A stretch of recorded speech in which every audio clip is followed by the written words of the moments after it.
New Japan Pro Wrestling's Power Struggle 2024 is what we are about to review here.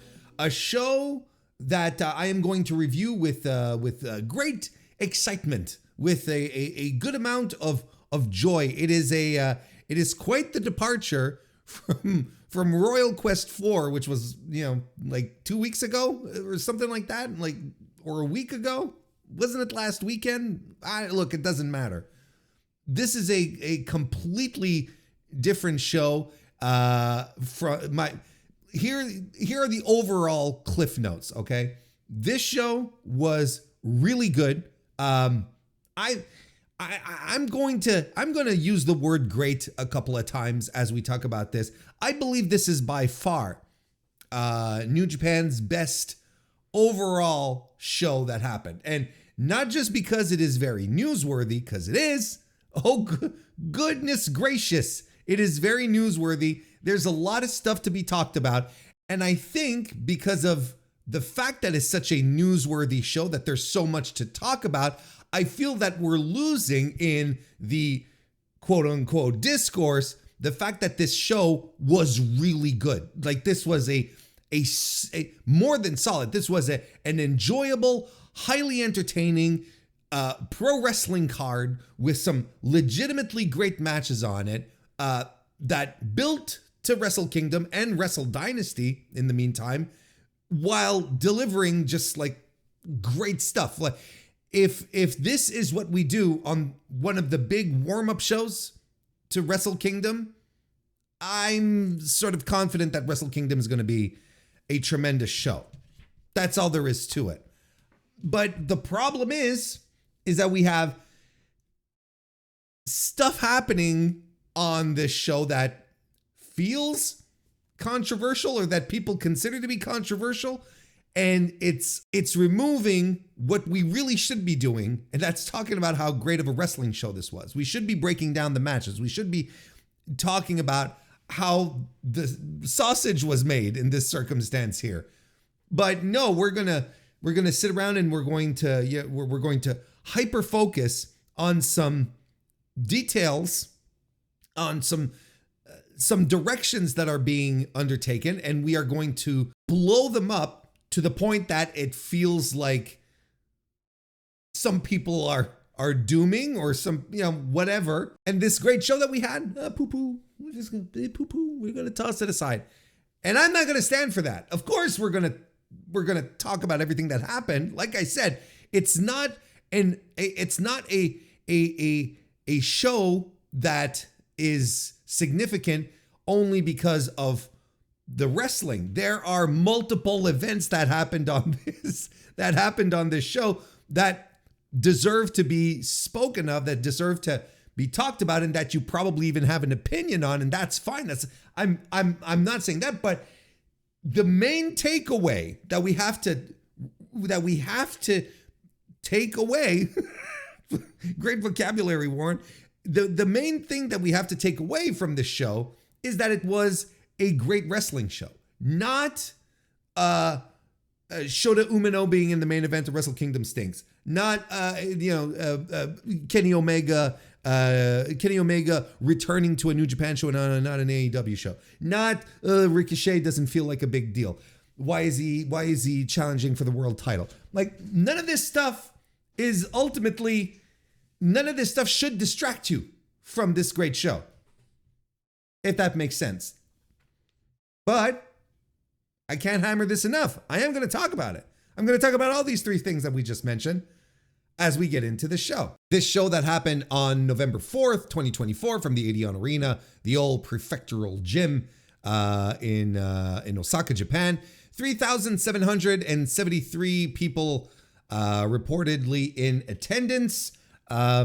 This is, I believe, the third smallest gate that New Japan has done in the AEW Arena this year. They've been here multiple times. They've been to the arena, I don't know, like 6, maybe 7 times, something to that effect. But this is the third largest gate that they've drawn. The first one being the New Beginning show in February, then the first night of the G1, and now this. So just shy of 4,000, which isn't bad, and especially considering how other promotions are doing in the building, in the very same building. So not a bad attendance. Should we be worried? Well, and et cetera. It's always the same question. But things here. This is my takeaway with the roster that they've set up now and the people that they have set up now, with Zach at the top and how things are shaking out with the downcycling of Hiroshi Tanahashi. Like, he hasn't. Yes, he's on his. Technically, he's on his retirement run, but it hasn't really kicked off. I feel like the retirement run is really going to kick off at Wrestle Kingdom this year when he fights Evil. I think that's really going to be the kickoff, and probably from that point on, you might see Tanahashi being booked in these bigger singles matches, and he's likely going to. They're likely going to promote them more than this. So he was just in a tag match that served to advance the angle for Wrestle Kingdom. So again, this is not going to be Tanahashi's last show in Osaka in the old Edion Arena. That's not what's going to happen. It's still going to happen. So my point being is that and even Naito was on the mid card on this, with Zach at the top there, and the young guys being placed in these positions where they should be challenged into doing bigger, better things, and giving a big spot to the juniors and the Super Tag League finals, of course, which junior heavyweight wrestling is not necessarily a draw. So considering all of these things being put together, considering that they really are trying to put together a different capable roster, right? That will need some time to grow on people. I think this number is pretty good. I think this number is good considering everything. We're not tearing the house down. This isn't necessarily the best case scenario. This isn't necessarily the best case, or at least this isn't starting off the case for Zack Sabre Jr.'s Hall of Fame induction to the greatest. It's not starting off on the greatest footing, that's for sure.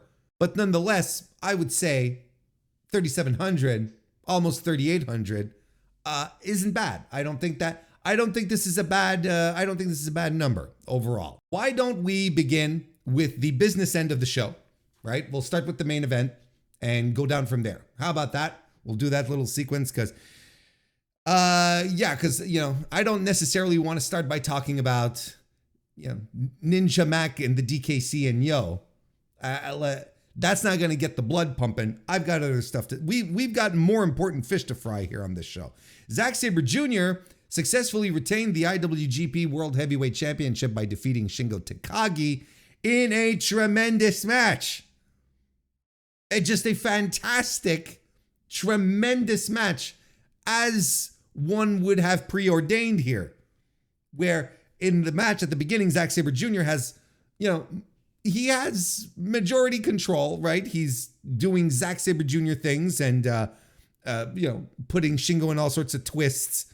And, Shingo's doing his best. He's building up heads of steam to try and take down Zack, but Zack keeps breaking him down. He's twisting the neck. He's working the arms. He's weakening the knees, and the knees would be a significant component to the finish of this match. There weren't multiple finishes. There was one finish. It was the finish. And early on, there's this tremendous sequence between them both where they're just dropping each other on their heads. There's a big lariat by Shingo that follows. Zack Sabre Jr. Reverses out of Made in Japan. and into a lock. But then shortly thereafter, Shingo hits a Made in Japan, and that connects. Afterwards, Zack Sabre Jr., starts working the knees a little more.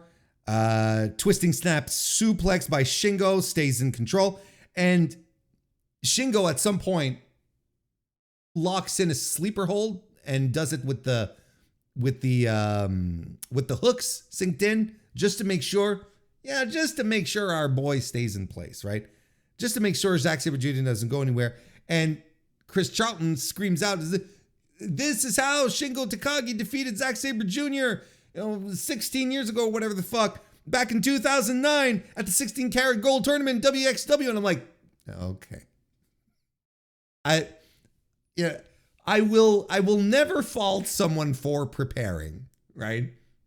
That's the nature of being a play-by-play person, of being a color commentator.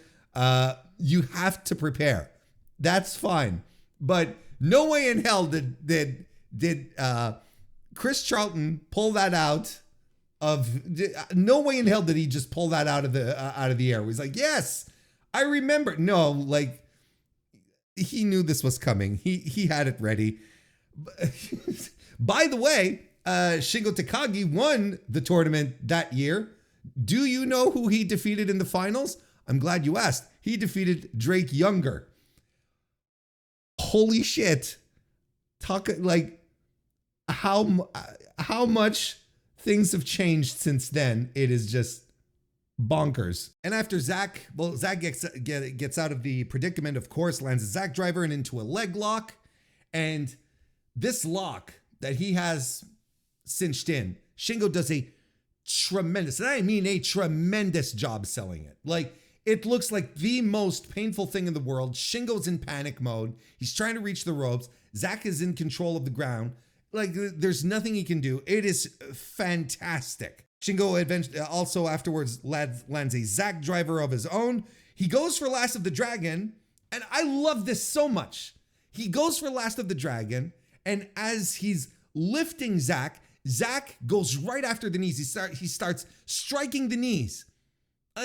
And so Shingo eventually is able to lift him up, lands the move, but can't cover because his knees give out. His knees are in pain.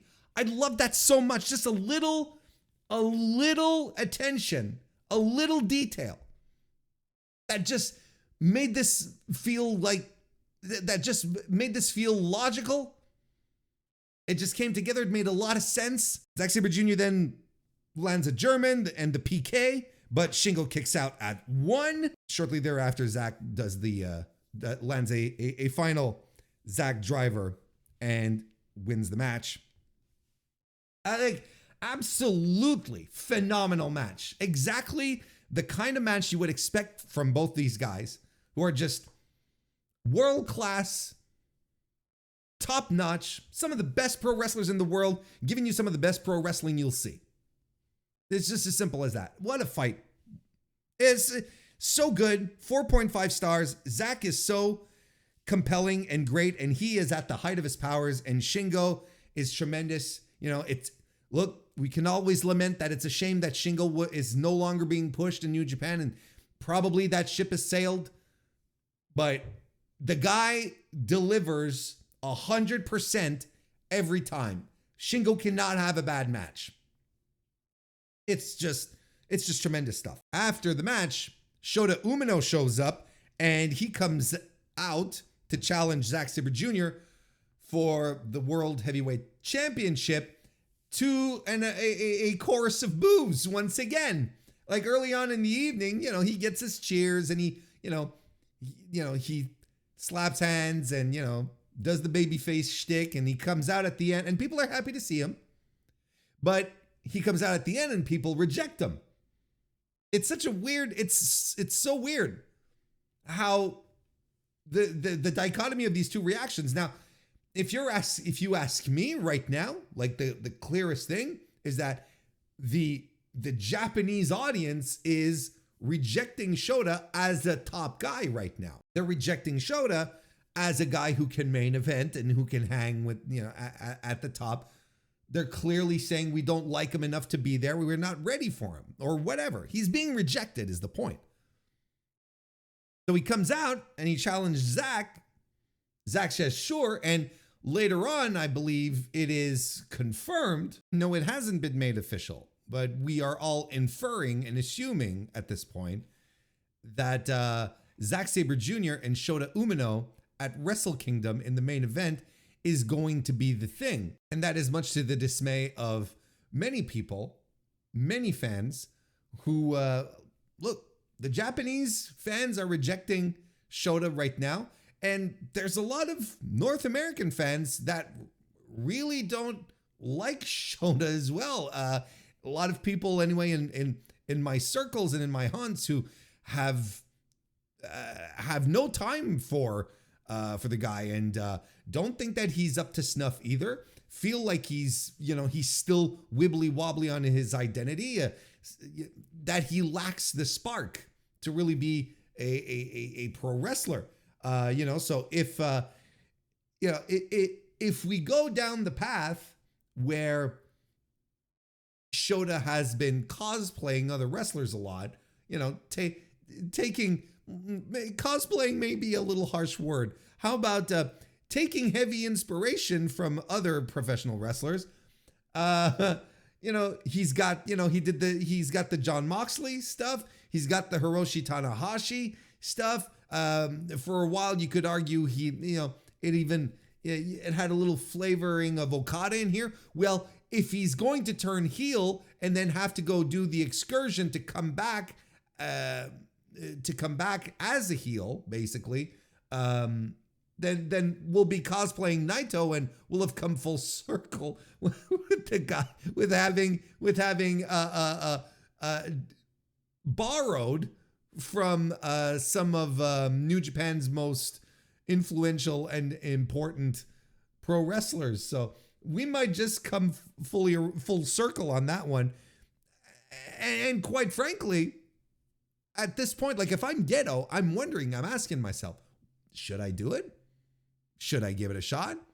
Because otherwise I'll just risk the opposite. Maybe I should just send him off. Maybe, you do the Wrestle Kingdom thing and he hits the bricks.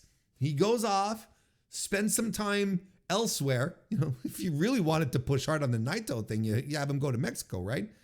You have him go hang out in CMLL for a year or so, and then he comes back and he's developed himself a personality. He's developed himself, maybe he's even developed this fire that people say that he's lacking. Now, I always feel like I'm on the softer end of things when a pro wrestler starts being ganged up on by fans and people online, like Adam Cole, for instance. I'm not. It's the same thing with Shota Umino. I'm not like sitting here screaming at the moon that he's great. He's had flashes of greatness. I think he's had flashes of greatness because he's wrestled in the matches that he's wrestled great people where you're like, well, of course you're going to have a great match with so-and-so. I thought his match with Gabe Kidd at the G1 this year was absolutely phenomenal. And I think that's a credit to both guys, actually. But I can see that he's still an unfinished product, and I feel like a lot of people are bearing down on him as if the expectation was him to be this fully fleshed out wrestler. Then again, I can't blame these people to feel the way they do because New Japan is presenting him as the next big thing, like the savior or whatever. So when there's other guys on the roster, other young guys on the roster who have shown more fire and more determination and more of, of that feeling than Shota has. So I'm not necessarily ready to cast him aside, but I'm also on the side of, is he really ready for a big spot like this? Is he ready for a main event at the Tokyo Dome against Zack Sabre Jr.? But then again, like, this is the question that I will gleefully ask any of you right now. And I have asked this before. Just when people just a couple of weeks ago, a month ago, were questioning whether or not Zack Sabre Jr. was a good pick to be world champion and main event the Tokyo Dome, the question I then asked to you, and I didn't get any satisfactory answers. I'm gonna ask it again, but this time in regards to Shota Umino. If not Shota Umino defending or challenging, who else? Who else are you going to put there? Now, stop right there. You're all saying Yota Tsuji right now. I know you are. And this is another guy I really like. Yota Tsuji is tremendous. But in my very, very simple but yet based opinion, especially if you've listened to some of my recent reviews when it comes to New Japan Pro Wrestling, I believe that that Yota Tsuji is a vibes wrestler. I think that's his destiny. I don't think he's going to be a work rate guy. I don't think, because we haven't seen the big work rate match. We haven't seen the match where Yota Tsuji runs in and just tears the house down with his skills. I think he's going to be a perfectly competent, good pro wrestler. Don't want to say just competent, but he will be competent and good pro wrestler who's going to live off of his vibes. And maybe once in a while, when the time comes, he'll bring out the big match. He'll have the big match. The comparison to Shinsuke Nakamura, I think, in that mindset, where Shinsuke, big charisma, huge crowd connection, big time guy, but wasn't a 5-star machine, right? Wasn't a guy who would just generate these tremendous matches every time. Good matches, good wrestler, but was a vibes guy. And I think that's what Shota is. Now, you could absolutely make the argument, I would prefer to have a vibes guy than Shota Umino. And okay, sure, yes. But I also think Shota is a better worker than Yota, despite it all. Look, if you would have preferred passion in your main event, and who doesn't, but someone that could inject energy, feeling, I think you're better off with Shota. But I think the match isn't as interesting. I don't think the end result is as interesting. And personally, I would much prefer to see Shota Umino in a sink or swim type of situation. And I think this is what they're willingly doing with him. Willingly putting him in a position where they're just throwing him into the deep end and they're going to see what happens. And I don't have a problem with that. And people think that the show was not going to draw because of this. That's the other thing. That's the other thing. It's like, oh, I've seen the comments. But from what I'm gathering, Wrestle Kingdom this year is on par to be selling more tickets than the past 3 Wrestle Kingdoms. So, and they've been selling before the show was announced. And we're not even done. They were selling before any matches were announced. Now we're starting to announce matches, and they still have some in the chamber. The more we're getting closer to the show, the more I'm convinced they're doing Tetsuya Naito versus Hiromu Takahashi. I think we're finally doing that match. I think we're finally there. Might be a little too late. That's a discussion for another time. But if you're looking for a match that's going to draw, there you go right there. There are no more guaranteed draws right now in New Japan outside of Tetsuya Naito. And you can't put Tetsuya Naito in main events and expect him to deliver main event calibers anymore. We have to be realistic about it. You still put him on the show because it's fucking Tetsuya Naito, but he can't be in the championship main event position. Although I have heard arguments in regards to putting Naito versus Hiromu in the main event nonetheless, which is compelling, don't get me wrong. I'm very excited to see how all this shakes out. And I think it is overall a bigger, better drawing match than Zack Sabre Jr. versus Shota Umino. Regardless, like, I mean, the logic is sound in this circumstance. So to be clear, I'm not saying Zack Sabre Jr. versus Shota Umino is a drawing show. It's a drawing match for a main event.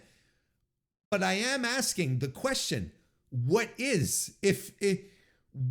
they have on this card, on this roster right now that you can confidently sit back, point at, and say, this is the match they should be putting on? Would it have been Zack Sabre Jr. as champion versus Shingo? Like, I'm kind of surprised they burnt that out on Power Struggle, because I felt that would have been a great main event for Wrestle Kingdom. But that just goes to show you where New Japan feels Shingo falls on the totem pole. He's not a tippy top guy anymore. That's just their perception. But they're going to go with one of the young guys.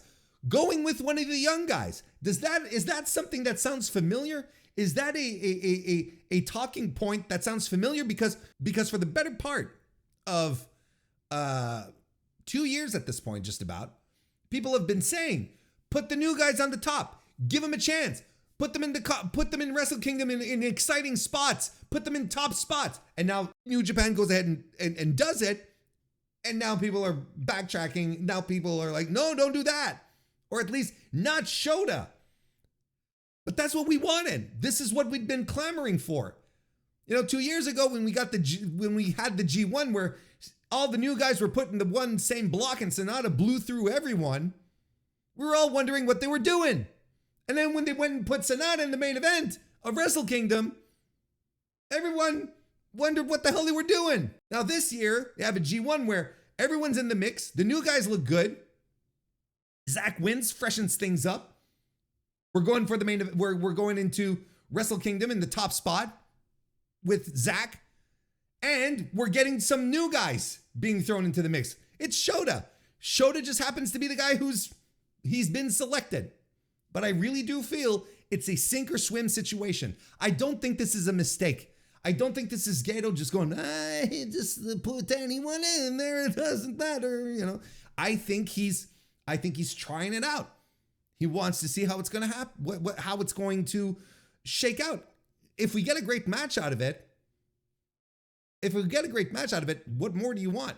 If it bombs, it bombs. If it bombs at box office, that'll be even worse. But it'll also reflect on Zack Sabre Jr. It's not just a question of one guy here.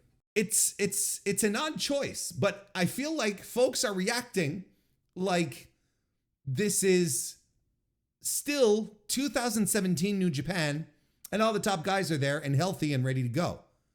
Because if you step back, if not Shota, who? Anyway, Shota, after doing the challenge, takes his leave, walks away, and then Ricochet shows up. His music, I'm still like confused and at a loss for words. Where I'm like, that was something I was not expecting. That was not something that I was expecting in any way, shape, or form. His music hits on the LED screen, and that of course distracts Zack Sabre Jr. because wrestlers and shiny things, which allows Ricochet to attack him from behind, from the audience. He runs in through the audience and attacks him from behind. He actually does like a springboard maneuver, right, off the top rope to attack Zack. And the man's he's in a full suit with dress shoes on. He's got dress shoes and he's pulling like flippy maneuvers, springboards. And I'm like, this is like props. That's impressive. I thought that was cool. So Ricochet cuts a promo, basically, saying I'm back and so on and so forth. And And he says he wants to win the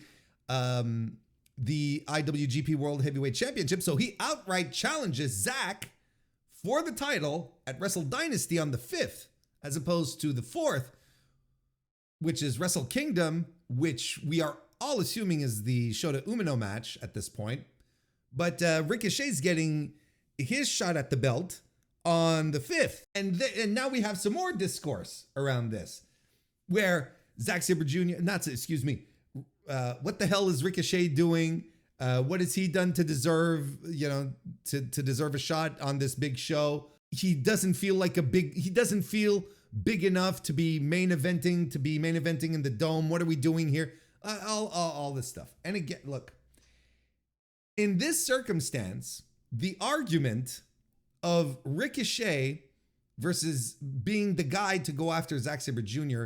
not feeling big enough, I can understand.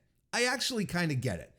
You could have bigger, more important guys from the AEW roster challenge Zack Sabre Jr. Like more established, bigger AEW stars.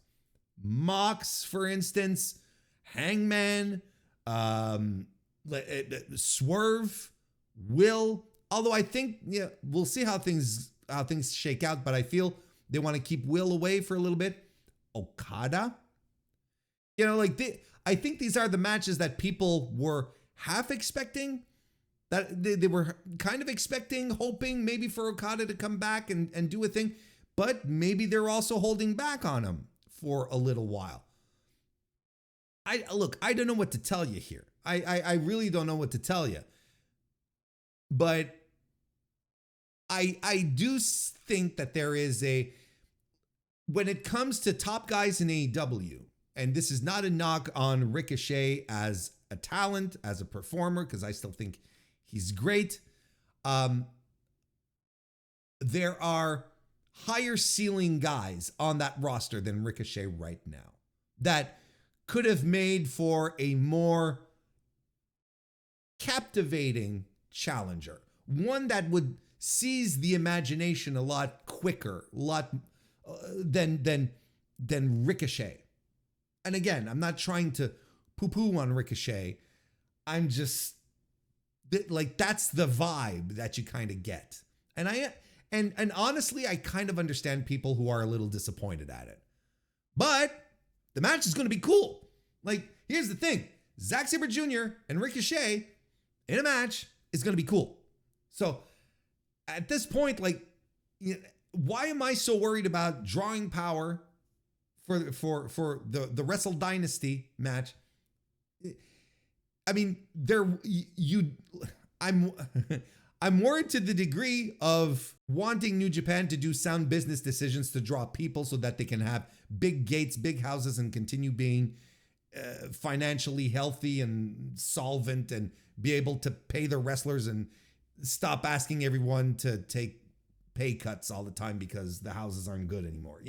So yes, you do want these good decisions to happen. But I can't knock this match. I can't look at this and I can't look at this and cross my arms and and pout, say, no, I don't want this.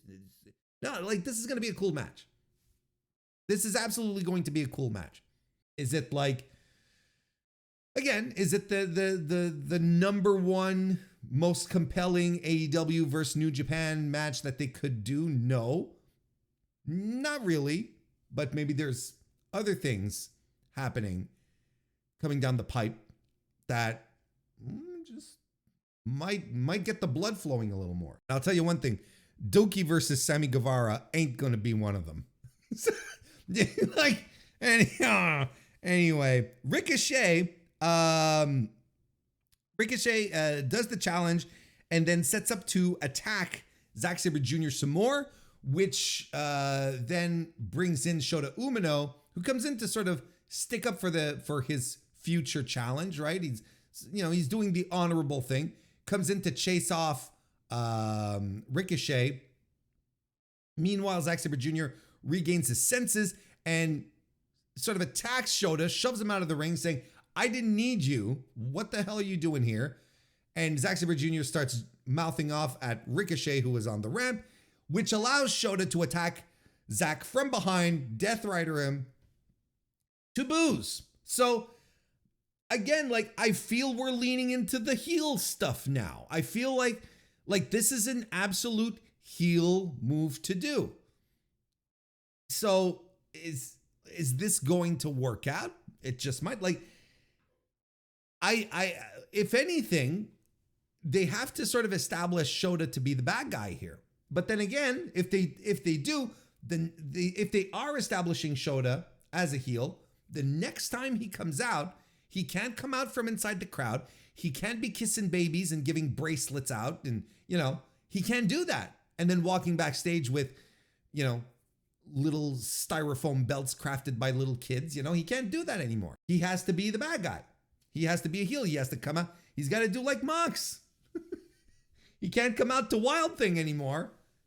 He's got to do something else. That's the situation right now. And I thought the finishing segment was very compelling, was very good.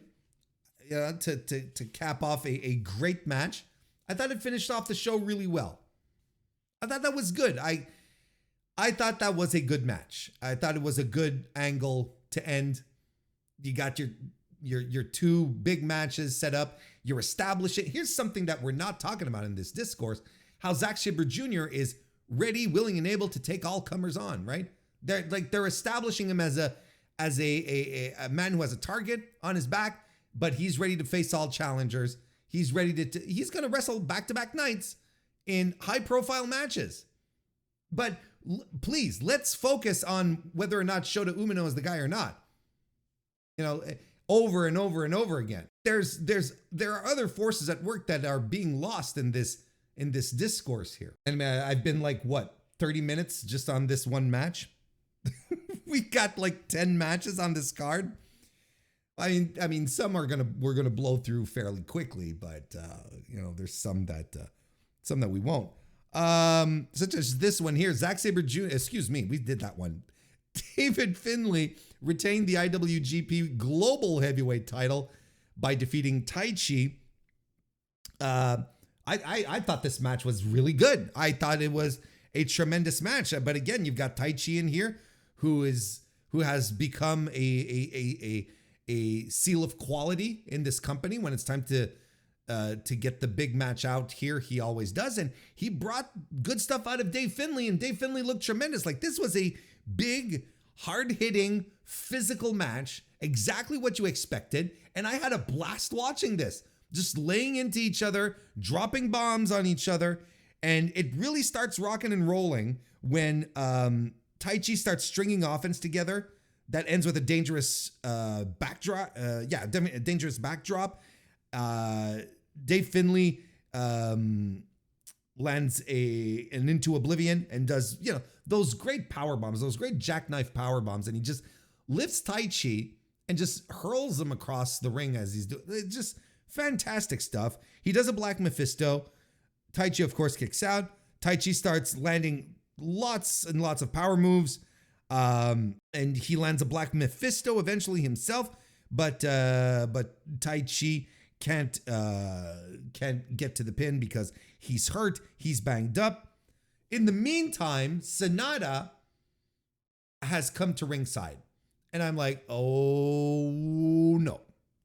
Because Taichi came out and he was with Taka Michinoku, right? And of course, Dave Finlay was with Bloody Hands Gedo. And during the match, Sonata comes out. And immediately, your wrestling brain has to start firing. Go boom, boom, boom. Oh, wait a second. Alert. Something's going to happen. A big turn. Now, I had heard, someone had told me, or had implied, I don't want to say that they told me, but had implied that someone on Power Struggle was going to be joining Bullet Club. And when I saw Sonata come out, and I saw Sonata come out in his tracksuit, and the tracksuit zipped all the way up his neck, all the way, right here. over his Adam's apple, like, it was probably pushing down on it. It was so zipped up tight. I was like, wait a minute. Hang on a second. And even if you weren't armed with that information, you sort of look at it and you're like, wait, no, something bad's going to happen here. They're doing something with Sonata and it's not going to be good. Like, otherwise he would have come out from the start, right? Why does he choose to come out now? So Taichi covers, that's it. Taichi does the Black Mephisto, right? Isn't that how it went? He does the Black Mephisto. He covers, but Sonata yoinks the referee out of the ring and the crowd goes nuts. And this was really well done because Taichi did not see who yanked the referee out of the ring. So he immediately thinks it's Gedo. But Gedo's on the other side of the ring and you can see Taichi's like, I don't understand. How did you do this and then carry your old lazy carcass, your old frail lazy carcass all the way around here? I don't understand that. All the way to the other side of the ring. It doesn't make sense. You can see he's having trouble processing the logic of what just happened. So, and eventually he just turns to Sonata, who's standing there, and Sonata just raises his arm and to his neck and unzips the tracksuit to reveal a War Dogs t-shirt. And that, sends Taichi into a tizzy, and everyone in the arena is booing, and a shillelagh shot to the back of Taichi's neck follows, and then Dave Finlay lifts him up for the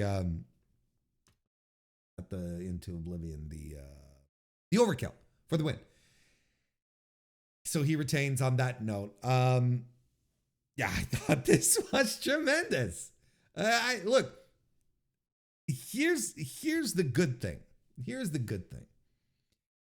Sonata, no irony, over the past year has felt completely directionless and has fallen from grace. Like, even commentary's was putting it over, right? And he had a match earlier in the evening against Umino, where commentary's putting over the fact that he's much more aggressive, he seems angrier, so on and so forth. They're sowing the seeds here. But they were, at the very least, we're watching this before we're watching the match before getting to the Bullet Club angle. And you're like, well, it's good that they're trying something else with Sonata, because he does need a refresher.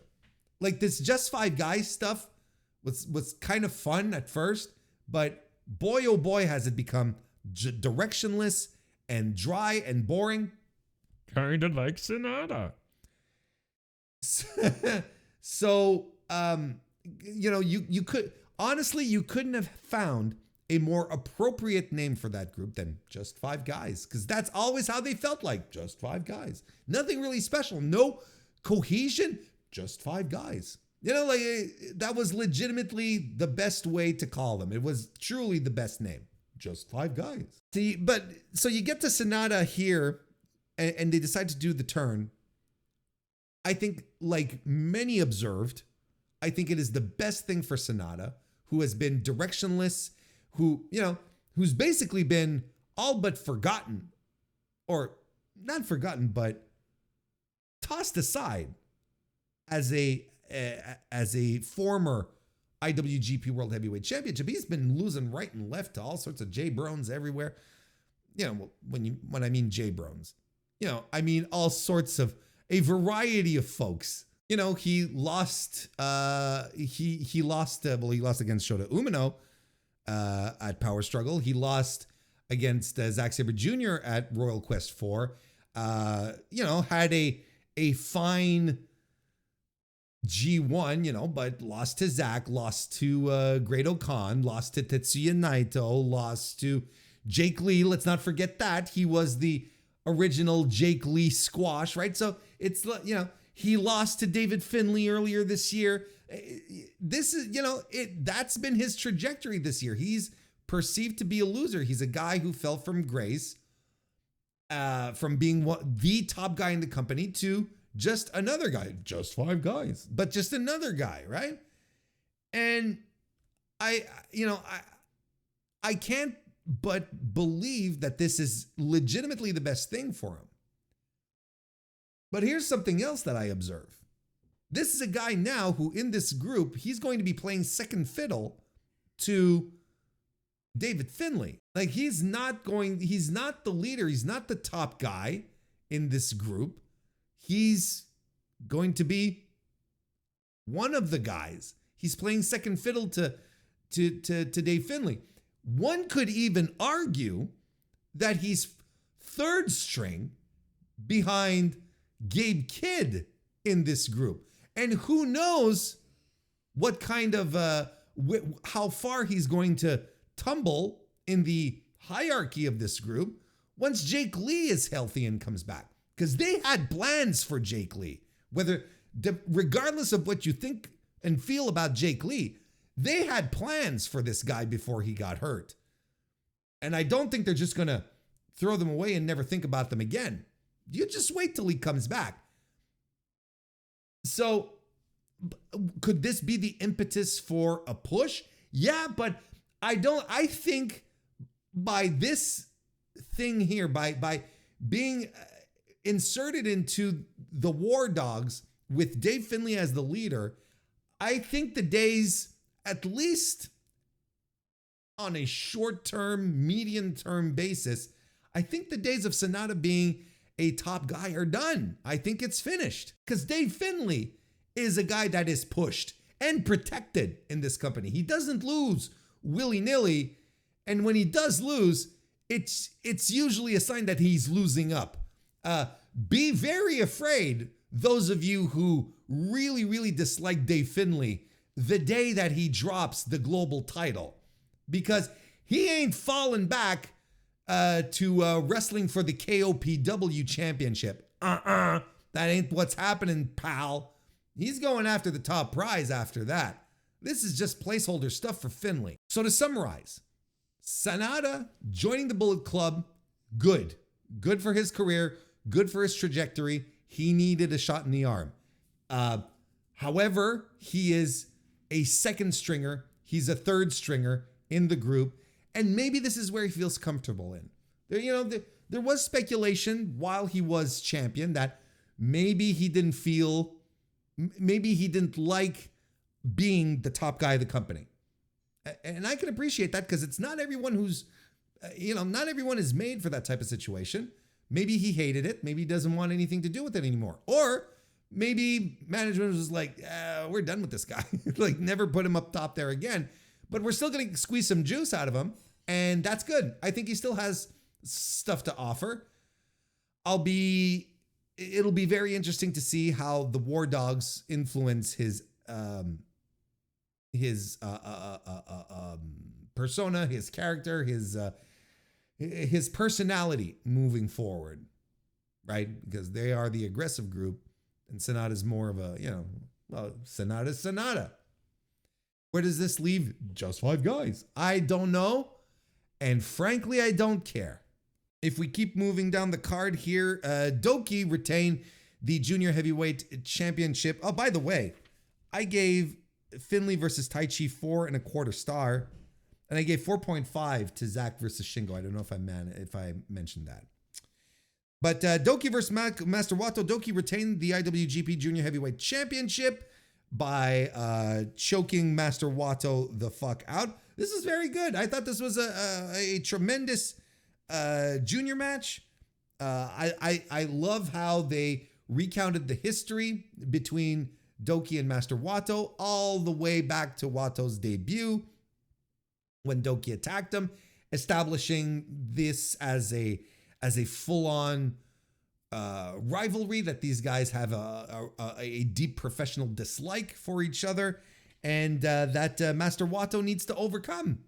And he couldn't do the job again. And this was solid stuff. The fantastic senton bomb by Doki off the top to the floor, and it looked tremendous, and it must have hurt as hell. Back in the ring, Master Wato lands the TCD, and there's a great sequence of ins and outs between them both. Ends with a dragon suplex. Kicks by Wato, suplex de la Luna by Master Wato. But then the match slowly comes to an end when Doki locks in the Doki Choki. I know it has another name, but Doki Choki is much more fun to say. Locks in the Doki Choki. Master Wato has this incredible struggle segment where he's trying to get out, and he manages to like briefly escape, but Doki is on top of it, just locks him back in a couple of times. He does this twice, and Wato is trying his best to stay out, but to get out and to stay alive in the match, but he just can't. Doki just like cinches in the chokey, and Wato just the referee stops the match. I love this finish. I love the finish. This is something that happened multiple times on this show where I'm sitting there saying, I love the finish. I love the finish to the main event, with the last of the dragon thing and Zach punching the knees or kicking the knees, striking the knees. How about that? and here Wato trying to struggle out of the Doki Choki, and just he does his best, but he can't. And I thought that was fantastic. Just an extraordinary, finish to this. Great drama, good match, very good match on top of that. I gave this 3 3/4 stars. Just fantastic stuff. Just a great, a very good juniors match between these two guys here. But after the match, because there's a lot of that happening on this show, El Desperado shows up. Chris Charlton signaling that we weren't supposed to see him after the historic crossover show. Well, suck it, Charlton. He's showing up tonight. It was another nice surprise, and he cuts a fired up promo. Very, very fired up promo. Comfortable. The El Desperado being El Desperado. And amidst challenging Hiromu, saying, you're next, buddy, or something to that effect or whatever, he challenges Doki to a match at Wrestle Kingdom. Doki, of course, accepts, or Doki says, yeah, let's do it at Wrestle Kingdom. It doesn't matter. They set up the match for Wrestle Kingdom. What I really liked about this segment, what made me, what really made me laugh, a good hearty ha when it happened. When you have one of those, right? When you see something you really enjoy and you're not necessarily sitting around laughing, slapping your knees, but it brings you great joy and satisfaction, and you just go, ha! You're one of those. Ha! That's what when the Desperado ends his promo and drops the mic, but Doki's like, no, give me the microphone, and he picks up the mic, and the music is playing, Desperado's music is playing, and commentary's playing, is talking him off, it's like, oh, we got to match it up, and oh, wait, Doki's not done, and he's tapping on the mic, and they cut the music, and he says, no, I am the champion, I just want a defense, we are not ending this segment, I'm getting the last word, because we are not ending this segment on this guy's music, we're ending the segment on my music, kind of thing, play my music. I thought that was tremendous. I thought that was a fantastic touch to end the match. It popped me. I liked it. Ha! That's what it was. 3 3/4 stars. I said it already. That's fine. Finals of the Super Junior Tag League 2024 saw the Ichiban Sweet Boys, Koze Fujita and Robbie Eagles, defeating Catch 22 in a tremendous match. And I cannot put this match over enough.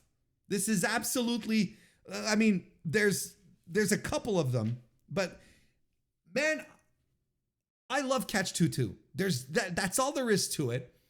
Every time these guys are are put in big time spots like this, they over deliver. They just create these situations and that are fantastic. They have such great chemistry and such great tag team affinity with each other. Like, it just blows my mind every time. I know it's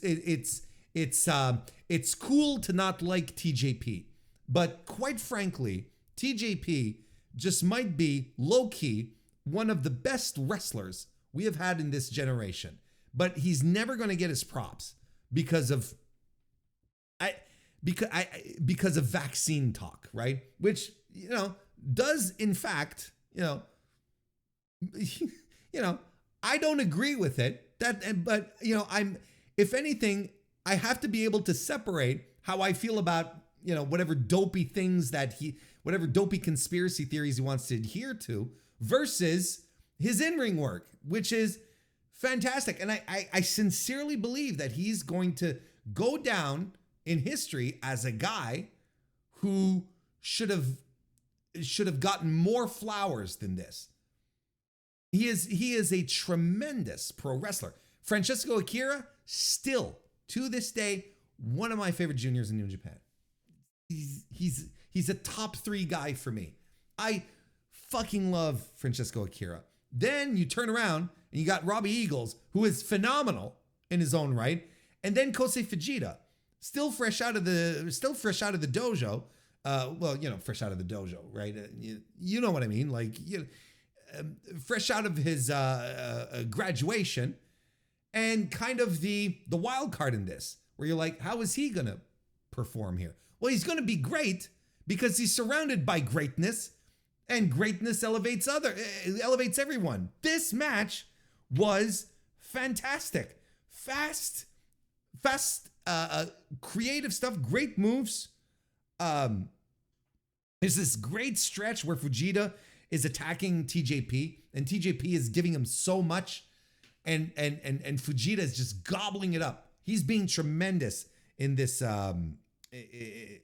sequence, which was preceded by some fantastic submission work by TJP. They're the Katsu2 guys early on. They do their finisher, what do they call it again? The Leaning Tower, right? Yeah, that's what they call it, the Leaning Tower. And they're setting up to do it, and Robbie Eagles breaks it up by doing a springboard Rana to take fucking Francesco Akira out from the top rope. Just like bonker stuff, and it's not even the most compelling stuff yet, right? They eventually start kicking out of their tag team finishers. The TMDK guys, they hit the Sweet Buster, and Akira breaks up the pin. The Katsu2 guys land the Leaning Tower.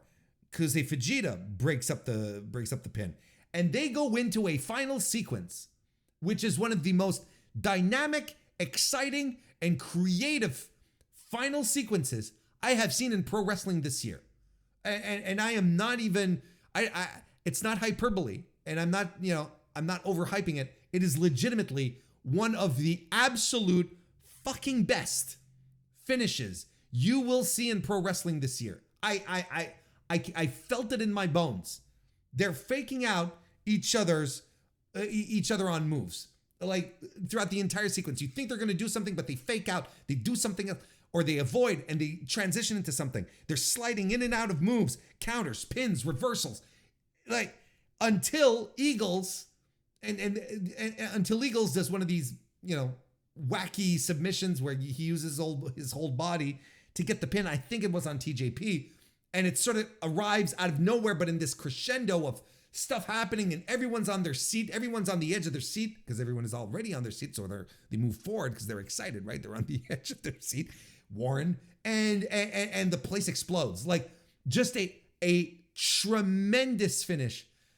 I still have goosebumps thinking about it. This is a 4-point star 5 match. I am wondering as I'm talking about it if I'm not going to jack it up to 4 3/4. I think I am. We're going 4 3/4 stars on this.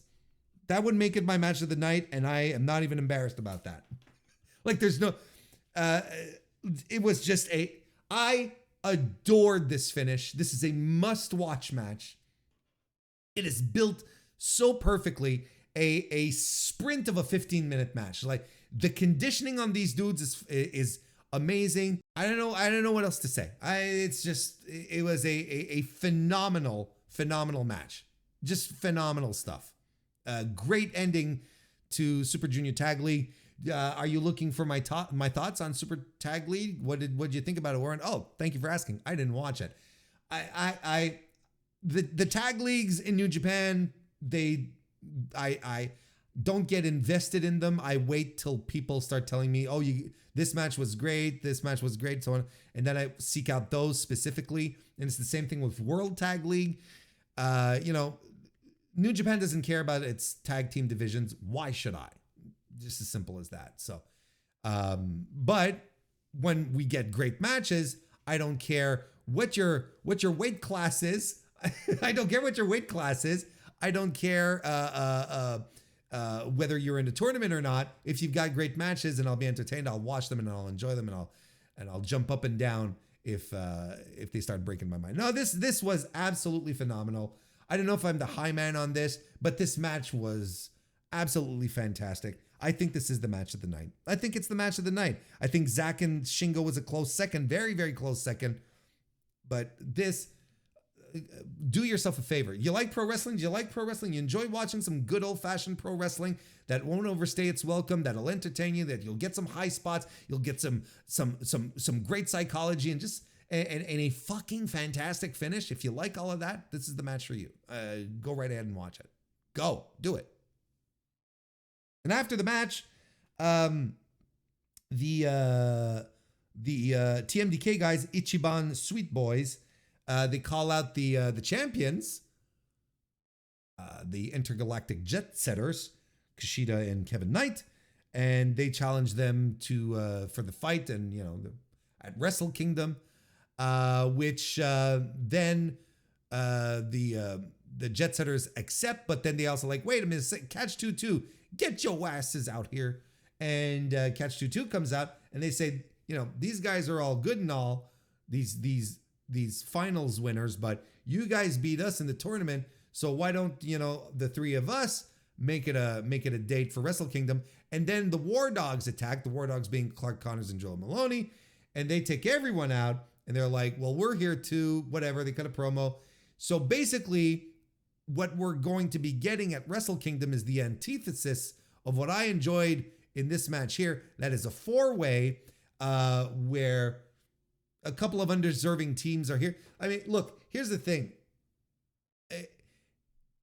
The argument right now is, oh, well, doesn't this reduce the significance of TMDK winning the Super Junior Tag League this year if they have to share their tag team title shot with two other teams? And I say yes, but also who cares? It's the Super Junior Tag League finals. Who cares? Like, it's okay. If they were doing this with the G1, yes, I would absolutely be up in arms and I would be having conniptions. But it's the Super Junior Tag League. Again, I ponder the question upon you. Who cares? Let's see. What should we do next? Well, just before the Super Junior Tag League finals, Kenny Omega came out for his scheduled appearance on the show, and he had a tremendous reception from the Osaka crowd. People chanting his name. He even had to delay the start of his promo a little bit. People were really into it. You can tell that the Osaka crowd, anyway, were very, very excited to see him back. And he cuts a promo in majority in Japanese. Of course, Chris Charlton was translating as best he could as we went along, basically calling, saying how great it felt to be back, so on and so forth, and being Kenny. And ultimately, he says that, if and when he's ready to come back, he wants to come back in a New Japan ring because New Japan will always be home, and it will always be home, and will always be the best professional wrestling in the world. Don't worry, we'll get to it in a second. And essentially, he lays out a challenge where he says, "I don't know who I'm facing yet, but I'm probably going to come here to fight one of these new guys that you have hanging around in New Japan now and test myself against one of this new generation that I keep hearing about." And has a very affable, very fired up promo as well. Does his catchphrase, and he leaves, only to be attacked backstage by Gabe Kidd. We are told that Chris Charlton I have just been told that Gabe Kidd has attacked Kenny Omega. I haven't seen the backstage comments because I'm recording this pretty much immediately after having watched the show. I watched it on Monday, on the 25th.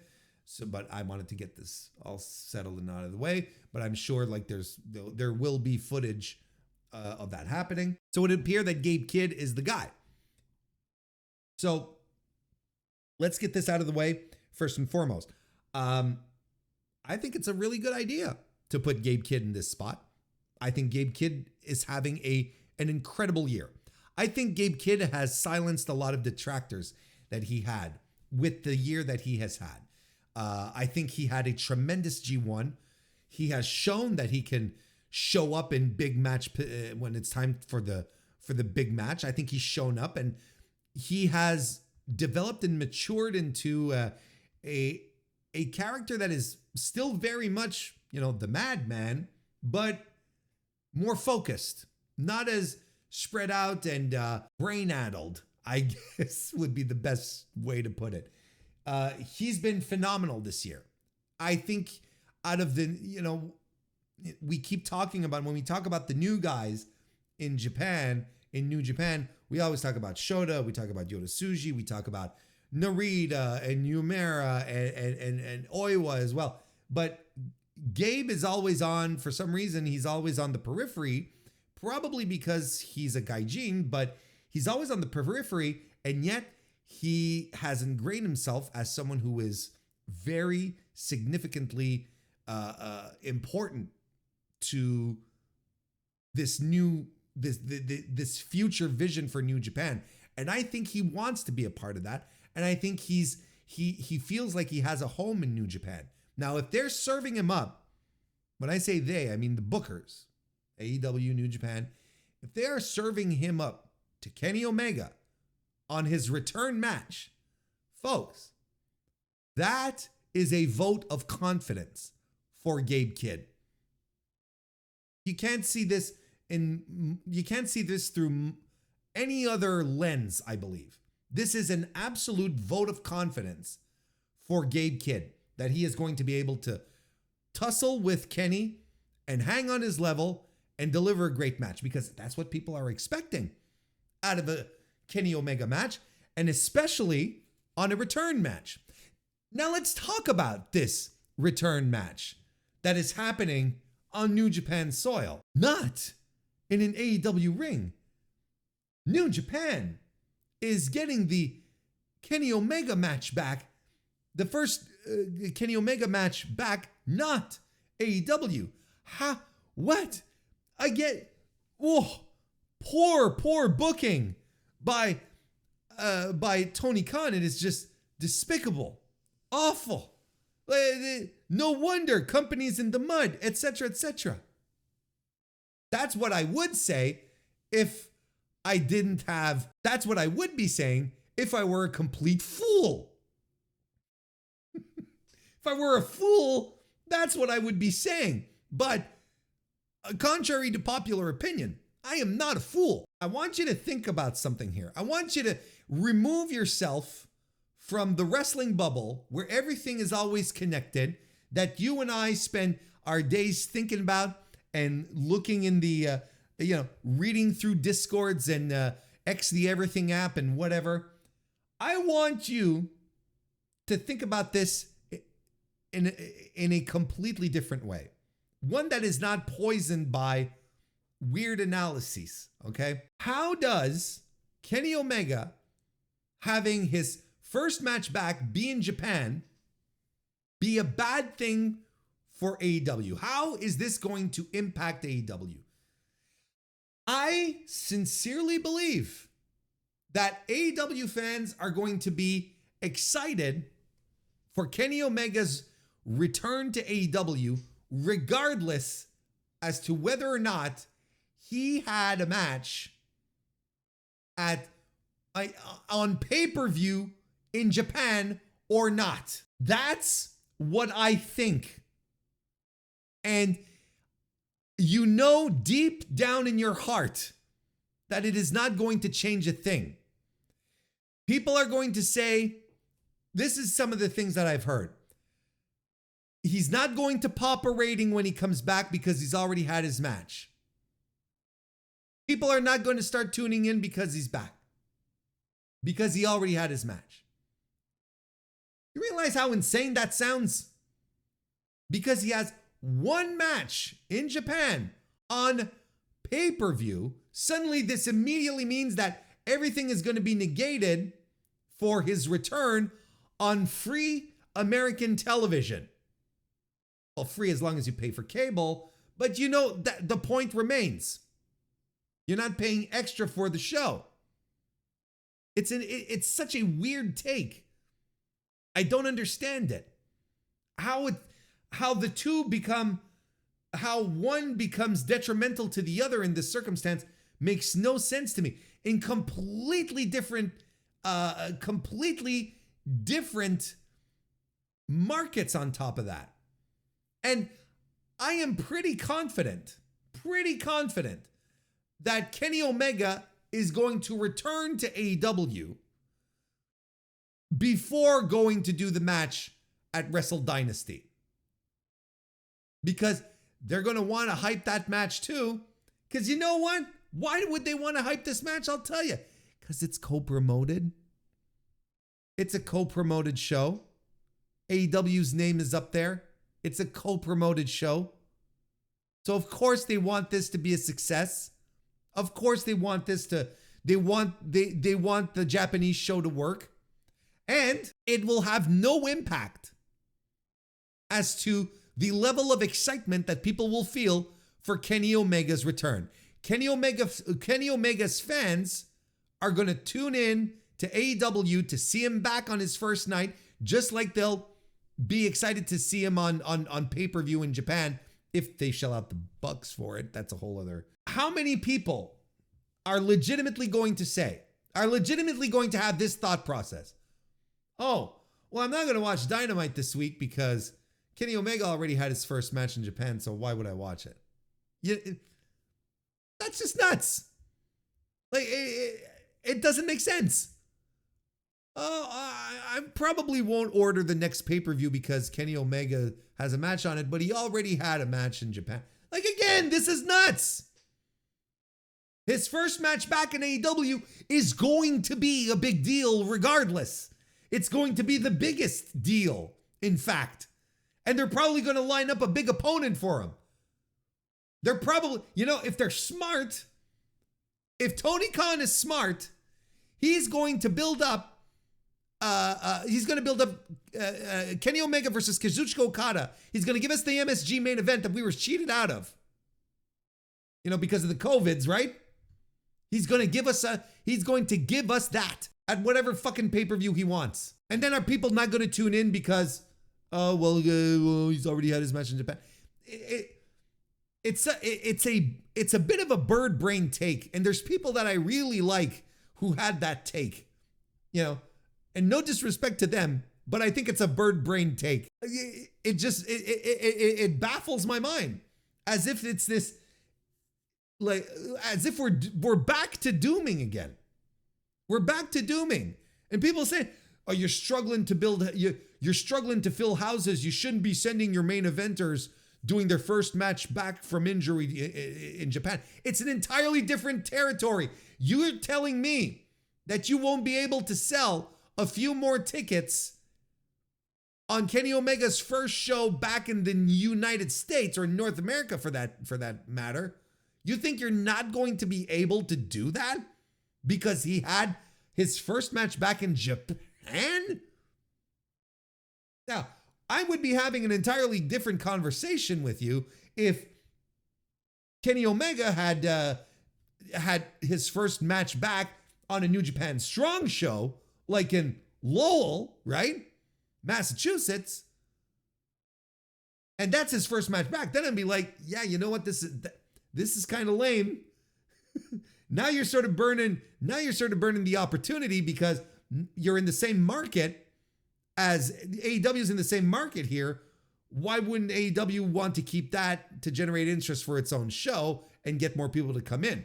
No, you get your match in Japan. You hopefully it'll be, and likely will be, a great match, so that if anything, we'll get people more hype. The reaction button, the doomer alarm gets set off so quickly when it comes to AEW. I don't understand it. This perception exists only with wrestling-brained people like myself, who, yeah, that's all they focus on everything, and see all the connections, but sometimes are just unable to break apart the filaments here and realize, well, yeah, you know what? It doesn't really matter. It's not going to come together. And I think this is going to be a moot point regardless when Kenny Omega, over the course of the fall, shows back up on AEW television regardless. And he just might have a match at Full Gear. He might. I'm not saying he will. I'm saying he might just have a match at Full Gear. And I wouldn't be surprised. And I love how, Tony Khan would hype it. Here's the thing. Tony Khan would not. You're thinking Tony Khan would hype the return of Kenny Omega? No, he dropped that as a surprise. Instead of doing the logical thing, which would be Kenny Omega returns next week on Dynamite to get some little ratings juice going. No, he just saved that as a surprise and wouldn't announce it and doesn't care for, selling any more tickets or whatever. And just like, nah, that's fine. That's something that's plausible, that would actually happen. That, I believe, would actually happen because we have history. We can point back to booking history with TK to see that he would actually pull this kind of stuff off. But again, like everything that I'm getting excited about, that I'm getting riled up with, I should say, it's all going to be a moot point. I can feel it in my bones that Kenny Omega is going to return on AEW television in a couple of weeks, and everyone is going to feel really stupid. Everyone's going to feel really, really stupid. And if he's not going to return, even if he doesn't, it's not going to change a goddamn thing for how people in North America are going to react to his return. They're not going to be any less excited. They're not going to be not purchasing tickets to see him live on his return match. Let's get real here.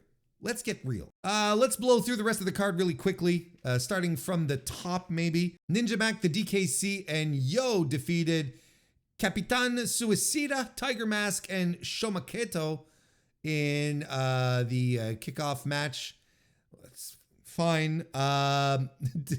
We had a 10-man tag team match where Clark Connors, Drilla Maloney, Gabe Kidd, Robbie X, and Taiji Ishimori defeated the Intergalactic Jet Setters, the Velocities, and Katsuya Murashima, who I would assume is about to go on. He's gotta be soon going on excursion, right? He has to be on his way out soon. I would assume he's got to be, at least he's next, right? He's got to be next.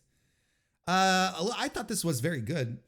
Well, very good. Pump the brakes. I thought this was good. Like a real good 10-man match. I give it 3.25 stars. I was thoroughly entertained with the official opener of the pay-per-view, but I don't have any more notes than that.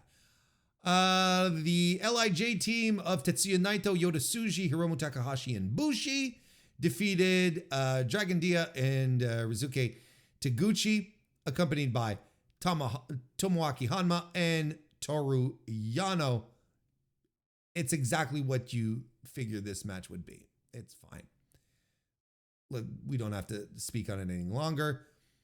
Evil and Ren Narita defeated Hiroshi Tanahashi and Bolton Oleg. Yeah, again, this is another match that you know exactly how this went down. Lots of House of Torture shenanigans, and all basically leading to Evil.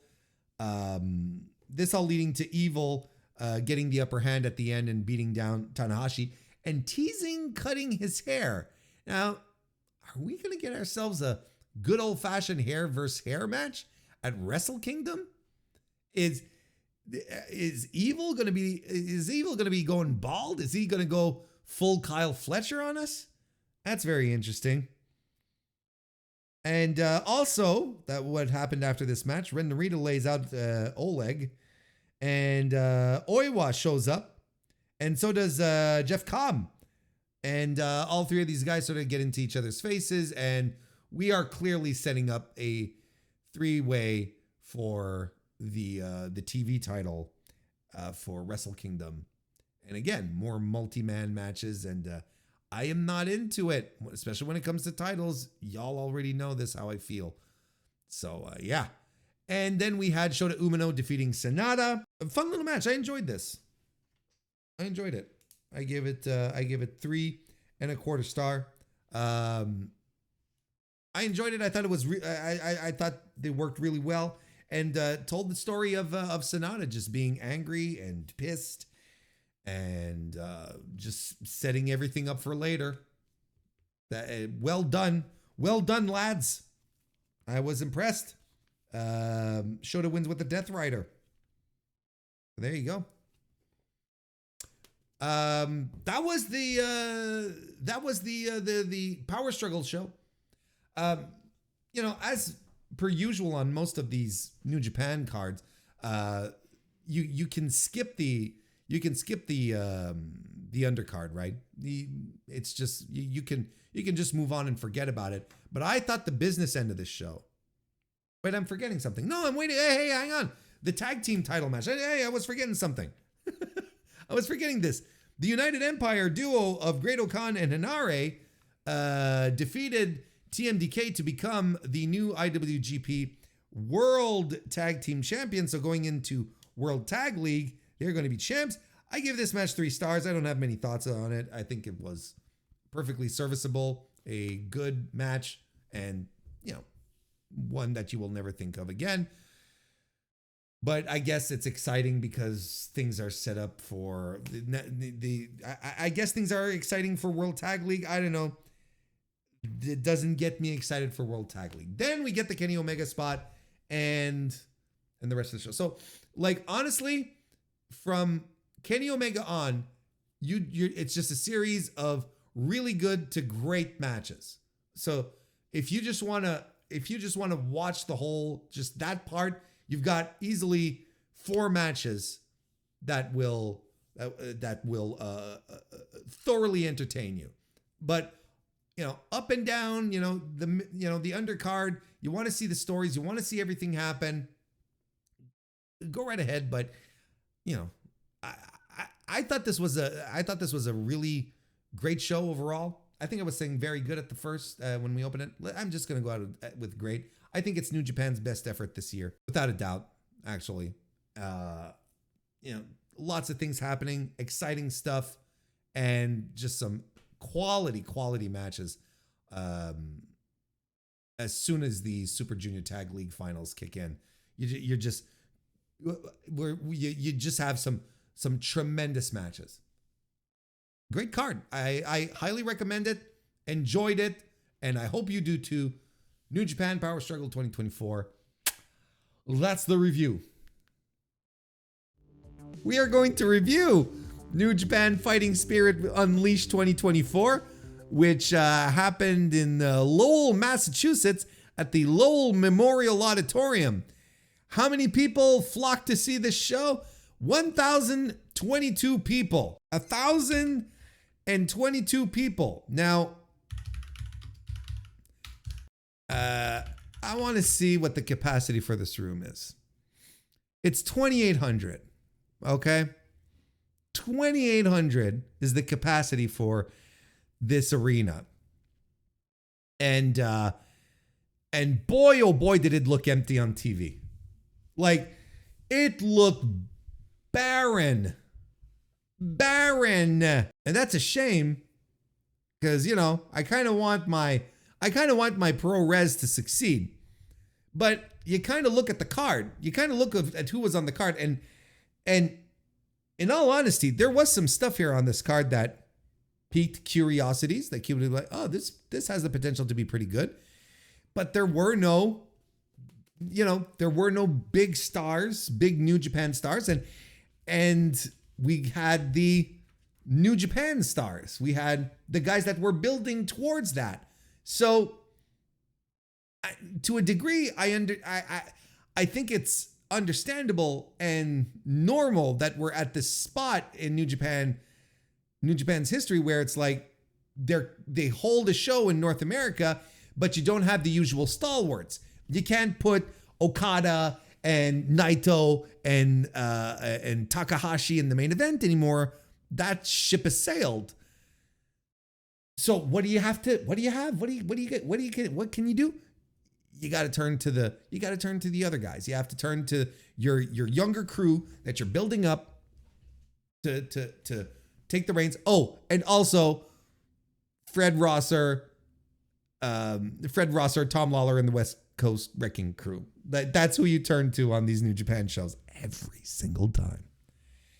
So because we talked about it a little earlier on the stream, if we are all in agreement that the top of the card in New Japan right now is all about rebuilding, getting itself back on its feet, finding its new top guys, then it's normal, I think, that you go to a place in Massachusetts and you book a venue and half of the capacity, less than half of the capacity, much, much less than half of the capacity show up to the show. I think that makes a lot of sense. Nonetheless, we had this show happen. Let's break it down. What should we do? Should we go from the start? Look, there was a pre-show, right? Which again, Matt Vandegrift won the Strong Survivor match. I can't say I hate this idea of the Strong Survivor match where it's like you win this match, you're booked on the next show. Like I kind of dig that and it's weird because that would usually be a good sign moving forward, like back in the day where it's like if you're winning matches and people, especially if people are excited, we'll book you some more, right? Now it's like something you have to fight for to be booked on a match. So Matt Vandegrift continued his streak here and defeated Seabass Finn. Alrighty. He, of course, Seabass Finn uses a fisherman's suplex. But, of course, right? What should we do? Should we go just to the top of the card and then work our way down? Because I think that's, that's always where the best stuff happens, right? That's where because this show, if anything, was newsworthy, super newsworthy, right? Gabe Kidd defeated Kosei Fujita to retain the New Japan Strong Openweight Championship. I thought this was a very, very good match. One that I was begging for on this show. Like I was begging for a really good match. I was like, where's the good match? Where's the really good match? Like there's so much stuff that, that was in the Gentleman's 3 territory for me. Whereas this match, I was like, oh, finally finally we've got something to to chew on. Gabe Kidd, man, a lot of doubters. There's a lot of people who were doubters on this guy, who thought he'd never make it, and who thought and who finally is coming into his own, who's being put in a position where New Japan is trusting him with stuff, putting him in these positions where he can shine, and he's delivering, man. And I can understand why there was a time, folks thought he was annoying. Well, even before that, I think a lot of people sort of turned on him, when he had his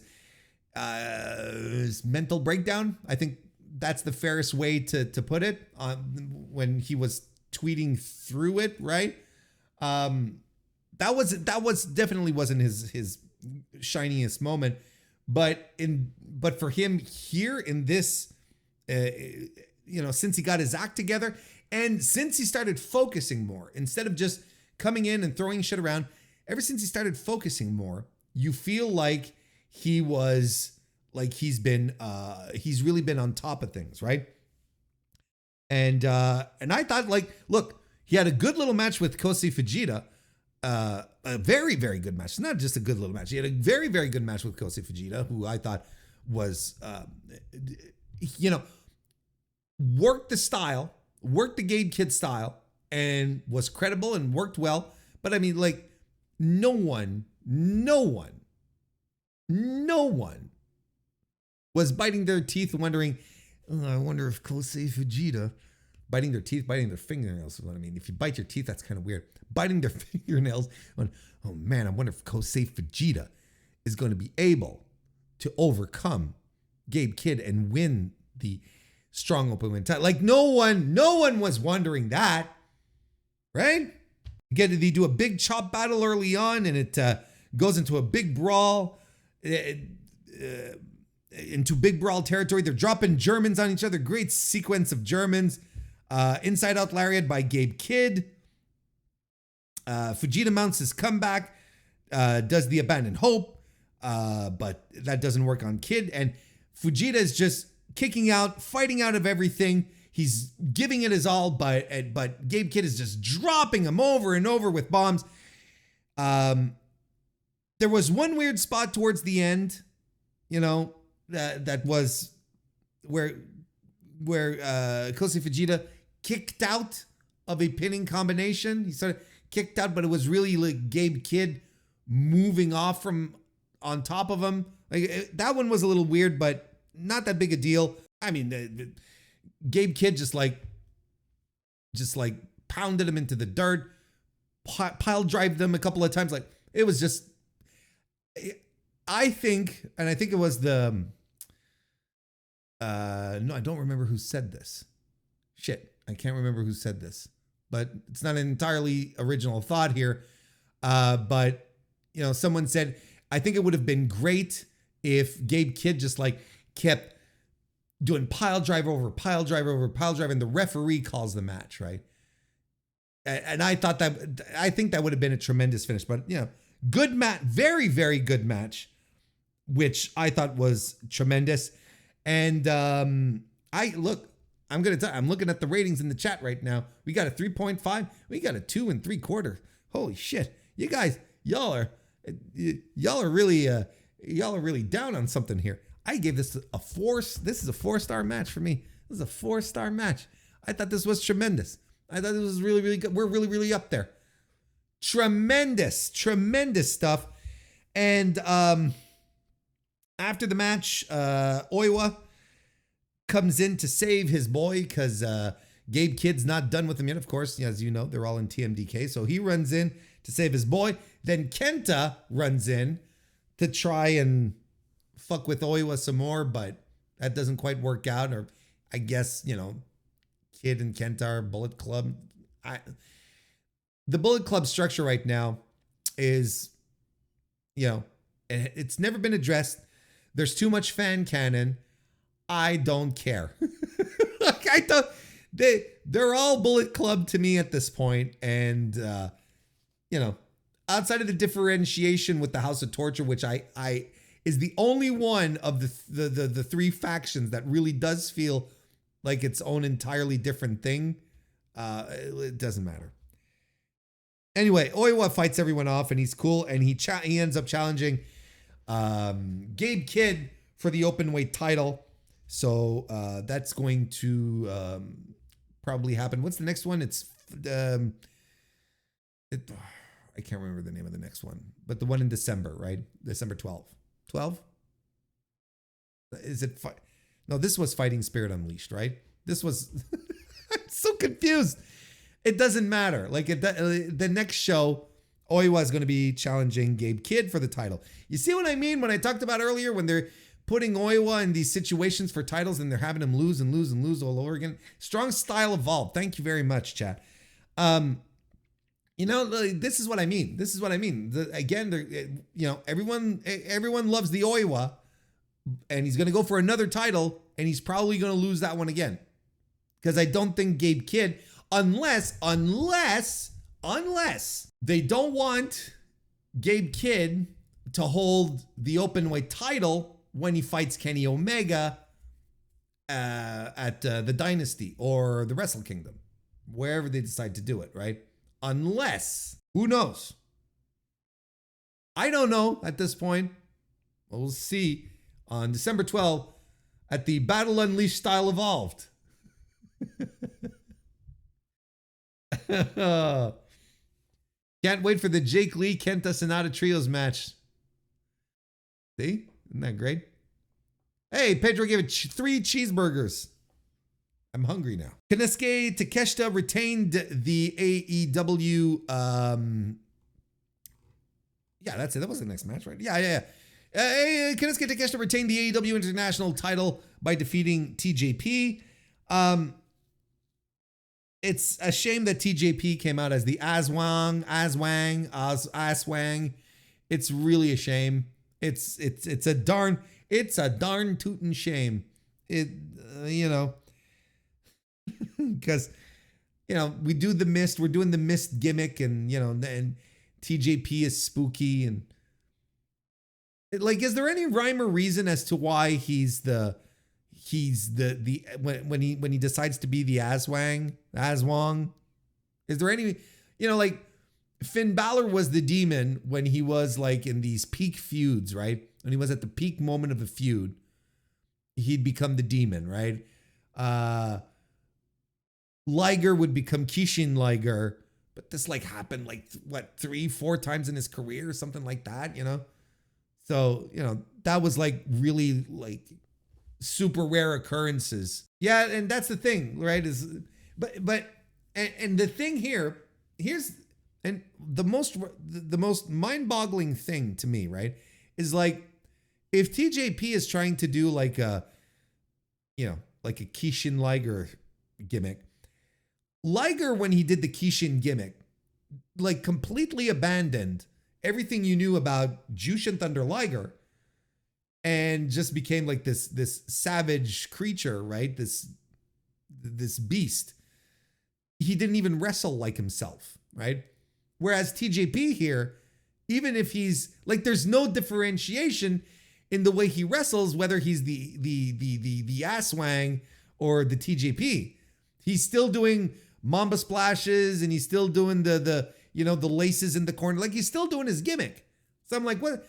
So he wears his creepy contacts, and he spits mist. Is that the thing? Is this the big difference? Because I could do without, because it's really cringe. And every time I see it, I think back to when it debuted at Wrestle Kingdom, it being the Aswang.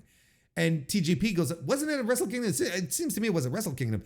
And he goes under the ring, and he's under the ring for 11 million hours until he comes out, and he's got the makeup on. And then suddenly Chris Charlton, right, has all of these notes about how the Aswang is this, creature of Filipino myth. And, he's got all these notes already, despite the fact that this was all shocking and surprising. I think, Chris Charlton is a smart man, don't get me wrong, but come on now. Like, I know when you've been prepped.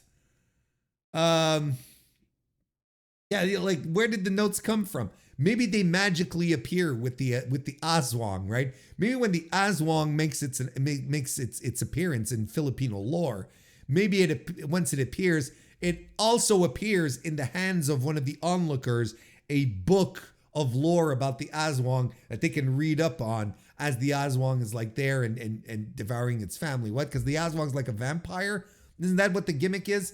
It seems to me that's what the thing is with an Aswang, is that an Aswang's what is an Aswang? I can't believe I just typed that into Google.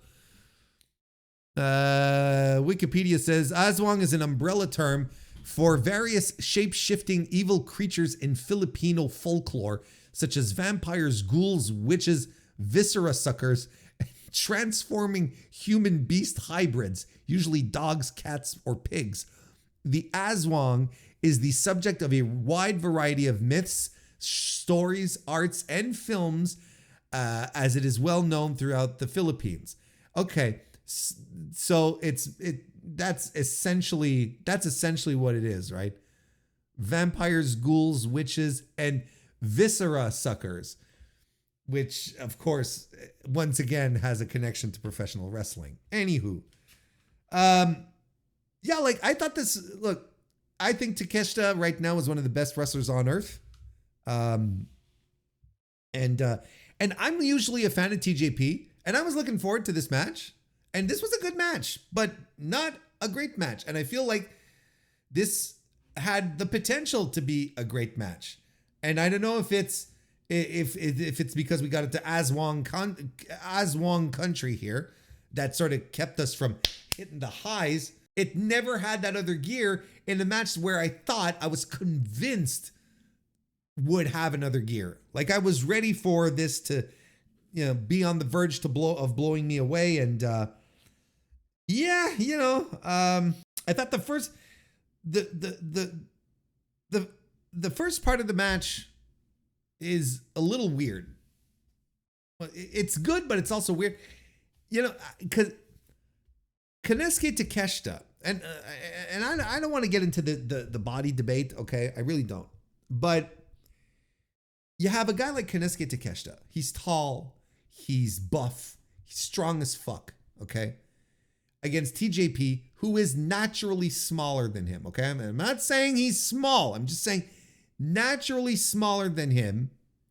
And Takeshita has the reputation of being a hard hitter, being able to, take it as well as dish it out. Takeshita spends a substantial amount of time in this match working from beneath. And I'm like, I don't understand. I like this doesn't compute.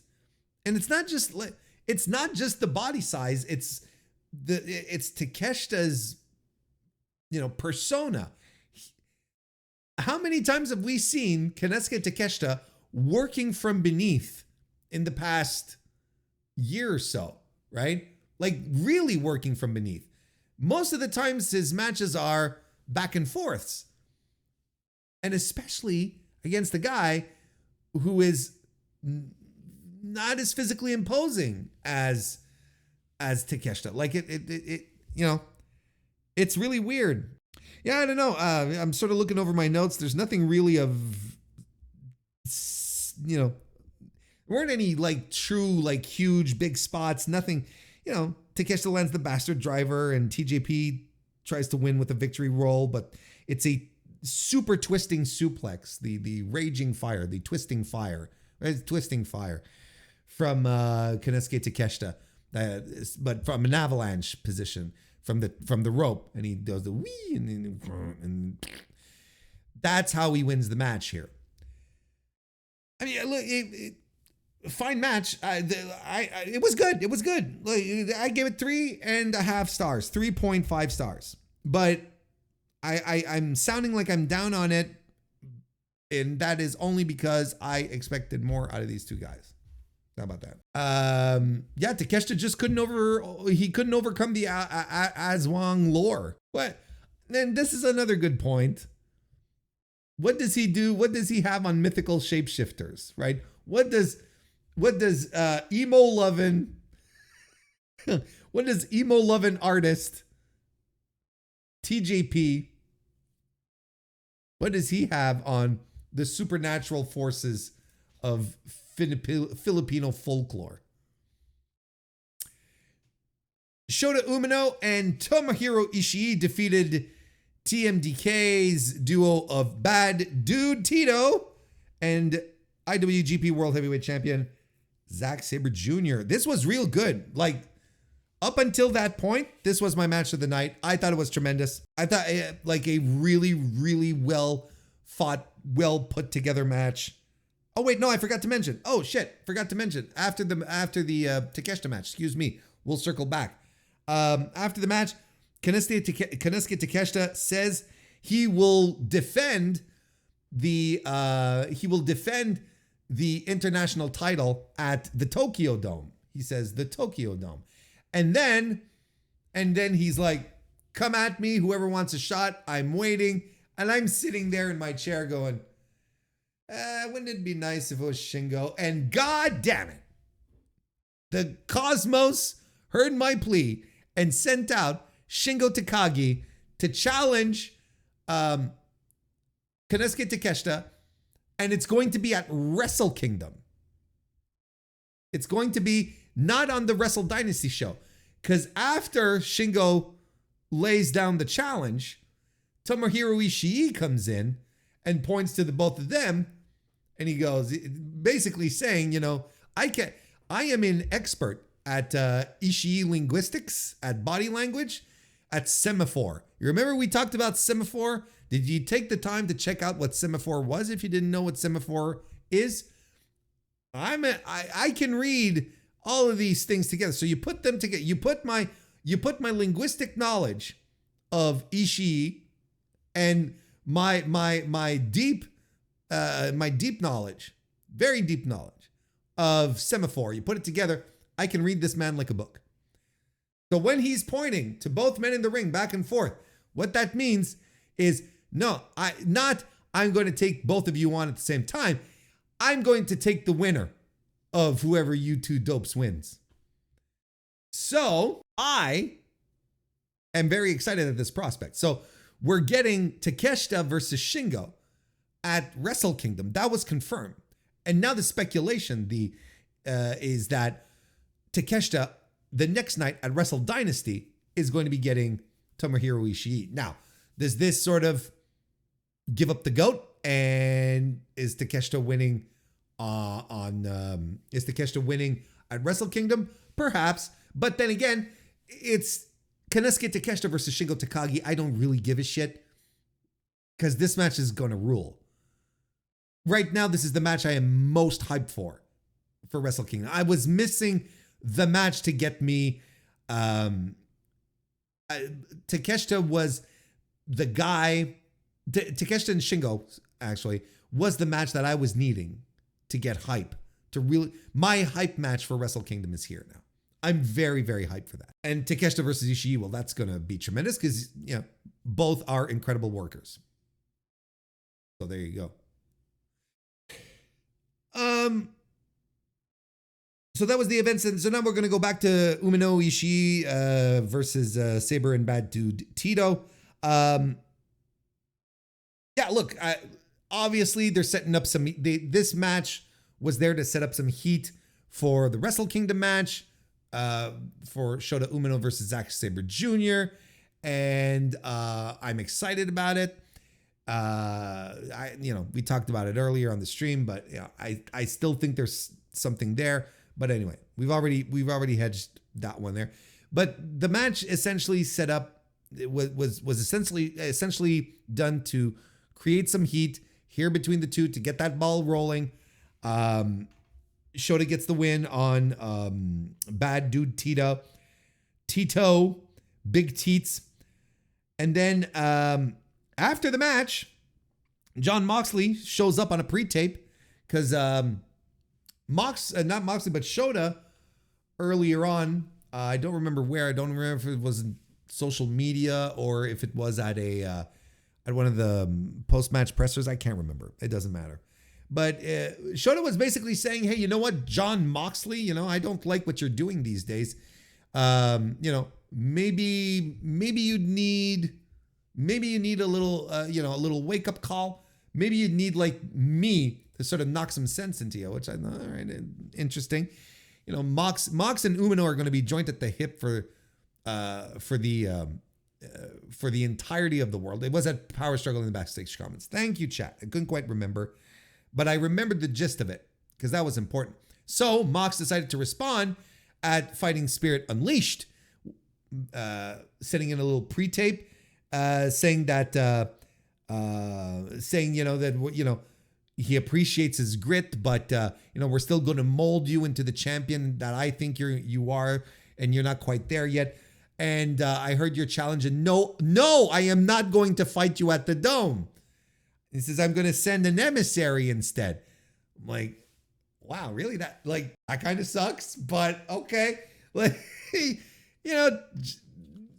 Dome show would be tremendous, right? For Jon Moxley. Wouldn't he be apropos? Or maybe they just want to hide him away. They want to squirrel him away for a couple of months. Hopefully, hoping that people forget about the disaster IWGP World Heavyweight title run, right? So then we cut back to Shota, who just goes on a tear, and he says, okay, you can bring whoever you want, essentially, but fuck you, Jon Moxley, fuck you. And he's really happy to be cursing in English, and the crowd is into it. Listen, you can't tell me Shota Umino doesn't know how to get himself over. He got himself over in that building. He woke that crowd up, going around cursing up a storm on Jon Moxley. So you can't tell me he doesn't know how to do it. Brother knows how to do it. As if he wants to do it. See, he'll turn it on and off whenever he wants. Y'all are missing the point on Shota Umino, turns out.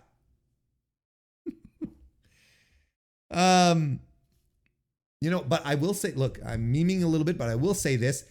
I kind of get the feeling, that Shota Umino would like to work in the United States. I think that's where he feels he'd fit in more in North America than in Japan. But I always feel like he's a little happier here. He always feels a little more. He's got a little fire when he wrestles in North America. He's got a little something extra. It's not the same guy. Just saying. I think the rest we're gonna breeze through. Like that wasn't that pretty much the gist of it, right?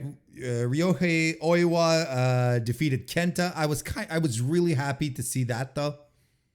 Because I would not have been shocked to see Kenta get the win here. But arm drags and arm holds by Kenta at first, and things pick up a little bit. Corner kicks by Kenta. Dr. Bomb by Oiwa. And it's a roll-up situation where Oiwa steals the win. It was a fine little match. I gave it 3 stars. 3 stars flat. Thought it was all right. Then we had Shingo Takagi and Yota Tsuji defeating Matt Taven and Mike Bennett. I kind of felt like this match, everyone was kind of going through the motions. I don't think it was particularly inspired. Shingo was, I feel like, the only guy who really knew how to work the crowd here, which is weird. But I really feel he was the only one. It feels like everyone else was just going through the motions. Yota Tsuji really didn't look like he wanted to be there. Like I understand, he's a big alpha male type, and at the end, Taven and Mike Bennett want to raise his hand, and he's just like shoot resisting, it's kind of weird. It was weird. It was kind of weird. Good enough work, but nothing compelling, nothing really interesting. I gave it 2 3/4 stars.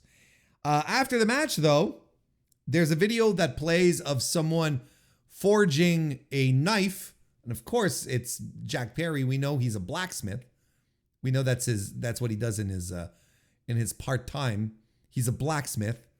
And we sort of stand there wondering when the video ends, what the hell just happened. And Jack Perry attacks Yota Tsuji from behind and then challenges him at Wrestle Dynasty. So again, like I talked about earlier on the stream, I'm not really, I'm not super into this match. I'm not as harsh on it either. It makes sense that Perry goes over to Japan. He's someone that the Japanese audience knows, as opposed to Doki, who wants to fight Sammy Guevara on the show, right? Well, the average Japanese wrestling fan doesn't know who the fuck Sammy Guevara is, right? He's never been there. He's never been in Japan. So at least Jack Perry, they know who he is, and not only know who he is, he's a House of Torture guy. So it's just it might not be the most exciting match on paper, but I don't hate it. I think a lot of people are very naturally down on Jack Perry. I feel like I'm the outlier on a lot of these things, but I'm not as down on him as other people are. Then Hazuki defeated Anna Jay, Koguma, and Trish Adora to become the number 1 contender for the New Japan Strong Women's Championship. So Hazuki will be facing Mercedes Moné, who showed up, talked some smack, and they brawled. Fine little angle to end it. And yeah, so they're going to be at the Battle of the Strong Style Unleashments in December. That's going to be their, so that's going to happen there. And the match was fine. I didn't think Anna Jay did much.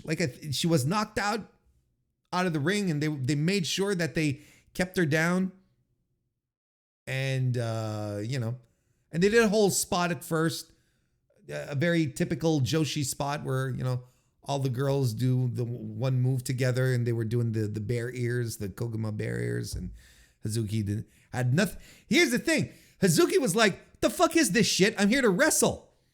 So she's like sitting down, and she's like, can we just get to fucking kicking each other's ass here? I'm here to work, not do this goofy bullshit. And look who wins. Not anyone. No one who did the bear ears walked out of the show with the number 1 contendership for the Strong Women's title. The one woman who decided to not participate got the win. What does that tell you? Oh, Jesus Christ. The West Coast Wrecking Crew defeated Fred Rosser and Tom Lawler. This is a 15-minute match that felt like 35. It would not end. Now, here's the thing, okay? First of all, it's a New Japan Strong show, so of course, you're going to have Fred Rosser and Tom Lawler fighting the West Coast Wrecking Crew, or at least some combination of those 4, right? That's inevitable. And they live in their own little orbit in these New Japan shows. Everyone fights everyone else on these shows. But Lawler, Rosser, Nelson, Isaacs, they all fight each other. They're just always together. Now, I'm going to tell you, the first match, how this match started off with the tables, I thought pretty good. I was into it. The submission part, I'll tell you, Fred Rosser blading. Did we know that Rosser was such a good bleeder? Did we know this? Am I just being very,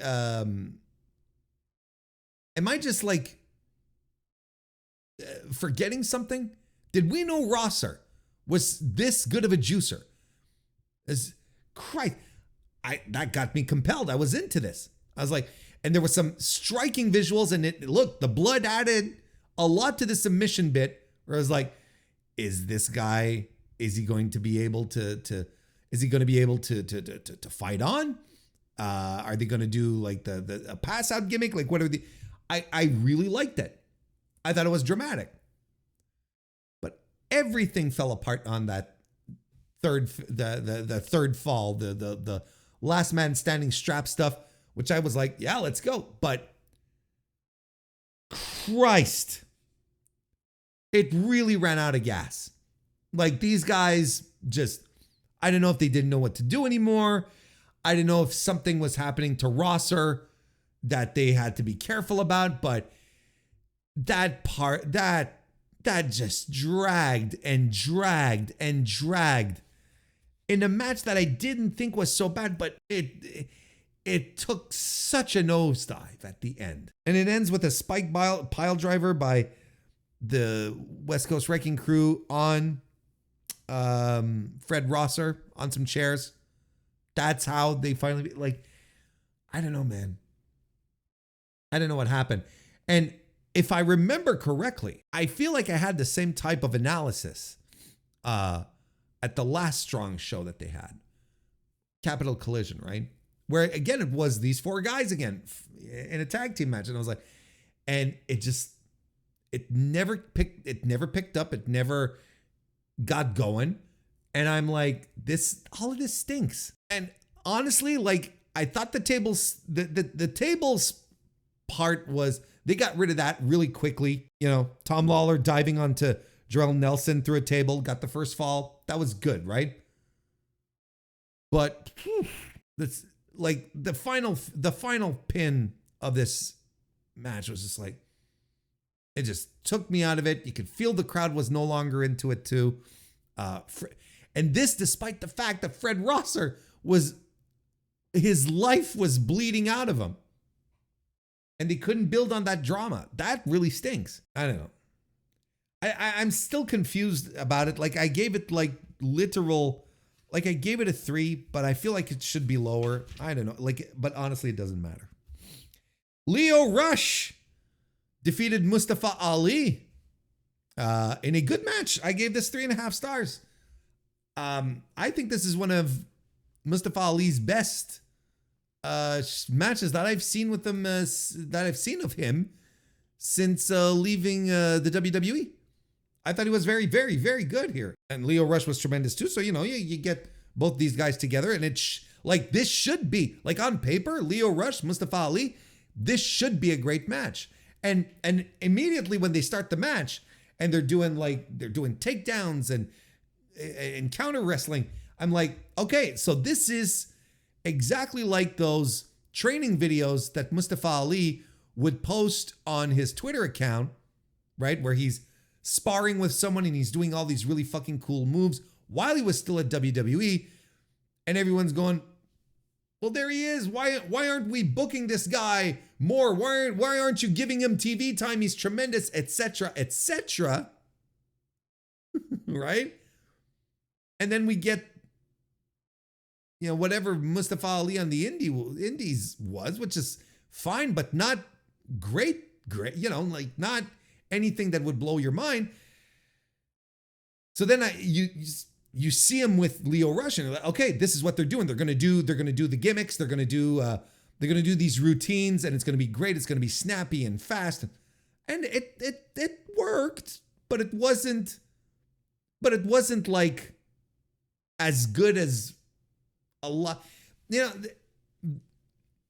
my overall analysis of Mustafa Ali's post WWE career so far is a lot of unfulfilled hope.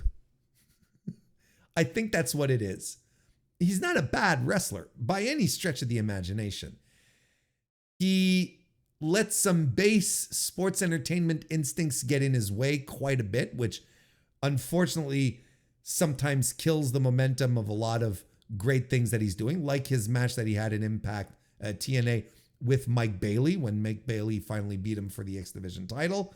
That match was on a roll to be great, and then they had to start doing Montreal Screwjob references because fuck us all. We'll never live that down. I think a lot of us hoped that this would be his moment to just tear everything down and prove everyone at his old job wrong, that he was this tremendous worker, that he could get himself over. And I would argue that the presidential gimmick with the Secret Service didn't get him over. His work, which is what a lot of us were excited to see, didn't get him over because it was very, very fine, was good, but not on the level that we were expecting from him. I don't know, like, good little wrestler, and that's pretty much it. We didn't have the breakthrough that a lot of us were expecting to see. And the grizzled young veterans defeated TMDK, Mikey Nichols, Shane Haste combo to become New Japan Strong Openweight Tag Team Title champions. Good little match. GYV cheat to win. Those are my notes. I gave it a 3. And then David Finlay defeated Kevin Knight in the opener. I thought it was pretty good. 3.25 stars. Good little match. And David Finlay, I don't know what's going on right now, but he seems to be getting more and more vicious as time moves on, especially his power bombs.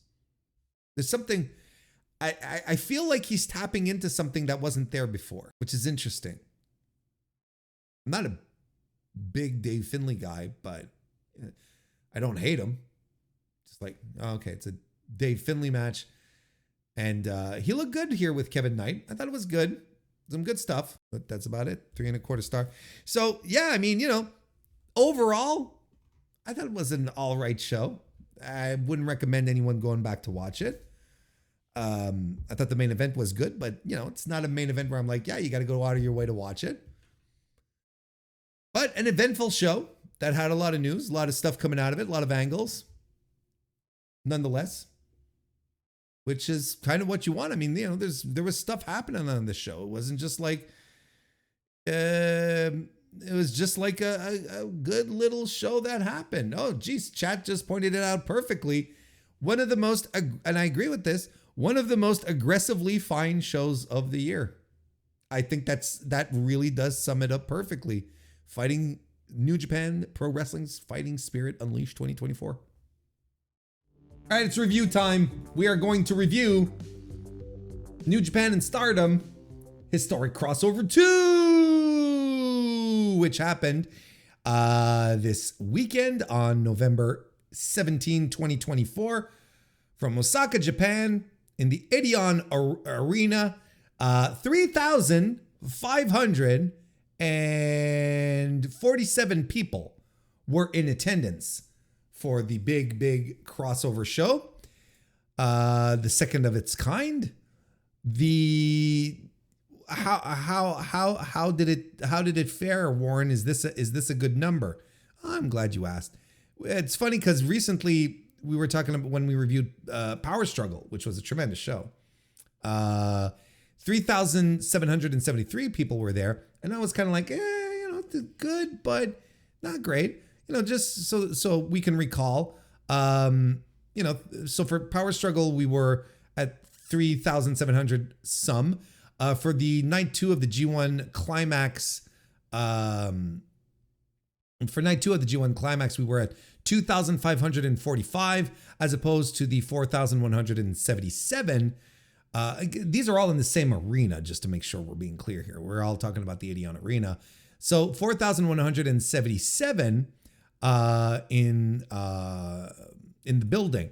So, that's pretty good. Earlier this year, there was a random night of the Best of Super Junior tournament that had 895 people. So, not tremendous, not tremendous, not bad, but look, you can do some comparisons here. Sunny Voyage from Pro Wrestling Noah, which happened just like a couple of days ago, right?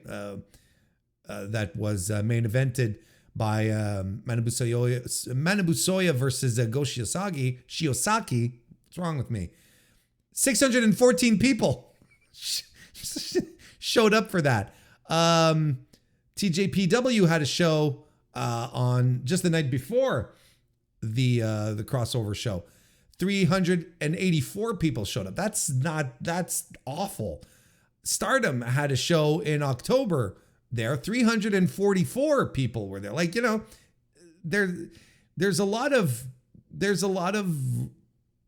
good stuff, you know, that you can glean from this, but I still don't think it's a great number, especially when you consider that last year's historic crossover show, the first one, which happened in November, which was not at the Adion Arena, but nonetheless drew 7,102 fans. So, like, year over year for the same event, we're like 4,000 people difference. That's not good. I don't think anyone's going around the Shin Nihon offices and giving each other some high fives. I really don't. It's that's not great. Those are not. That's right then and there. Like, you can already see like a problem. Now, last year was the novelty of the event, was the first time, and I thought it was much better promoted than this. They did a good job, I find, overall, to give these matches stories. You know, they had Clark Connors showing up on Stardom, and you know, they were doing social media stuff. Like, I feel overall they did a pretty good job building it, but not as good as the first one. And the first one, like I said, had the novelty of it all. But is this an indication of the continuing issues with New Japan's overall star power, where the usual guys, I'm getting really sick of this argument because I really, really sound like a broken record, and it's really fucking annoying.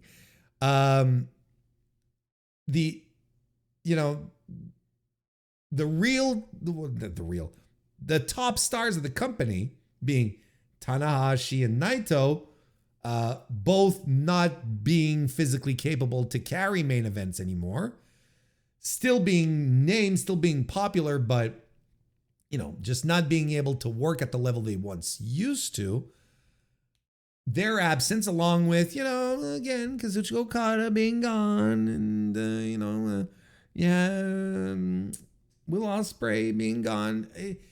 Is New Japan really suffering from all this time just not building new guys and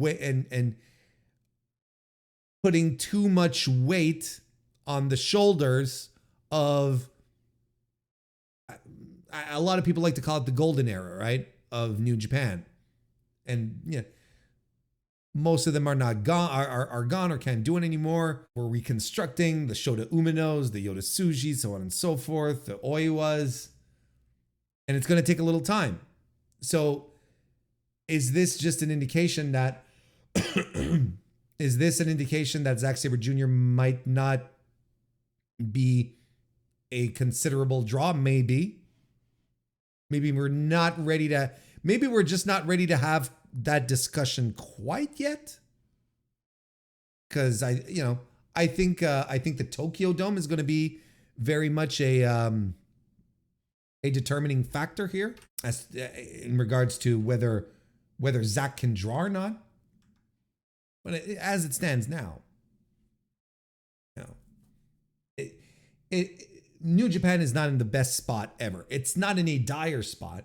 There are other companies in Japan that are suffering much, much more than they are. But I think we need to give this a little breathing room. But, you know, the one thing we can absolutely say is that Zack Sabre Jr. is not the instant potion of healing to New Japan's woes, attendance-wise. Where should we start? Why don't we go? Do we go to the top? Do we go to the tippy top? I think that's a good way to do. I like doing that. I like going to starting from the top of the card and working our way back down. Feels like it gives me, I enjoy the energy more. maybe before I get into the matches themselves, talk about the show, right?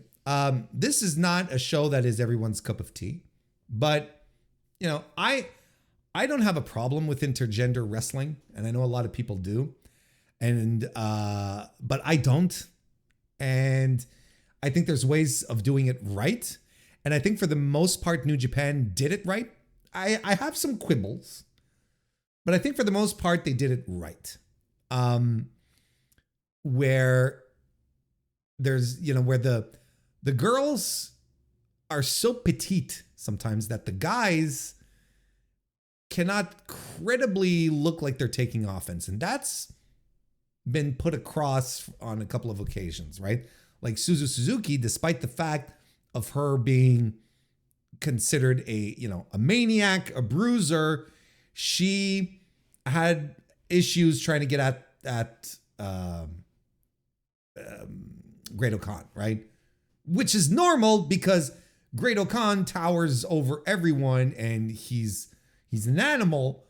So, you know, that's a smart way to approach it. So it's not like one of these situations where you have an intergender match and there's such a disparity in size between the two, yet both wrestlers are wrestling like they're on the same physical level. And I'm not saying doing moves. I'm not talking about, I'm talking about like physicality, bruising, you know, like strikes and chops and kicks and lifting. They did it in very smart ways. Now, there are things that there are ways that they approached it that I wasn't really a fan of, because I think sometimes they put too much emphasis in a lot of the matches where it's like the woman chops the guy and the guy just stands there and no sells. They did that multiple times over multiple matches. And at some point I'm like, you know what? I fucking get it. I'm not a fucking dummy. Why are you telling me this story over and over again? And can't you tell another story than this, right? Because we get it. And these are all stories that happened at the first crossover historic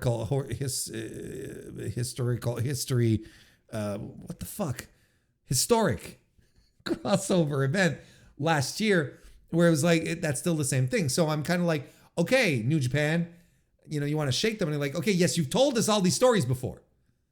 Now, can we move on a bit? Can we transition into another telling of the story instead of, well, the girls are smaller than the guys, so the girls can't hit us hard? Like, can't we move past that? But we didn't quite do that. Now, you know, I can understand why New Japan does this, because they are not a company that features intergender matches, period, throughout the year, right? Except for this show, apparently, which seems to be some kind of a tradition. But there's they seem to be angling to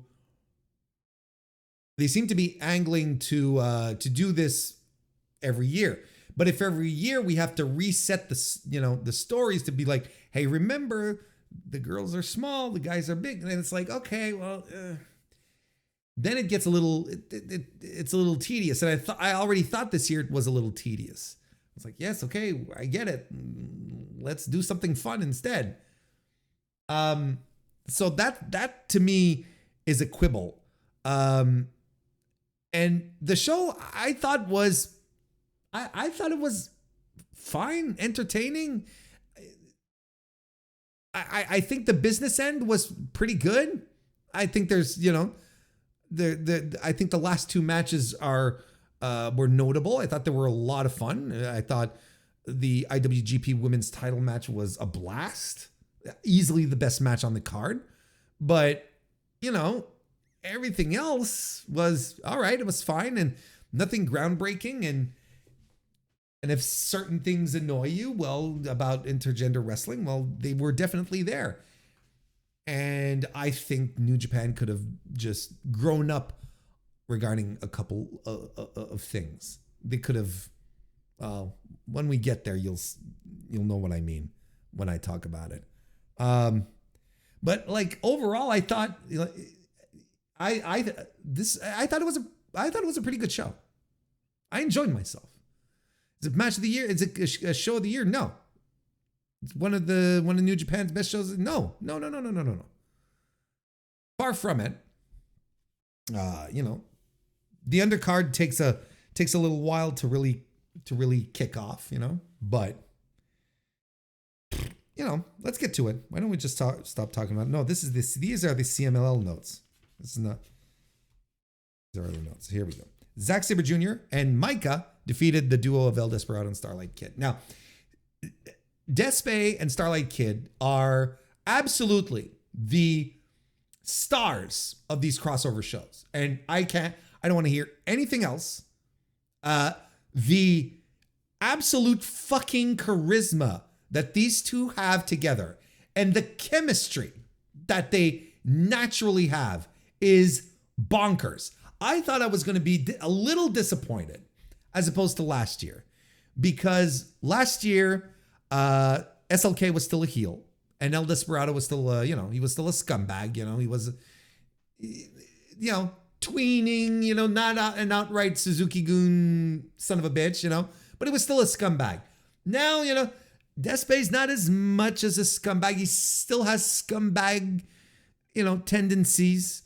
And SLK's she's a baby face now. I was like, I really liked the duo because they were the lovable scumbags. That was the thing. It's like, they clearly liked each other, putting over the brother-sister relationship, big bro, little sis kind of thing. But again, they come together, they do the thing. They just their entrance. And you're like, these two fucking rule. Like, they should be a permanent thing. Like, what are we doing not having SLK and Despe be partners more often, or just be in a fucking stable? Like, I don't know, man. Like, I don't know. Bring her over more often for New Japan shows. Let her corner him, right? They stole the show from everyone else on this card. No one shined as brightly as these two. Just incredible nutso presence, and I don't know what it is, but it's just that the combination of these two together just lights both of them up, and it is remarkable. So this adds a lot to the match, and they have chemistry in the ring on top of that. So it's like, so it adds a lot to the match, which I thought was a blast. I thought this was a lot of fun. I thought it was a good match. And there's and here's another quibble, okay? I don't know why we insist on having the mixed tag team rules on these New Japan shows, because I remember this was something that happened last year, and they're doing it again this year. I don't know why we're bothering doing the mixed tag rules when the girls are working over the men and the men are working over the women. Like, I don't know why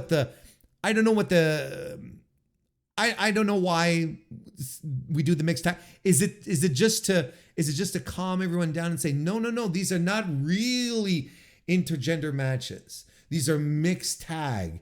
And if they start mixing it up, if they actually do some intergender, well, referee's discretion, right? You'd hear that often. You'd hear Chris Charlton and Walker Stewart go, referee's discretion, right? They do that quite often. I'm like, okay, but just then let everyone fight each other then. Like, what's the use other than maybe to try and quell some perhaps some more conservative voices, people who don't exactly like intergender. Like, I don't know what the strategy is. That's probably it, but I don't know exactly what the strategy is. So, it happens quite a bit in this match, and it's fine. What? It's just, why bother with mixed rules? It's like, it's fine. Micah does a stalling superplex on SLK, and follows it up with 4 suplexes. Which is fantastic stuff. Mike has come such a long way. Like her look has completely changed. I know she's a big deal in Stardom. I even liked her. She was in a tag team with Hiroki Goto last year, which was one of these star attractions, right? The duo of Maika and Goto, like both with the giving off the samurai vibe, And I thought that was a great pairing, and she's tremendous, and she's still tremendous here. The idea of her having won the Cinderella tournament, Zack Sabre Jr. having won the G1, so they're paired together against the lovable scumbags. But the lovable scumbags can't put shit off. Michinoku Drivers or Zack Drivers get the big win here for Micah and Zack Sabre Jr. I would give this 3.5 stars, and it's a fun one, like a good, fun, entertaining main event. Nothing wrong with it. Nothing bad to say about it. It was a good time. Mayu Iwatani retained the IWGP Women's title by defeating longtime rival Momo Watanabe. I thought that was fantastic. I thought this was a fantastic match.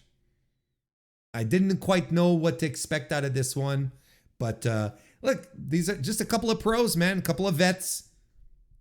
Been a while doing this, both of them, and pulling out the main event stunts, just to make it feel big, make it feel impactful. It's a very, very, very physical match from the get-go. And they trade moves on the apron. I believe Momo does a bastard driver, and Mayu with a dragon suplex as well. Of course, there's the Hate girls who are here as well. Hate being the faction, the House of Torture of Stardom, and they get involved. But there's also the Stars girls from Mayu's faction who are there to cut them off or whatever.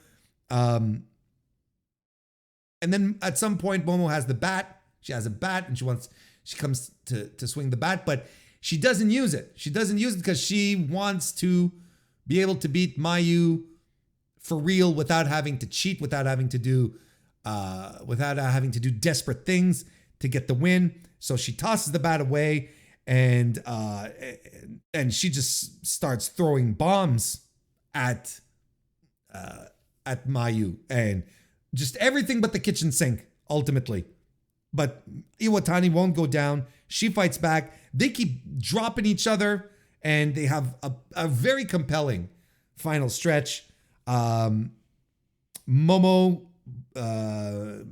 unfortunately loses the match. I didn't note the finish, which is weird. I didn't write down the finish, which is strange, but Momo did not make it. Mayu retains. I gave this match 4 stars. I'm going to give it a 4. I thought that was very, very good and easily the best match on the show. And it's tremendous. Got no complaints. Was it a Tiger Suplex? I think you're right. Honestly, I'm sorry. For some reason I didn't write down the finish. I just, I basically write down that they keep dropping each other and have a very compelling last stretch. So after the match, Mayu Iwatani, she books herself for Wrestle Kingdom 19, where she's basically saying, I had to sit out last year. That pissed me off. Okay. All right. I can get behind that kind of shit. I don't know how much of stuff she's airing right now. And she says, yeah, I'm going to fight in the Dome this year, and y'all are not going to be able to do a thing about it. And then Izumi walks in to answer the challenge. So that's what we're getting at Wrestle Kingdom. It was made official because President Okada was there, and he was signaling, yep, we're going to do it. Yes. So is he an on-screen character now? Just like his boy, Tony Khan? Anyway. What is it? Yeah, no, so Azumi and Mayu Iwatani for the IWGP Women's title at Wrestle Kingdom 19. Dope. Honestly, that should be a lot of fun. That should be a blast. I love Izumi. I think, out of the, I think Izumi has tremendous potential to get herself over in North America because I think she's very charismatic, but a hell of a worker. And, we've seen her a couple of times, like on Strong shows. She did the Forbidden Door. She was in the pre-show. But if you were to give her a little more room and, Tony wanted to, just put her in a match against, basically anyone on the roster, just have her lose, it's one of his top girls, one of the top women in AEW, and have her lose to that person. I think, and that's right. She did Ring of Honor. I think she'd have real potential to get herself over. Taichi and Natsupoi took on Clark Connors and Tekla, and not only took them on, but they also won. So the story here is that well, first and foremost, in case you didn't know, Clark Connors and Tekla are a thing. They're an item. They are dating. And and Tekla is a part of Hate. So the Hate girls are there cornering Tekla, and they attack before the bell. But then the Cosmic Angels girls, which is Natsupoi's faction, they step in as well. This goes to the floor for a while, because after all, it is a War Dogs match. And what I find pretty dope here, and I'm not going to lie, is that I enjoy these little things. Tekla has a cast. Like, I'm assuming that it's a legitimate injury. She has a cast, and commentary is putting over the fact that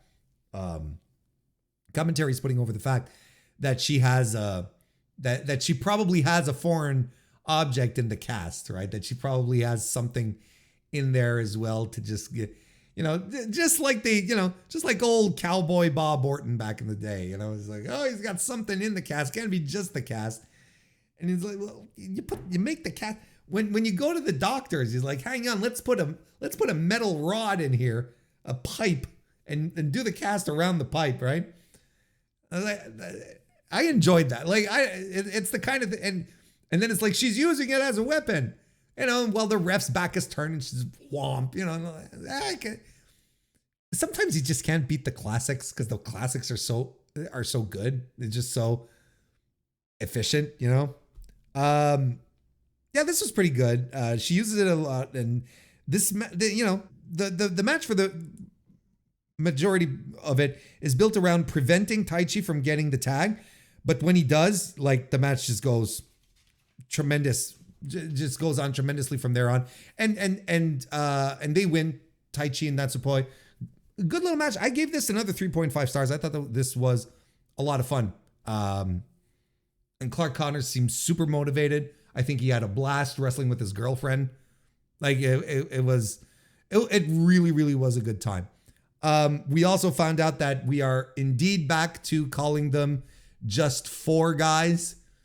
So Taka Michinoku can open back up his warehouse full of Just 4 Guys merch and start pushing that again. He must. Oh, we're back to Just 4 Guys instead of just disbanding the whole fucking thing. All right, that's fine. And I forgot to mention, I talked about commentary. I mentioned commentary a couple of times, and it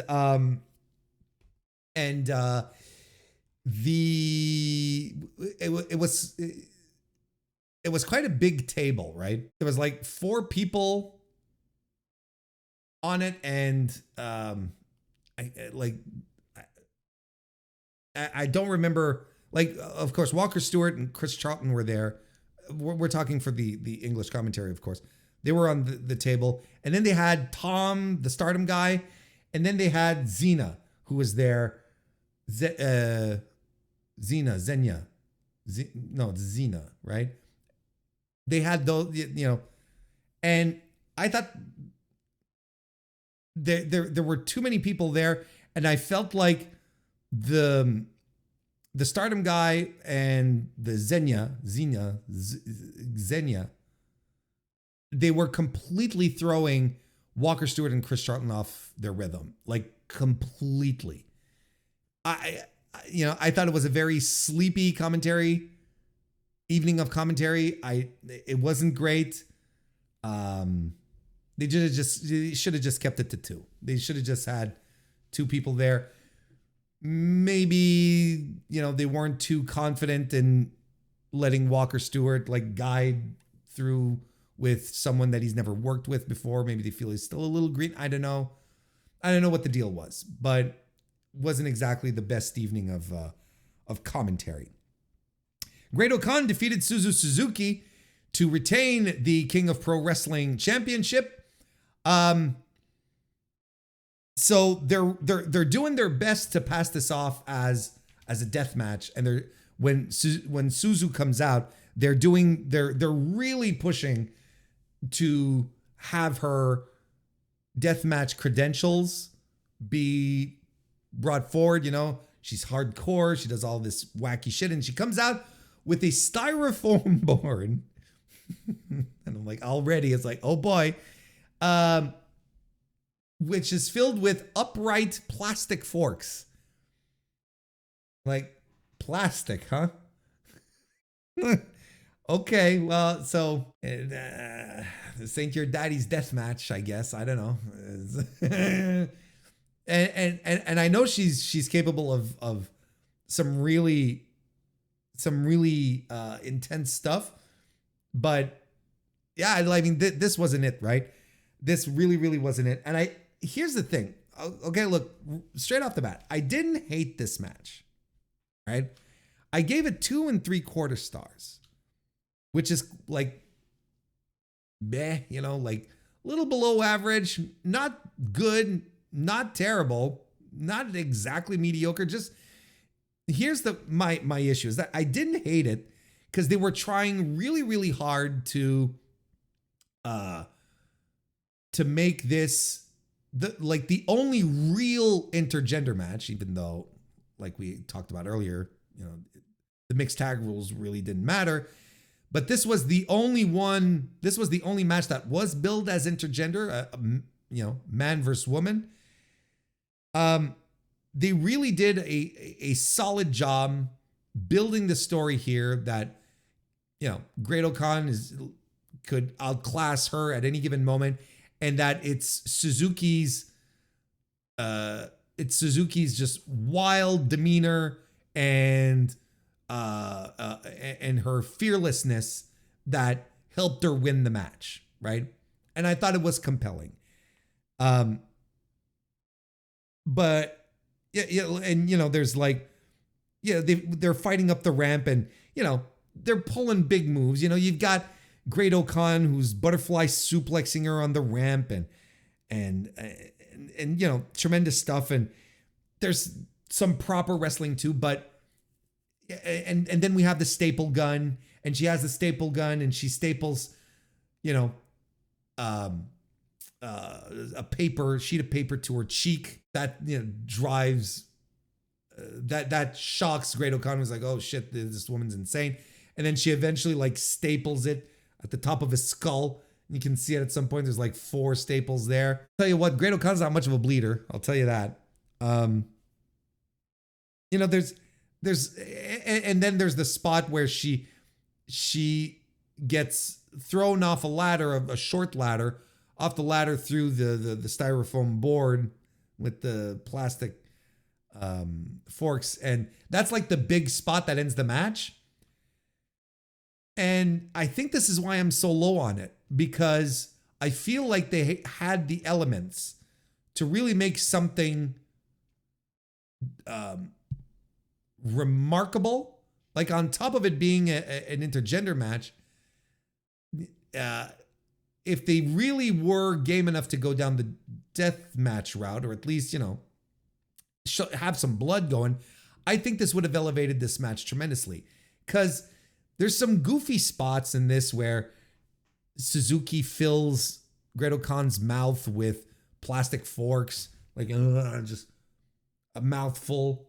And then she's got him on the apron, and then she runs all the way to the gate on the floor. And she runs back and then she drop kicks him in the mouth, and he's standing there with a mouthful of forks. And that's a little goofy. I'm like, well, I also understand it's practice, and it's common practice in death matches to have weird stuff happen to suspend your disbelief, but it's usually for something that's pretty fucking brutal. That doesn't come across as brutal, especially because the plastic forks were all like pastel colors. I'm like, I don't know. Like this is a match I really wanted to like. I really wanted to like more. I liked it, but I think I can't give it 3. I can't cross the threshold because it should have been more deathmatchy. It should have been more hardcore. Now it's just like a cute little plunder match when I don't feel like it had started off that way, where we had an underdog story to tell, and where the story clearly was Suzuki using her hardcore ways, or dirty tricks to get the upper hand. And we didn't quite get that. So yeah, so it kind of left me flat. I ended up not feeling anything. Like, I don't know. I was a little disappointed. 2 3/4 stars for that one. Let's breeze through the others. There's there's one spot though, right? There's one spot here where Great Khan sticks his thumb up Suzuki's ass, right? He's got her in a submission, and he does like one of these. He wets his thumb, and he just like drives it up her ass, and I'm like, okay, like this is what I meant earlier when I was saying, can we move on from oh, guys are fighting girls, kind of thing. It's like we're not 13. I don't know. It didn't offend me. I'm not like, what's he doing? Like, this is sexual abuse or whatever the fuck, it's like, oh, it's all performance. It's fine. I was more like, this is kind of dumb. I was more like, this is kind of dumb. The Bullet Club War Dogs duo of Gabe Kidd and Drilla Maloney, alongside Natsuko Tora and Saya Kamitani, defeated Hiroshi Tanahashi, Rizuki Taguchi, Hanan, and Saya Ida. Fine little match. I gave it 3 stars. The one thing that I found particularly weird, the highlight of this match, because I thought it was mostly a comedy match, right? And the idea is, in the build-up, the idea here was that Taguchi sort of has a crush on Saya Kamitani. She sort of leads him on, but also tells him to go fuck himself, right? And at some point, Taguchi is standing face to face with Natsuko Tora, and like she's standing in his way or whatever, and she's a big lady, and he's a skinny junior, and sort of like to counter her, he sticks his hands like right in his pants on his crotch, and what is he doing? Is he like, he starts to masturbate? Is that the thing? The girls go straight for him when he does that, but I'm like, what the fuck? I know the stories about the gentlemen who go to Stardom shows. I know the lore, but that was a little strange. And I'm like, what the fuck is this? Can we just like the Taguchi Kimitani stuff? I understand, because that was actually part of the build, right? That was a thing where he was crushing on her, and she just she's a heel and whatever. But this didn't even connect with the other stuff, and it was weird. It was weird. It was very strange. That, again, not offended, but I was kind of like, it's not great either. Like that, brother, that makes me a little more uncomfortable. That's maybe something we shouldn't be doing, and I don't care if it's like, oh, but it's more accepted in Japan. I don't know if it is. I'm just saying, whatever argument you want to bring up. I'm like, you still shouldn't do that. You still, even if you're just pretending, even if you're just pretending to yank it, you shouldn't do it. It's weird. It's weird. It's not cool. Yeah, I mean, this was, I gave this 3 stars. Overall, it was all right. And interesting little situation here where Tora she really had it in for Tanahashi. Like, she misted him, and then after the match, she went and like beat up on him some more. And she was like, yeah, I'm coming for him. I'm not done with you. I'm like, wow, all right. And I like her. She's got a good old school AJPW vibe about her. I like her. She's got this big bruiser, this Dump Matsumoto Aja Kong kind of vibe to her, which I dig. I think there's something there. And like,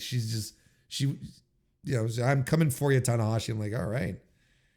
Better than, you could go after the other pervert too. That'd be pretty good. Callum Newman, Francesco Akira, and Jeff Cobb defeated Oleg Boltin, Oleg, I should say. Tiger Mask and Toru Yano. I gave this 2.5 stars. It's fine. Akira gets the win on Tiger Mask. I don't have many notes here. Azumi Meisera and Miyu Amasaki defeated the Hate trio of Konami, Rhea, and Ruaka. Azumi gets the win with the missile dropkick after Sarah lands a double underhook X Factor. And again, like, Azumi is very, very, very good. And on the Hate side, I like Rina, but Konami and Ruaka, they could hit the bricks. Didn't think they were that great. And finally, we had Saori Anu and Tam Nakano defeating Shuri and Tomoaka Inaba. Good little opener. Tom gets the win with the screwdriver. Nice little hard-hitting opener. Of course, you got Shuri in here. It was Queen of Striking. She's tremendous. Excited to see how. Yeah, like she's anyway.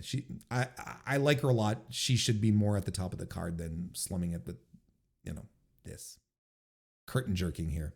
Oh, we had a pre-show match. Aya Sakura and Hanako defeating Rana Yagami and Saya Kurara. That's fine. Don't have much to add there. So there you go.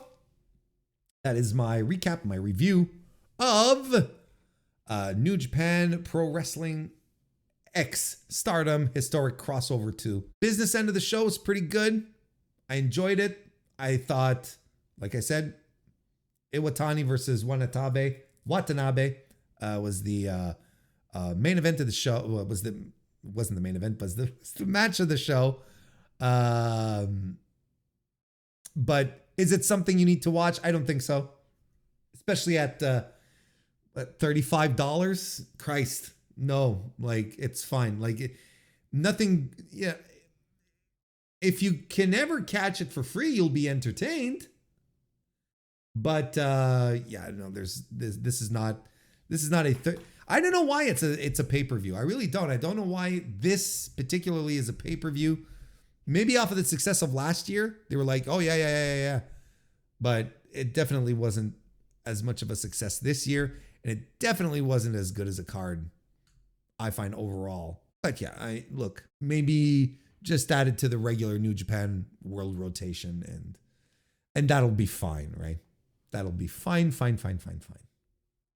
AEW Full Gear 2024 is what we are going to be reviewing right now. Show that happened on November 23, 2024 from the Prudential Center in Newark, New Jersey.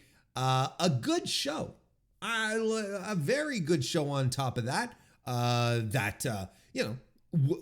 Delivered on most levels. I think that we had more good things happening on the show than the opposite. Again, like just continues to prove that you cannot bet against an AEW pay-per-view. Now, is this one of the greatest pay-per-views that AEW has put on of all time? No, but then AEW has put on some of the greatest pay-per-views of all time. So the bar is extremely high.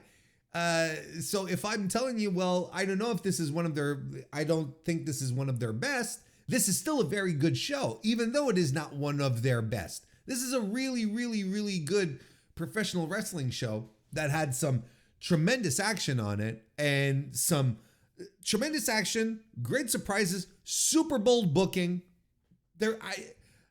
It's almost as if they decided to look at all the things that Warren Hayes likes about pro wrestling, about a pro wrestling pay-per-view, and just slap them all together.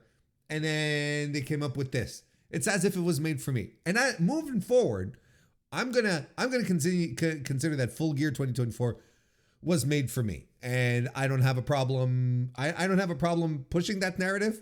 It actually, I like to think of myself as more important than I am. So why don't we just go with that? This was the Warren Hayes. This was the Warren Hayes pay-per-view. I think it's a good little way to go about it. So how about the business of AEW Full Gear? Oh, geez, I'm glad you asked. 10,094 tickets distributed, according to WrestleTix. I'm recording this on November 24th. So the last update we got from WrestleTix was from the day of Saturday, the 23rd. And that's where we were at. But there was probably still room to grow, as people in the comments were pointing out, that certain sections that had been closed off were now open, so on and so forth. So the number is probably a little higher than that. Maybe inching close to 11,000. We'll have to see in the next couple of days. But how did this compare to the last time AEW came to the Prudential Center? Well, I'm glad you asked that as well. Last time AEW came to the Prudential Center, it was earlier this year in January, at the start of the year. 5,924 tickets had been distributed for that one. So one of the best gates for a TV taping this year, unquestionably, for AEW. So that's good, and some good attendance, some very good attendance for the pay-per-view this time around. Last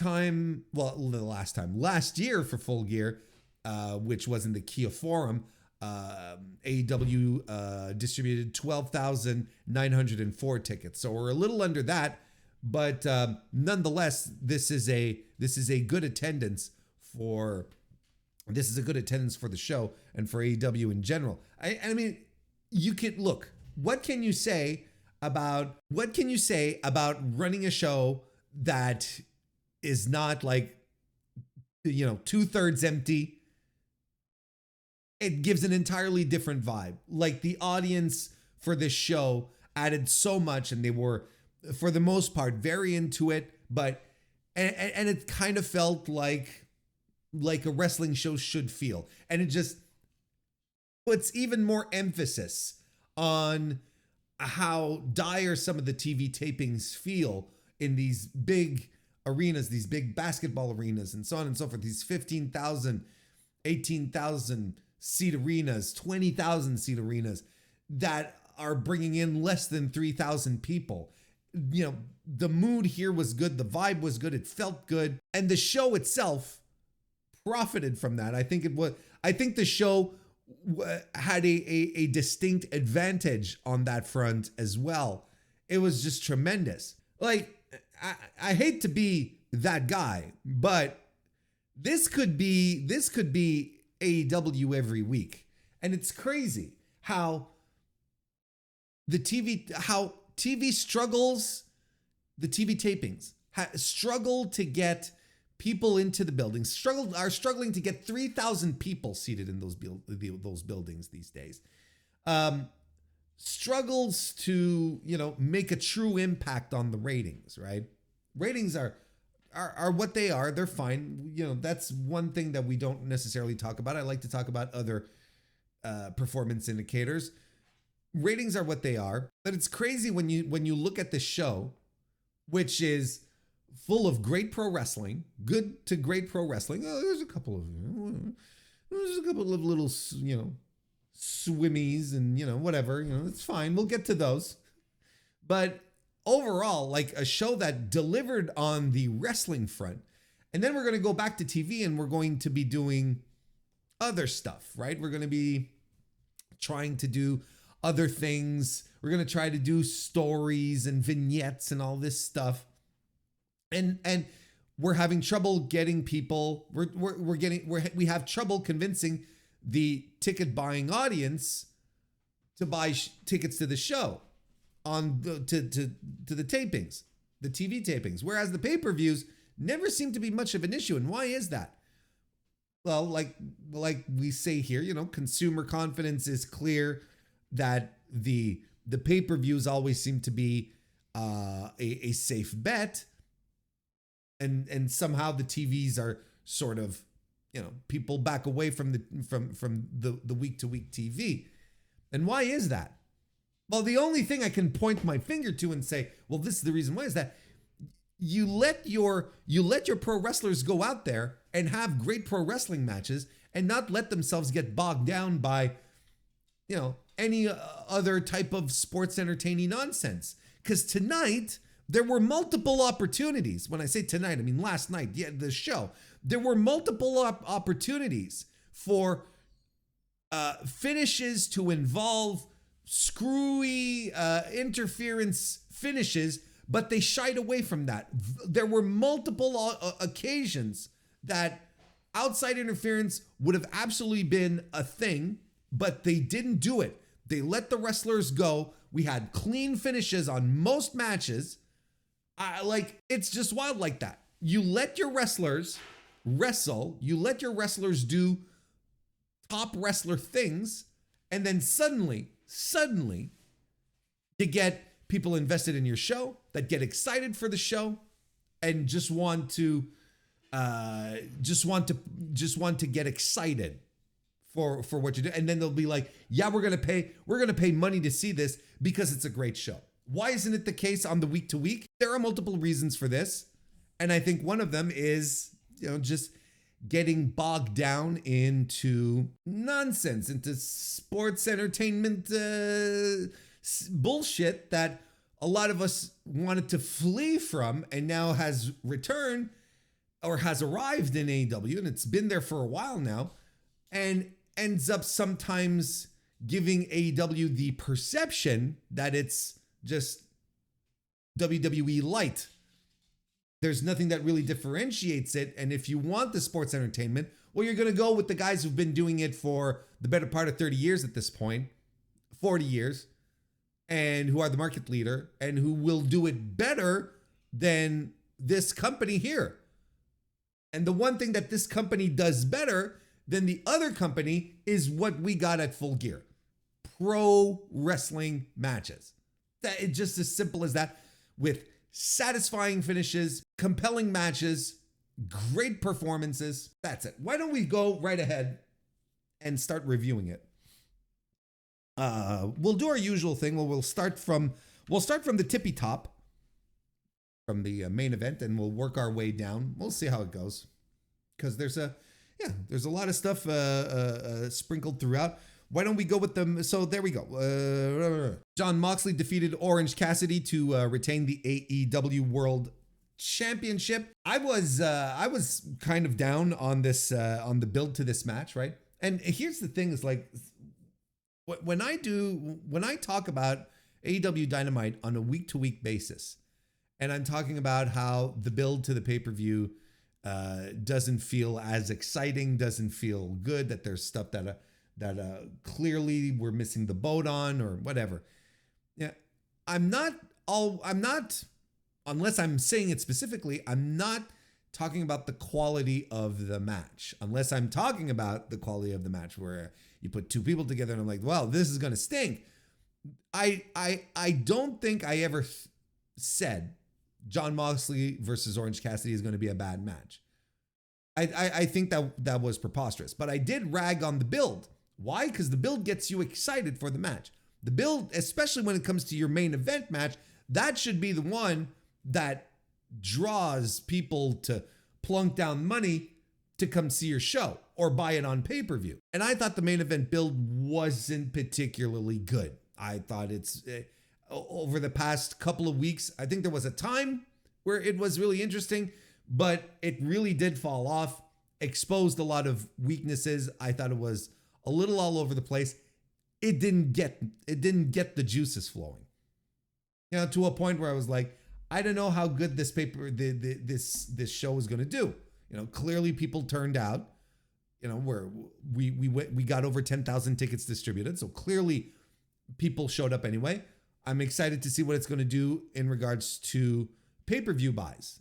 Are we going to be adding more people here than the usual range that AEW pay-per-views fall into? Well, you know, we'll see how all that goes. This is just a sidebar. Coming back to the match, I never said, despite the fact that I thought the build was kind of shitty, I thought this match was going to deliver, and quite frankly, I kind of feel like this match over delivered my expectations. The last time that Cassidy and Moxley fought each other was really good, and I really enjoyed it, and I really liked this one as well. I liked this match tremendously, with this story that they were telling, that Orange Cassidy's greatest attribute is his heart. It's his determination. Like, Mox can swing at him with everything he's got as much as he wants all the time, but Orange Cassidy will continue coming back. He'll come back for more. He'll ask for more, and you can't really. You're going to have to work really hard to put the man down, kind of thing. So Orange Cassidy bleeds early on when Mox is brutalizing him at the start of the match, throws him into the stairs, if I'm not mistaken, and that's where Orange Cassidy bleeds. And we already know that Orange Cassidy he's a fantastic bleeder.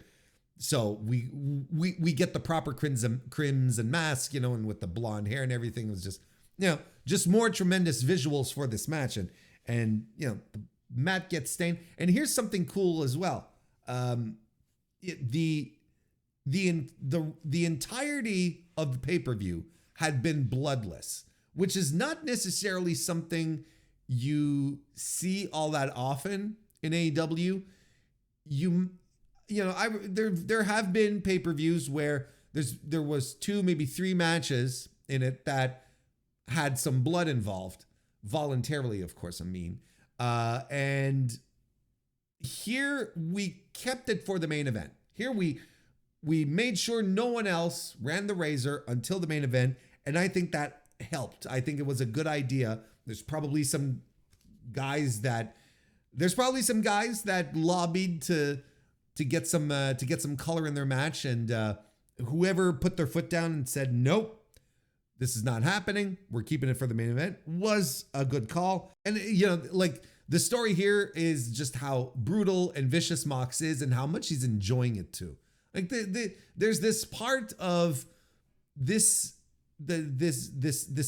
incarnation of Mox that is tremendous, in which he takes an enormous amount of pleasure just beating up and hurting people, his opponents specifically. And this really did come through, where, you know, he never really seemed taken aback, except, you know, towards the final stretch of the match, where there were no moments when Orange Cassidy was like, you know, on his knees bleeding and you know, gesturing to him and said, bring it on, give me what you got, kind of thing. There wasn't any moment where Mox was sort of like looking around surprisingly, like, the hell am I supposed to do? No, he's like, okay. And he'd just wail on him, right? He'd just jab him, he'd kick him, he'd keep working at him throughout the entire match, and he just enjoyed it, right? And they go on the floor and they're they're doing stuff on the floor. Mox is doing a lot of biting, and he's covering him, getting covered in Cassidy's blood in the meantime. And OC, like, he has to try and go for the eyes. He starts gouging the eyes. He's ready to play dirty too, and I appreciate that. That also setting up for the finish as well. But we also know that Orange Cassidy is not above taking a shortcut. In fact, most of Orange Cassidy's wins happen via shortcut. It happened just this week or last week on Dynamite, which is how he won against Wheeler Yuta. I don't know if you'd call it a shortcut as opposed to like a surprise win. Maybe that's more what I'm talking about. But he does take shortcuts sometimes. Like, he's not above using some nefarious schemes to get to the win. Orange gets these. He gets these hope spots, and boy, do they just come crashing down. Moxley anti-airing Cassidy at some point, just straight out of the air. Just fantastic stuff. They have a strike battle at some point. Orange Cassidy does the shin kicks and does the orange punch and does the Cazadora finish that he did on Wheeler Yuta with the cross-legged roll-up, but Mox gets out. He lands a beach break. And that's when Claudio and Pac arrive. And then the conglomeration will arrive as well to sort of even out the odds. And then we get the first, I think, real deal physicality, or at least counter physicality on Marina Shafir when Willow Nightingale runs out and takes her down in a huge reaction from the crowd. That was expertly built, by the way. That was just really, really well built, where Marina had just been coming in, punking out everyone, guys, and, just being the silent, destructive killer. And the woman who comes in to sort of equalize this is Willow, because no one had gotten the upper hand on Marina Shafir so far. So Willow comes out to do it, and boy, that tremendous reaction and a good place for Willow, who seems to be cleared from her concussion that she suffered couple of weeks ago at CMLL, so that's also good news. So throughout all this nonsense, Orange Cassidy has the briefcase in his hands, and he cracks it. He cracks it, I should say, across Jon Moxley's head while the referee is distracted by all the nonsense happening. But as he settles in to try and get the cover, Wheeler Yuta runs in out of nowhere. He was not with the rest of the Death Riders, so for some reason he wasn't, but he comes in through the audience and Busaiku knees Orange Cassidy, which allows Mox to land a Death Rider and get the win. I mean, I enjoyed the match. I thought it was a good finish. I liked the finish. Things obviously got out of control, and Orange Cassidy here used a briefcase to get one up on Moxley, and things might have seemed dire here, and that's why Wheeler ran in. That's why we needed the outside interference to make sure that Moxley didn't get pinned here. I enjoyed it. I thought it was a good finish to a really good match, or a great match. I gave it 4 stars. I thought this was expertly done, really, really well done. A good beat down story, good bloody angle throughout. Like, no, I really liked it. I really, speaking of angles, afterwards they pour, liquid cleaner onto Orange Cassidy's wounds and in his mouth. And it's just like, because these guys are complete psychopaths. And this has then Hangman Adam Page coming out hobbling, because he was in a war earlier. We'll get to that in due time. And he's got a chair, and you're not quite sure what he wants to do with it. We're not quite sure what he wants to do with it. And you've got Mox, pointing to his head and said, think about what you're about to do here, Hangman. They're 2 heels. So, Mox is like, okay, I got, think about what you're going to do here. And Hangman sort of, he sort of slinks off, sort of leaves all of this be. Maybe he was coming in for something that would have initiated a redemption run, but we're not quite there yet. Maybe but not quite yet. You know, he took out Wheeler Yuta, right, with the chair, like important to point out. He didn't just come in and walk out. He did like, you know, drive a chair into Wheeler Yuta, but he didn't attack Mox. Then Christian Cage arrives, grabs Moxley and lands the kill switch on him because he's got the goofy cash in contracts thing. And then you think, well, okay, he's about to do it. You know, that's when Hangman leaves, right? Hangman's like, do whatever you want. I'm done here. And that's when he leaves. But then Jay White runs in to take out Christian Cage, who was about to sign, reminding us of when Jay White came in and said, you know, Christian Cage, when Jay White came back from injury, he had said in a promo, I'm coming after Christian Cage. Christian Cage, I haven't forgotten about you. You injured me, you took me out, kind of thing. That was the thing. And then so he takes out Christian Cage. So there's still no goofy cash-in nonsense happening. So, you know, whatever. But like this was completely chaotic, right? It's like this is just stuff happening after this thing is happening, then this thing is happening, then this thing is happening, and finally the Death Riders, they see the opportunity, they hit the powder, they hit the bricks, they take a powder, you take a powder, you hit the bricks. That's how it goes. You know, you can't hit a powder because the powder will just like dissipate. Like it, you know, it's just like punching air. That wouldn't make sense. Why would you hit powder? There's no reason for that. Hitting a brick, that's something else. That the ergo the expression, right? And you take a powder because you take it with you. I guess I don't know why taking a powder. Look, we'll figure this out. We'll mix it. We'll do some research and we'll come back regarding the origins of the expression "take a powder" and why does it mean to, you know, run away, escape.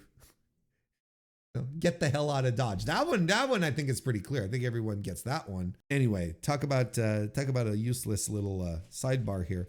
But the Death Riders go back and they go for their car, and then you have a car run in and crashes into the pickup truck that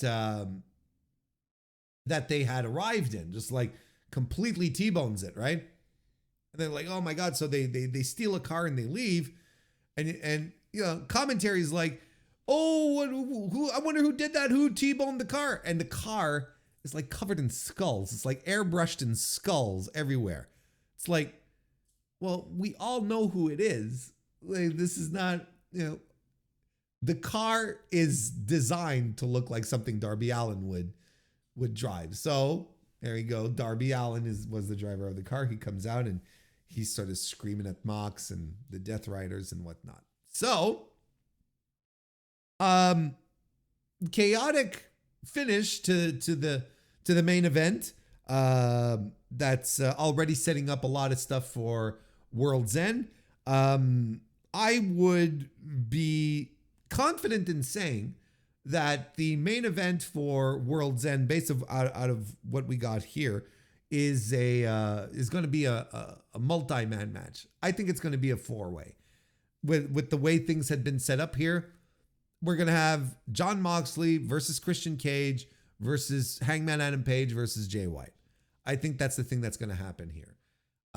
And then it starts to make even more sense as to why they had made Jay White a babyface, because right now you've got 3 heels in this match in the setup, if this is indeed what they're going with. And then there's Darby on the outlier, right? There's Darby who's still the outlier in all of this. So he might be, you know, the guy to like go after the title after World's End, going into, but what would that lead us into Revolution then? Is this your Revolution main event? Is that a big enough main event? Maybe, because I felt whatever Darby was doing with the Death Riders was a lot more compelling than what Orange Cassidy had been doing. So there's probably ways to ignite this and make it alive, make it thrive even more and build even hotter. So, you know, we might be jumping the gun a little bit on this one, but I feel like that Sort of feels like the plan. We'll see how it goes. But yeah, it really does feel like a 4-way match that we're getting at World's End, which doesn't tickle my fancy. It doesn't tickle anything actually on me. Not just my fancy. It doesn't tickle me at all. Like there's nothing in. I'm not a fan of multi-person matches for your titles. Just build a contender, right? Just build a contender, 1-on-1. That's just me. But I thought the angle at the end was fun. It was chaotic. Kind of what it should feel with the Death Riders, right? But the match I thought was really good. I thought it was a great little match, great little main event. And there was one really great convincing near fall. That where Mox got his shoulder up like at the very last possible moment, right? Like Shinsuke Nakamura levels of 2.9 and that kind of, just absolutely brilliant the way he had done it where because I bit and I was like, wait, they're not doing this. They're not giving the title to Orange Cassidy. This doesn't make sense, but it was so close that I bit and that's all you can really hope for. I thought it was really good. Enjoyed it tremendously, even though the build wasn't all that great. Bobby Lashley defeated Swerve Strickland in a really good, really fun fight in which that told a story that needed to be that told the story that needed to be told here. That Bobby Lashley is, as his nickname implies, almighty. He's just a huge dude, powerhouse that can overrun his competition, even top guys in this company, even former world champions don't stand a chance against this guy. And I think that was a bold bit of booking to have him. Not like, we're not going to call this a squash. We're not going to be facetious and call this a squash because it was not a squash. But this was him exerting dominance over Swerve, who is absolutely a top guy, right? With this entrance that he has now, the camera angle, the pyro and all that. Like, who are the dopes who are saying that AEW doesn't treat Swerve Strickland like someone important in the company? Who are these weirdos? Who are these weirdos? You need to point them out to me because it's a demonstrably bad take, and it's one that has been around for I think since he won the AEW championship, and it's something that people still harp on. But I swear to God, these are people who don't watch the show, because you cannot be watching AEW Dynamite and think that Swerve has been relegated back down to, eating chips with Hook, right? On the mid card.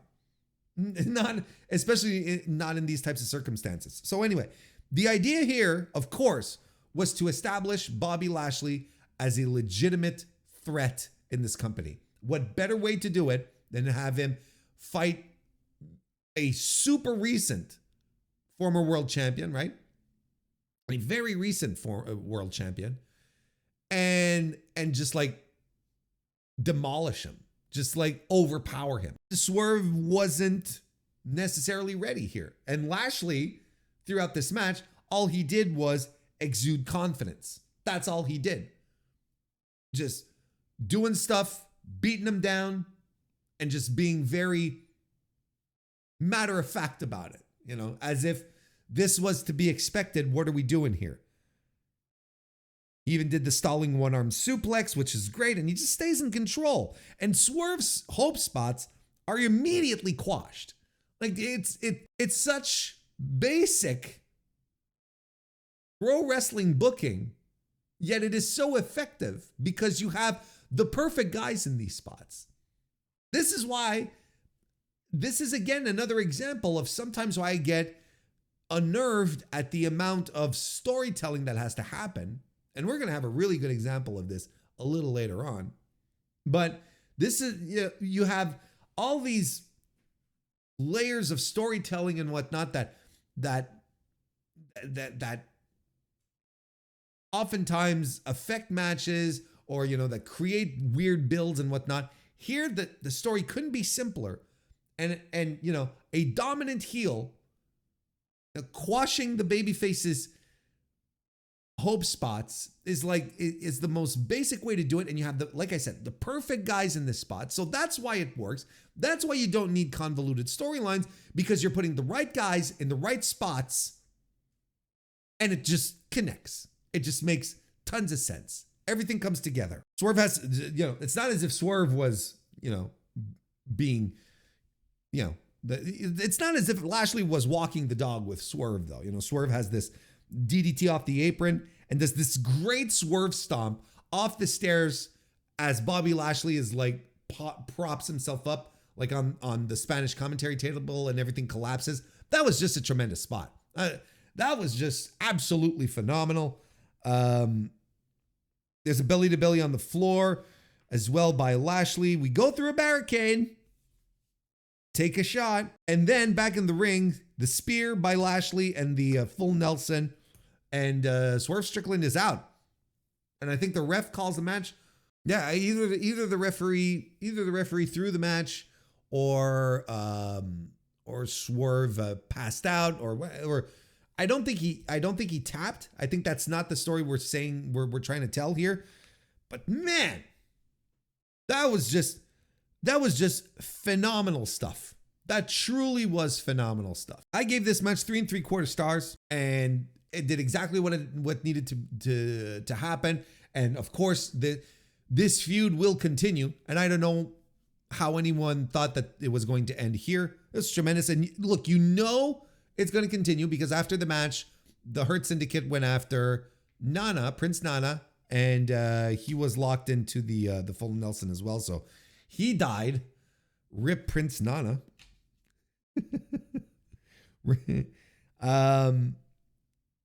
Yeah, I mean, there you go. Just a tremendous outing by everyone here in this match. It was just it truly was phenomenal. I was very I was expecting something good. And this was actually really, really good. Good job. The right guy went over. The right story that needed to be told was told. And if anyone is worried, I don't know who is, but in case anyone was worried, Swerve is fine. Swerve is fine. You don't have to worry about Swerve. This is how we establish a good, solid feud. This is fine. And everyone, let's just see how all of this goes, but we're on the right track here. And you know what's also been great? Yeah, I have only mea culpas to do here in regards to the Hurt Syndicate joining AEW, because I was not a fan of this decision, but so far this has been a hit. This has been a home run every step of the way. Lashley, MVP, Shelton Benjamin having tremendous TV matches where you're like, yeah, it's like put him in the C2. Let's do, this is going to be so far, nothing but hits. And you sort of wonder just how personally these guys are taking it, right? If they've got something to prove that they can, that the other guys are missing out, that it was a mistake to say thank you for your services. And if it is, look, a chip on the shoulder can take you a long way. Look at Taz's career. As we keep moving down from the top, Kensuke Takeshita defeated Ricochet to retain the AEW International match. I don't have many thoughts about this match. So I gave it 3.5 stars. Okay. I thought it was good and well worked. And I think but ultimately I feel like this is This match here was the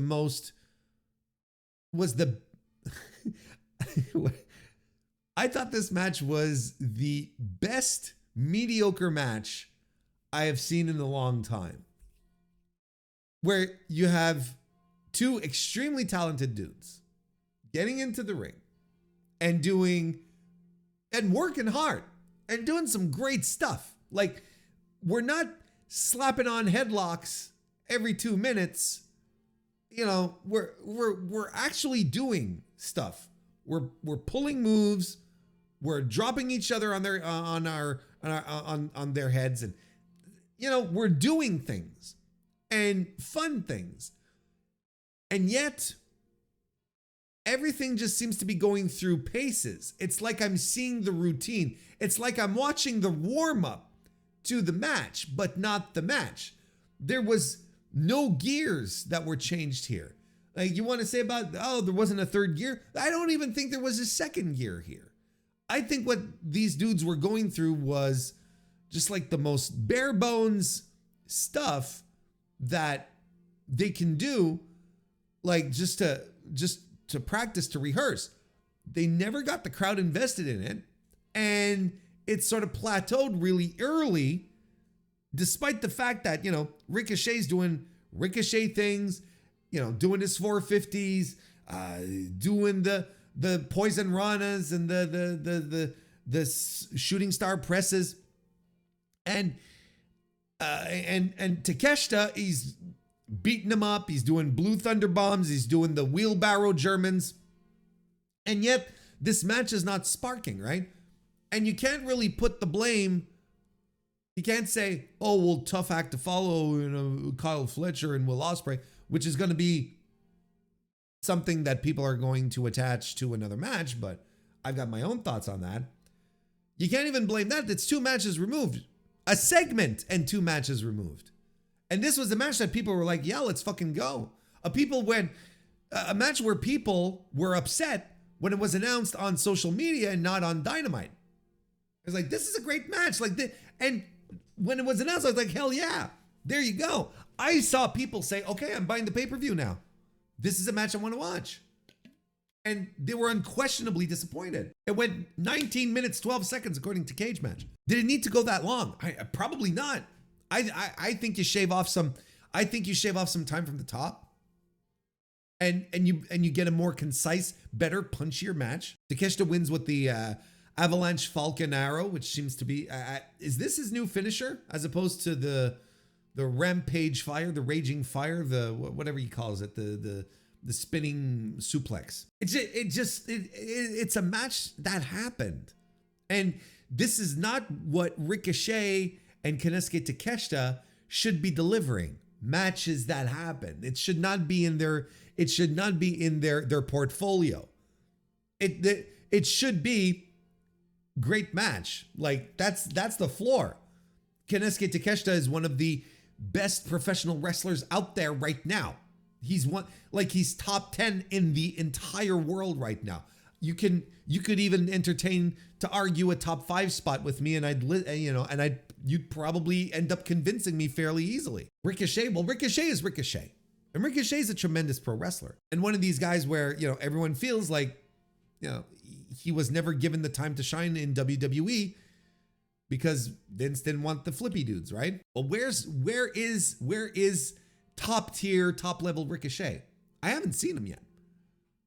You know, fine little matches, good little matches on Dynamite.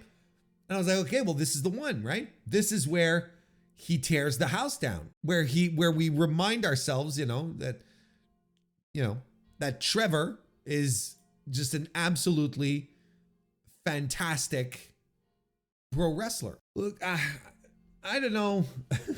I don't know exactly what I don't know if I'm ready to completely jump off the Ricochet train, but I'm not getting any reasons to really stay on it as well, right? And if there's one guy you think a guy like Ricochet would be able to have a top tier match, like one that that has people buzzing the next day, it's Konosuke Takeshita. Like, why isn't this match on the, why isn't this match buzzing in my head like Will Ospreay and Kyle Fletcher is? Like, it doesn't make, like, it feels like a match. It's a matchup that is absolutely in line with that level of match. Like I said, like it's a 3.5 because I think technically speaking, like, everything was fine. Everything looked good. Everything was well executed, but they never got me. They never sucked me in. They never got me to believe. And I don't think the crowd in there, the crowd there was into it as well. And I feel like they were ready for it. Like, I feel, it's one of these matches where it's like, look, the floor is very high. Yeah, let's just move on. Daniel Garcia defeated Jack Perry to become the new TNT champion in a match that I considered to be the worst match of the show. And I don't even know when.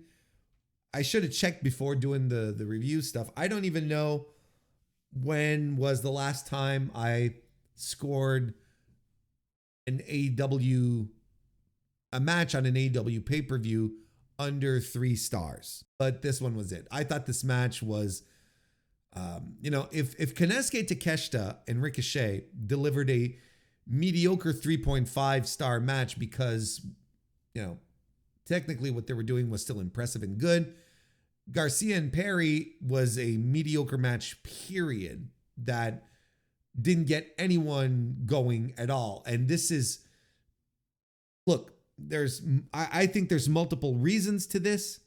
I think the build was dog shit to this match to begin with. So I don't think anyone is truly invested in it. Like this sudden raging dislike that Jack Perry and Daniel Garcia had for each other was, I never quite got it.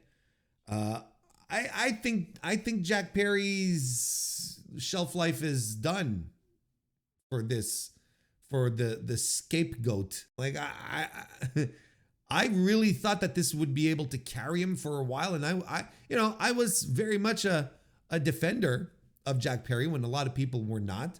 I was like, no, I'd say I don't think his stuff is as bad as people let on. I don't think he's.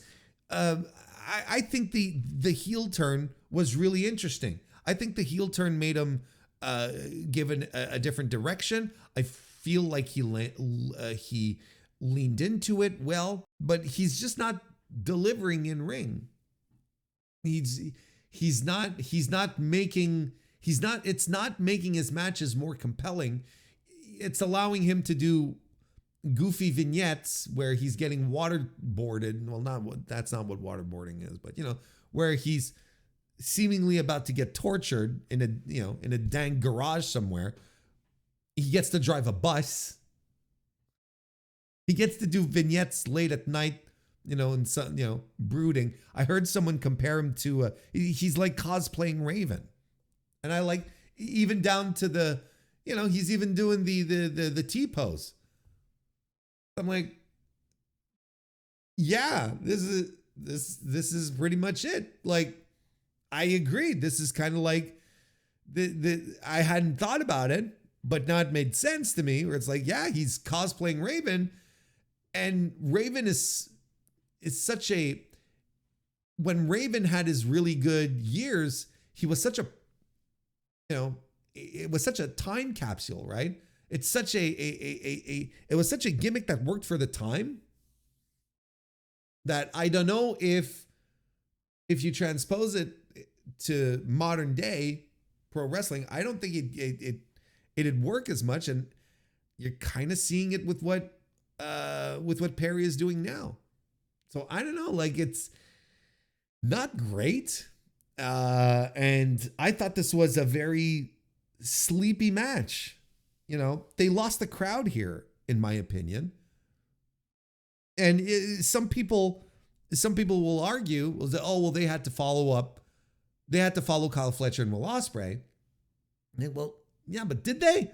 Because they put a full-blown segment between, just to give some breathing room between the two matches, because they knew Ospreay and Ospreay and Fletcher were going to tear the house down, and so they gave the buffer of the women's the Mariah May's celebration thing, so that people could catch their breath and then get back into being into this match. But look, I know people naturally like Daniel Garcia. I know he's got the babyface energy to him, but but I don't think anyone really cared about it, because I don't think Jack Perry's all that interesting. And Jack Perry at some point in the match offers the TNT title to Garcia, and it's like, come on, hit me, right? Because the last thing that we're talking about in the garage segment with the bus and the crowbar and the bucket of water was, Jack Perry going, you don't have the darkness in you, you don't have what it takes, kind of thing, right?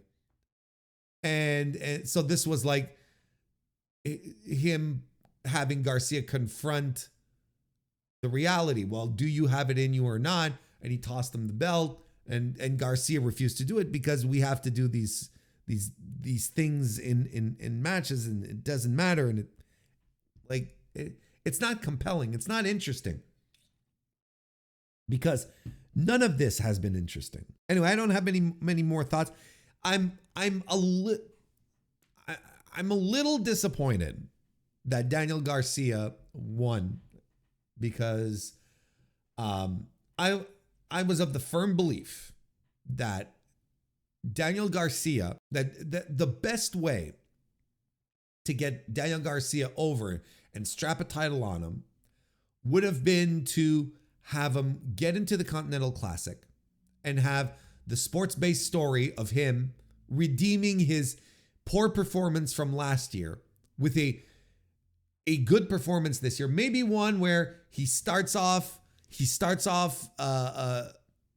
losing matches, and then has the big comeback to win the block, kind of thing, right? The Naito storyline for the G1, right? Those of you who know what I'm talking about, you know what I'm talking about. You give him the Naito story in the C2, and then he goes to the finals and he faces Kazuchika Okada and he beats Kazuchika Okada for the title. And that's where you pull out the home videos and the call with the mother, all of this stuff, where she says, oh, this is how I raised you, so on and so forth. That's when it becomes much more impactful. And that's where you can really get behind babyface Danny.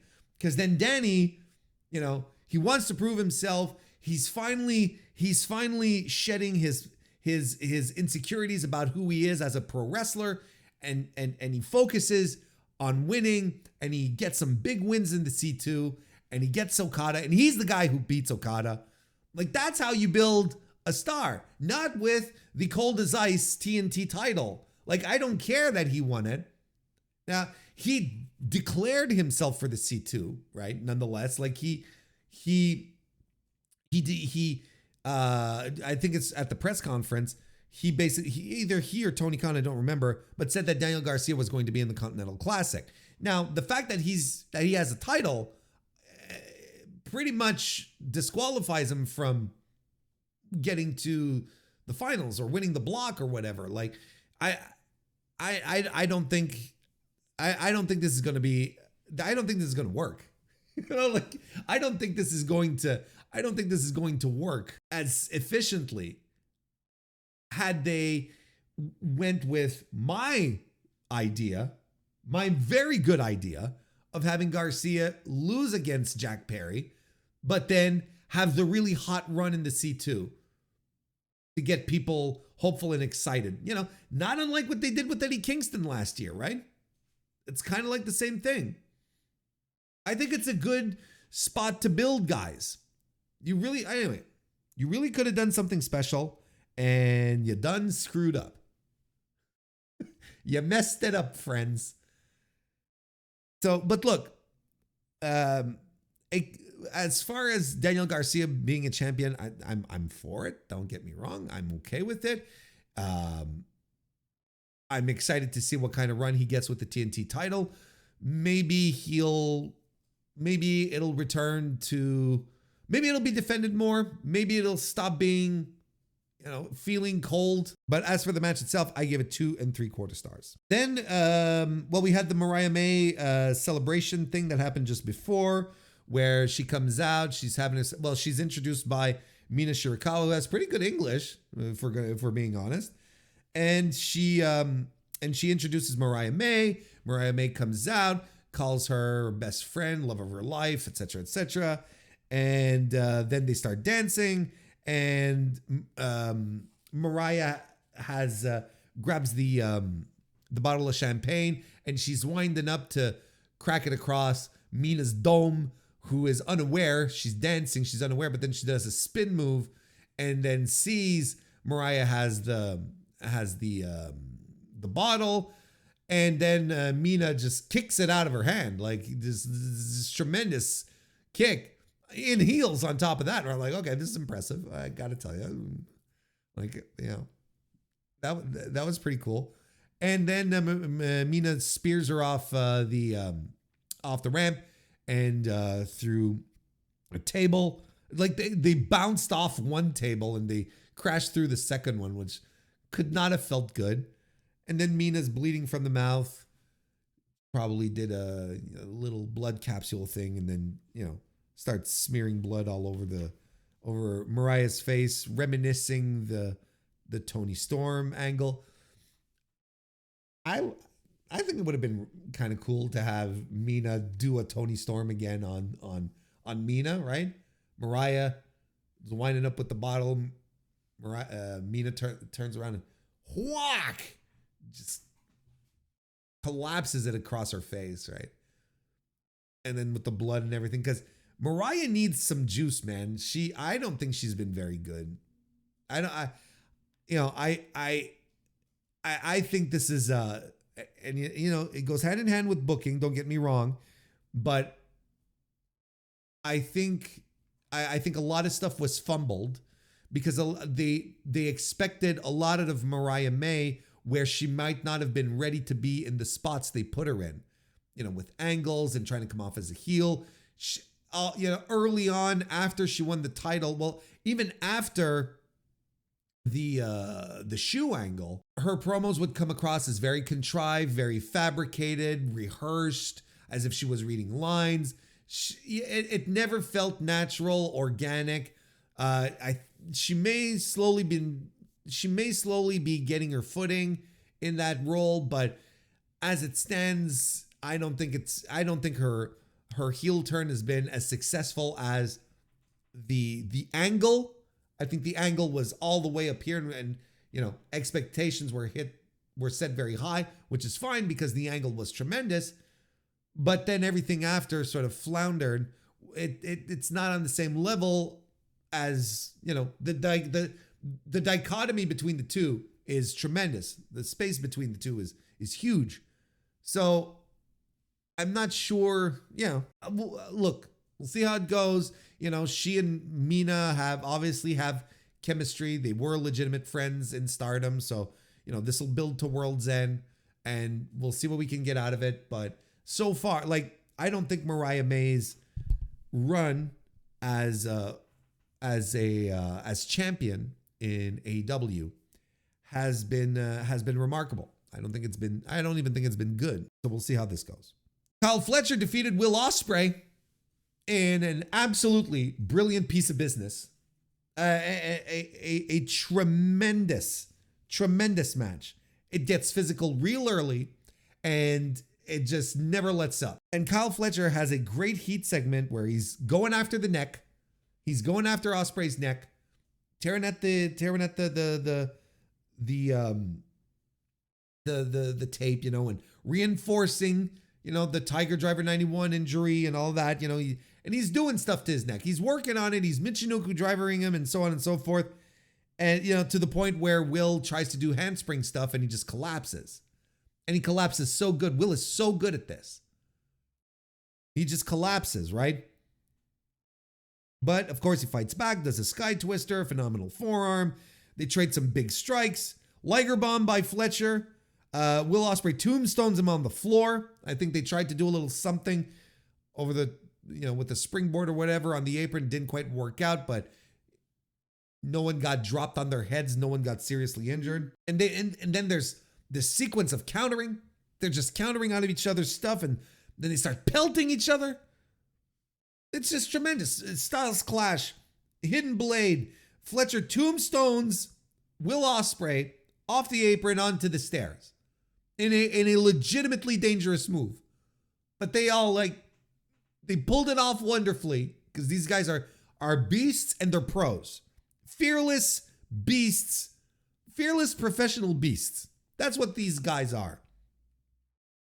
And back in the ring, Fletcher lands this wild pile driver type move on Will Ospreay, and Ospreay is smoked at this point. He's got nothing, and he's trying to strike at Fletcher, and he's standing, but he's leaning onto Fletcher. He's got nothing. He's trying to pull out some strikes, but Fletcher's just brushing them off, and he just proceeds to dismantle Will Ospreay. It's literally the meme. Oh my God, he's already dead, right? Stop it, he's already dead. But Fletcher has to punctuate this. He has to put an exclamation mark on this. His thing was, I need to get out of your shadow. And he's just dismantling him. And if all of this stuff wasn't bad enough, the pile drivers and whatnot, if that wasn't all bad enough, he does the generico brainbuster. He does the haluva kick and the generico brainbuster in the corner, to win the match. Another fucking dangerous move. An absolutely phenomenal match with a great story, with incredible athleticism that had you on the edge of your seats, that had the crowd up on their feet. Just loving every moment of this. 5 stars. This is a 5-star match. This is a match of the year contender without a shadow of a doubt. This is going to be on people's lists. This is absolutely tremendous stuff. Kyle Fletcher's most important match of his career, and he just nails it. Sure, he's with Will Ospreay, who is the greatest wrestler on earth right now, who could drag me to a 3.5-star match. And by the way, they're real life buddies, they're pals, they're chums. So of course, you have Will Ospreay doing everything to make this work so that Kyle looks good, but Ospreay can only go so far. Fletcher has to bring it as well, and Jesus Christ, did he ever bring it? And he wrestled like a big guy. He wrestled like a big dude, like a big heavyweight, not just like a guy, doing flippy stuff and super acrobatic things. No, he came into this acting and wrestling like a top guy. I appreciated this so much. And he this was his moment, and he grabbed it by the throat and he made it his. And what more do you want? Tony is focused on making this guy a star. Well, this was the best step possible. And Fletcher, not being a complete moron, understood the implications of this match and what it meant, and he just completely went for it. He made the moment his own. I loved this match. Tremendous stuff. There's not more you can add about Will Ospreay in wrestling commentary at this point that hasn't already been said, other than, by God, he's great every time. He's great every single time. But Fletcher, just tremendous. Just tremendous. After the match, Mark Davis comes out to sort of carry Will Ospreay off. And again, Fletcher and Mark Davis don't get to blows, or at least Fletcher doesn't go after Mark Davis, right? Outside of the slap Didn't he slap Mark Davis in the multi-man match on last week's Dynamite? I think he slapped him, but other than that, he hasn't been like outly physical with Mark Davis. Mark Davis got to Fletcher and ground and pounded him after the slap, but they haven't been like fighting. Like up until now, it feels more just like brothers being mad at each other and having to, just take it out on each other because they're brothers, right? That's how it feels so far, as opposed to, pulling out nasty wrestling moves and like pinning them or whatever, doing tiger drivers or pile drivers, that kind of stuff. An absolutely phenomenal match, like match of the night without any question. Like this is like, it's undeniable. A true to form match of the year contender. Just great stuff. Just a fantastic bit of business, a brilliant piece of business. I loved it. I loved the match. Another match I really liked was Jay White defeating Hangman Adam Page again. The match itself is phenomenal. Like it's a brilliant, when people talk about, oh, but it's a psychology, and psychology is usually like this bag in which you can stuff, things happening in matches that aren't really good. You can just say, well, it's psychology. You see the psychology of things. This is a psychology match. This was a psychology match. This is a match that if you've been paying attention to this feud over the past couple of weeks, you absolutely understand what was going on here, what was happening. Both guys come in, they both have vulnerabilities, and they're both like, we're going to use the vulnerabilities against the other guy. Like that was both guys' game plans, and that's what they stuck to through the entire match.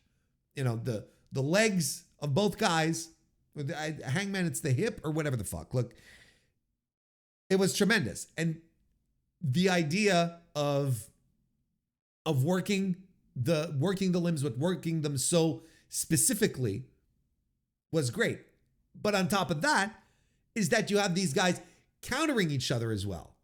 So not only do both guys want to focus on the other guy's limb, but they also know that the other guy is going to try and focus on the other guy's limb.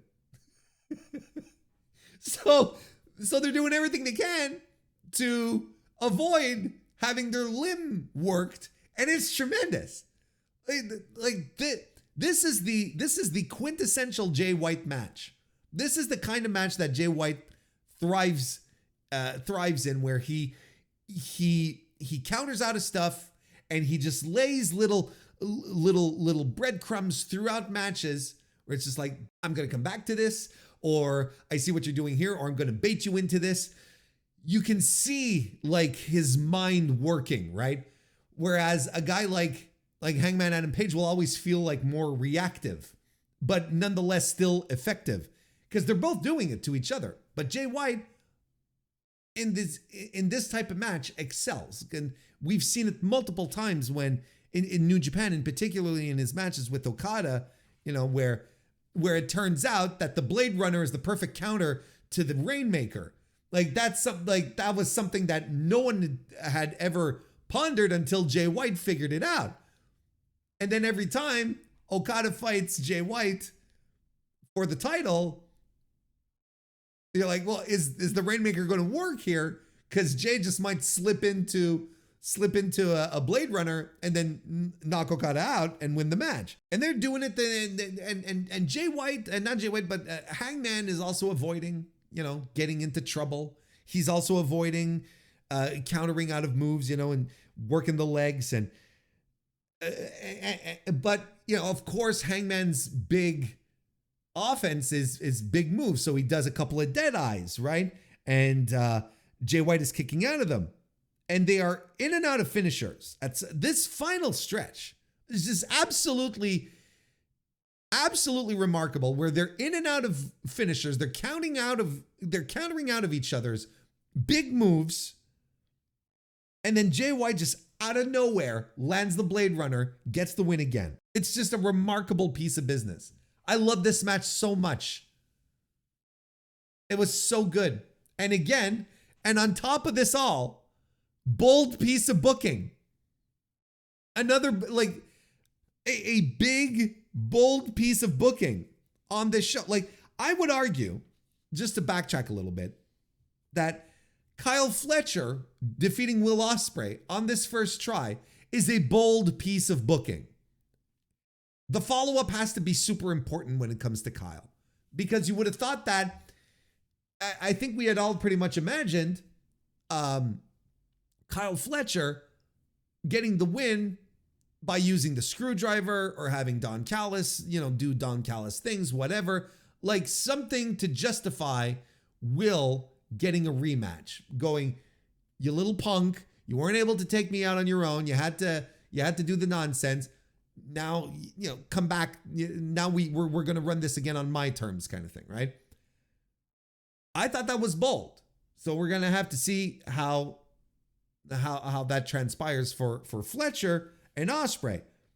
Here, like they're out, the booking here is outright saying Jay White just has Adam Page's number. It's just as simple as that. He knows how to beat him. Page tried again, just can't get it done. He just can't get it done. Couldn't get it done in New Japan, can't get it done in AEW. And that's I love that kind of booking. And it's something you really you scarcely see anymore, where it's just people trading wins, and then you get the rubber match, and then they might go back at it later down the line, and but to have one guy hold a winning streak on another guy, you don't see that anymore. Everyone has to trade wins. So when we were going into the match, of course the Hangman fans are, tripping over themselves, saying he has to win, he's going to win. Of course he's going to win. And I'm like, man, wouldn't it be great? Wouldn't it be kind of fun if we continued this? And I think, if I remember correctly in my preview, I conceded to Hangman. I was like, I think Jay White should win, right? Or did I don't remember what I said in my preview in that regard. But I'm pretty sure I brought that little nugget up. And at the very least, I said, well, Hangman's going to win, but Jay should continue. Like that's actually the most interesting outcome. And we went with the most interesting outcome. We went with Jay White just completely owning the Hangman. And I think this is good. Like, this is stuff you can revisit anytime. Like, this is something, this is what we mean when we talk about sports-based storytelling. Just as simple as this. This one guy cannot beat the other guy. Every time they fight, the other guy always has a leg up on him. Every single time. That's what we mean. It's not, people sometimes seem to think the sports-based presentation, no, it's boring. It's just about wrestling and doing grappling, which is dumb in and about itself. But this is the kind of stuff that you can easily use and will be used to reignite, Hangman and whoever, right? Hangman and Jay White, actually, not Jay. Hangman and Jay White, not Hangman and whoever, but Hangman and Jay White. And if we did more of these sports-based presentation, these sports-based stories, they could all fit in at any given moment. You could just flip a switch and they'd be back. You wouldn't have to do War and Peace stories, right? I look, this was tremendous work. 4.5 stars for me out of 5, of course. I thought it was absolutely remarkable. We were in a really good stretch of great matches. Oh, and by the way, Hangman Adam Page attacked after the match, right? Oh, and I have one more note here that, Hangman had a counter for the Wrestle Dream finish, right? But didn't have another counter. But he didn't have the second counter ready. It's so good. It's so good. When wrestling is good, fucking good. Like I was saying, we were in a really good strip of matches here. We had Jay White, Kyle Fletcher, but I feel like the moment the pay-per-view started to kick off, the moment where where you're like, oh, okay, now we're getting into a groove. Now it's starting to sizzle. It was with Mercedes Moné retaining the TBS title against Chris Statlander. This was a great match. This was so much fun. An opponent that Mercedes could do Mercedes things with. Like, this is exactly what it was. And it starts off a little rough. We're not gonna sugarcoat it, but this starts off a little rough. It's a little sloppy. Statlander tries to do the stalling suplex, but it doesn't work out. She transitions into something else, and it's fine, but we often say here, we love ourselves some Mercedes Moné, but she will never be known as, a crisp professional wrestler. She's sloppy, but delightfully sloppy. And in her style, it works. Like, she's not a pinpoint precise pro wrestler. What she does always has that degree of it, but she most of the time makes it work. And here, like, Statlander's being a little sloppy as well at first. And I'm like, oh, okay. Then Mercedes does a run off the apron when she works Statlander on the floor, tries to get her counted out. And I'm like, okay. We're starting a little simmer here. Now we're starting a little simmer here. Then we start throwing Meteoras. Statlander counters one of the Meteoras into a buckle bomb, which was great. Pummels her and does a chaos theory. I'm like, oh boy. Now we're cooking. Now we got something. And a couple of real close near falls happen as well. Meteora by Mercedes Moné finally lands, and a backbreaker and a lariat by Statlander, who lands the Saturday Night Fever, but Moné kicks out. Moné does the Three Amigos and actually gets them done. When's the last time we've seen someone actually pull off the Three Amigos? Right? It had been a while. Like, it seems to me like every time someone does the Eddie Guerrero tribute and does the thing and then picks up the person to do the Three Amigos, the last one always gets countered. Mercedes did all three here, and then that was good. And then Statlander catches Moné on her shoulders when she was flying off the top rope, I believe, and dumps her, gets another near fall. She does the 450 splash. She wipes out on it though. Mercedes then just starts going straight for the knee, starts wailing on it, does a 450, no, not a 450, a frog splash on the knees as well. And we have some more great near falls. We had this, I burst out laughing at how great this move looked. With the electric chair gourd buster, I guess. Statlander just has Moné on her shoulders and just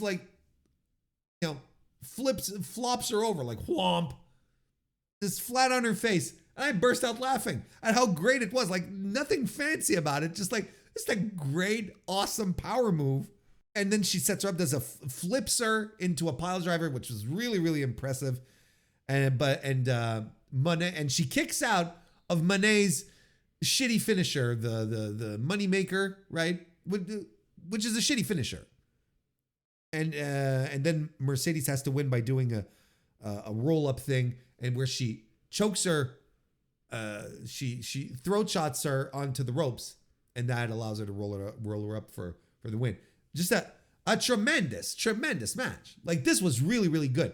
What was all the more important here, I think the most important thing that had to come out of this match was that Mercedes Moné had to have a great match. Because I think she's had a lot of really, really good matches in AEW, but she hadn't had a great match yet. And she got it. Like, she nailed it with this one. This was the great match with a capable opponent, someone who is super talented as well, and someone that Mercedes can really work well off of. Like, it turns out she's a great base for someone like Moné. Statlander is. She's a great base. She's fantastic. And they both shined in this. They both worked their asses off, and the match was tremendous. Great Just great action, great story. I loved it. I thought it was fantastic. I gave this 4.25 star. I was really happy when it happened, and a great match.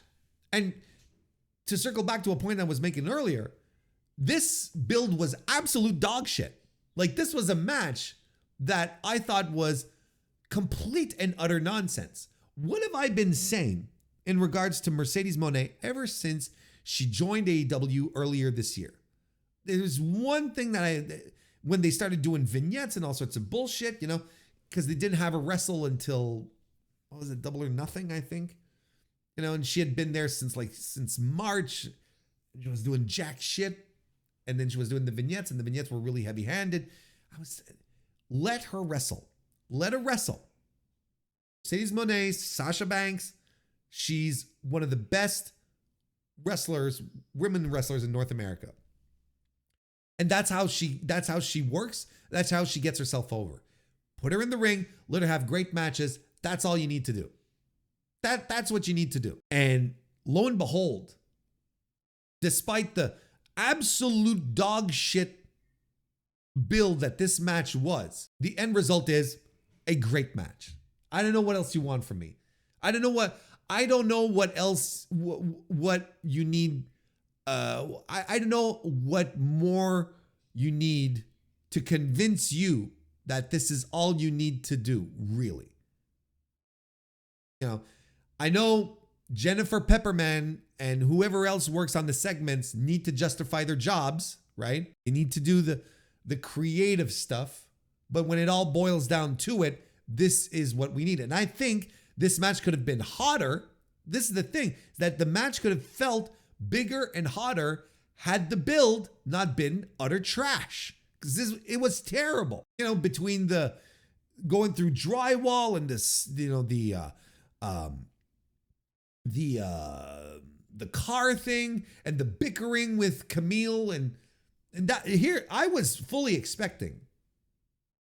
This was a match here that I was fully expecting interference in, right?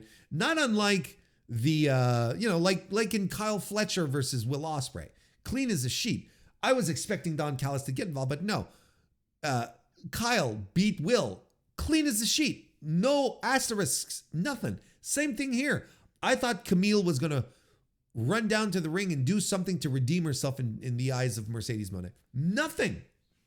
Clean as a sheet. And this was all great. So it goes to 2 points that I've been making in this review.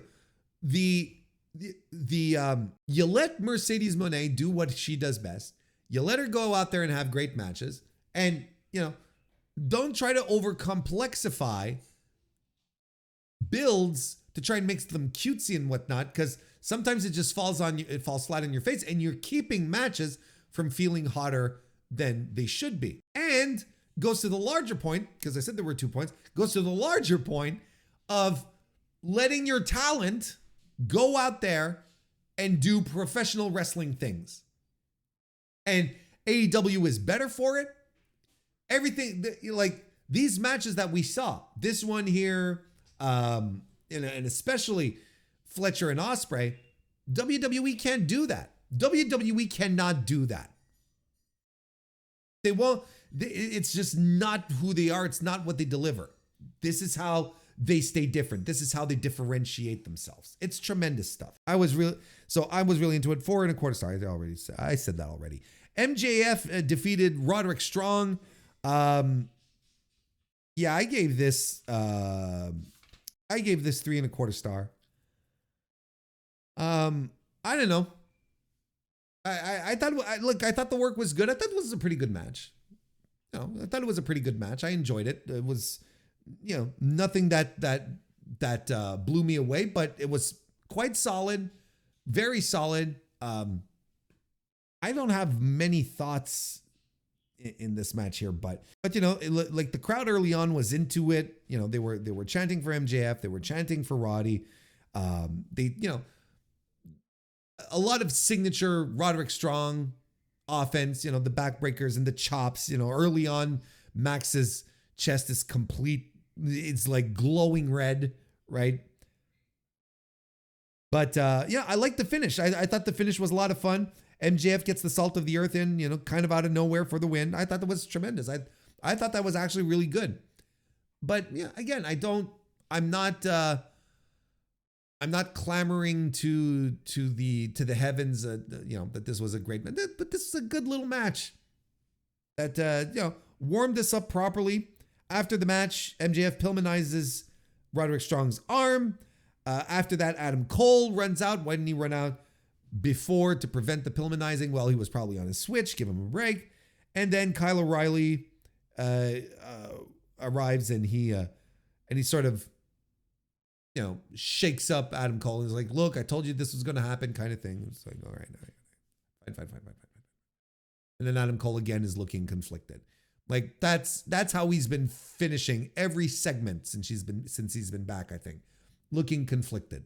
I think that's his default mode. It's like looking conflicted. And then the show opened up with the World Tag Team 4-way match where Private Party retained their titles against the Kings of the Black Throne, the Acclaimed, and the Outrunners.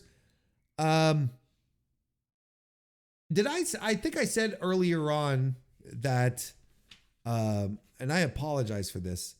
I said Daniel Garcia and Jack Perry, I thought was the worst match of the show at 2 3/4 stars, right? Actually, I thought this was the worst match of the show. 2.5 stars for me on this one. I thought it was extremely sloppy and was focused a lot on the story of the Acclaim splitting. Just get it over with. I cannot put over enough the idea of Anthony Bowens joining the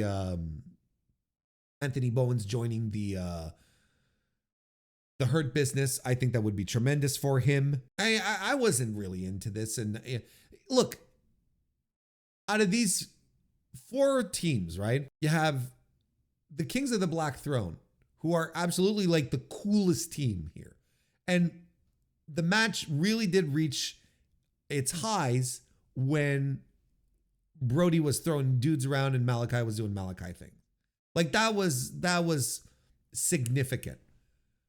But who was the second coolest team here? That's the Outrunners, who are supposed to be geeks. They're supposed to be like, the comedy act. But they're the second coolest team in this match, right? And Private Party's entrance was so incredibly try-hard. We're back to the try-hard stuff. I thought they had stopped using the shots theme and the entrance with the security dude and the velvet rope thing, because they were a serious tag team now. Now, like 2 weeks after, 3 weeks after winning the title after being a serious tag team, we're back to being we're back to being, whatever this was. Got all the girls there with the fucking glow sticks and honestly looked low rent, looked very cheap, looked very low rent.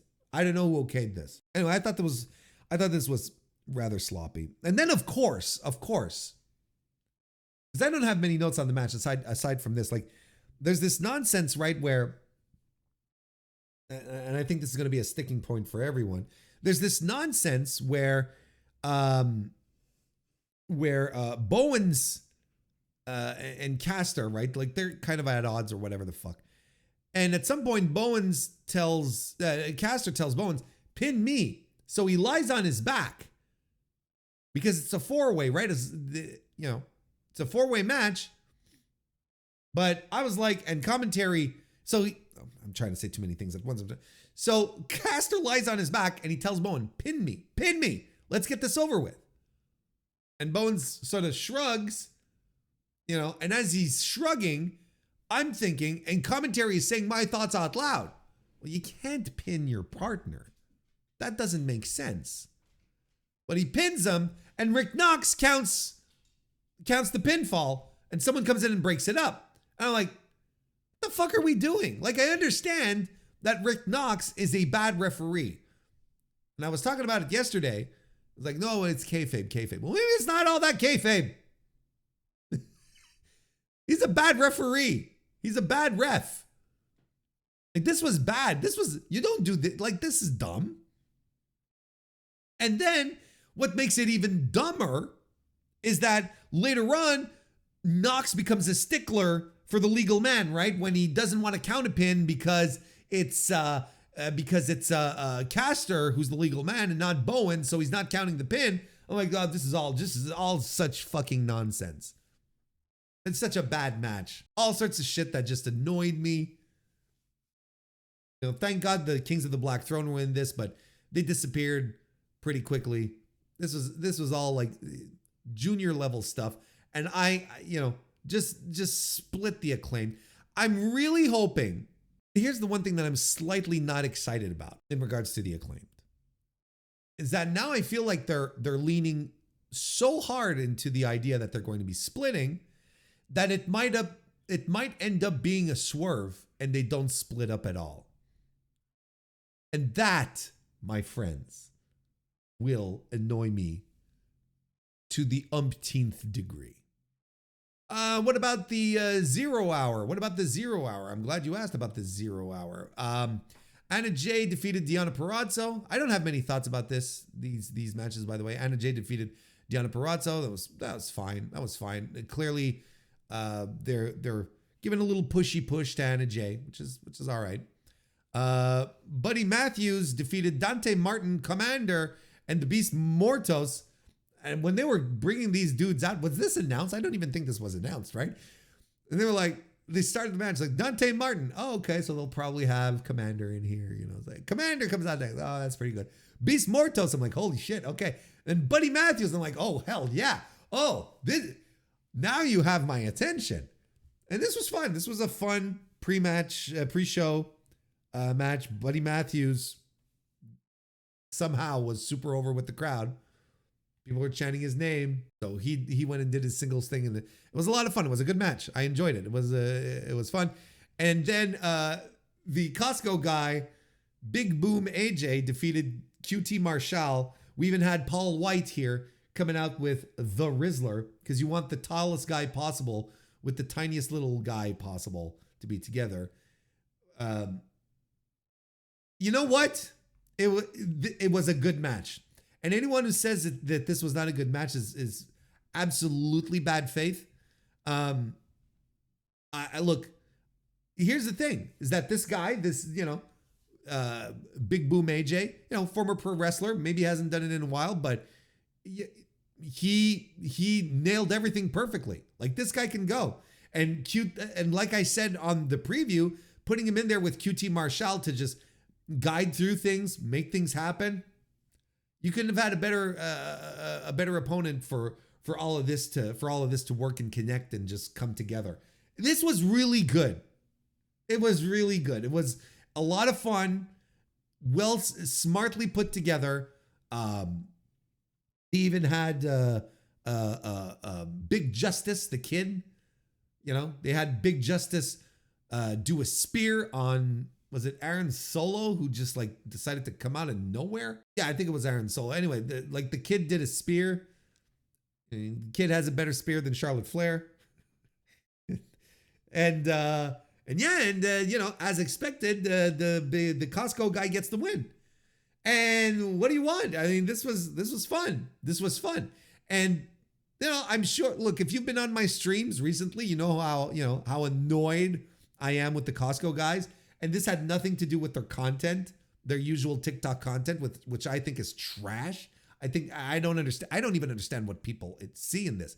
I don't know why people enjoy this, right? It's not for me. And but in and about itself, I look at the match and I'm like, this is pretty good. This is fun, actually. I enjoyed myself. And never once in the build to this pay-per-view did I say, oh, this match is going to suck. This match is going to be awful. I was giving Costco guy a lot of leeway. I was like, look, he's a former pro wrestler and he's in there with QT Marshall. Like, I saw everything coming together to deliver like a neat little pre-show match, right? And that's what we got. And that was never the issue, and still is not the issue that I have with the Costco guys. I think their TikTok content is brain rot. I don't know what the entertainment value is in seeing, pulling out your phone, holding, watching it, and then doing their little dances and this kind of junk. 'Cause it's junk. We don't have to mince words. It's junk. Oh, they got millions of views. It's still junk. Just because people watch it a lot doesn't mean it's good. Sorry to say. Junk. You want to talk about views? Here's the thing. As I'm recording this again, like on November 24, okay? And we're doing this in the morning. I'm looking at the YouTube views for the 0 hour, AEW Full Gear 0 hour, and they are currently at 339,000 views. All right? But you'd say, that seems like a lot. But you would expect like a boost, right? You'd expect like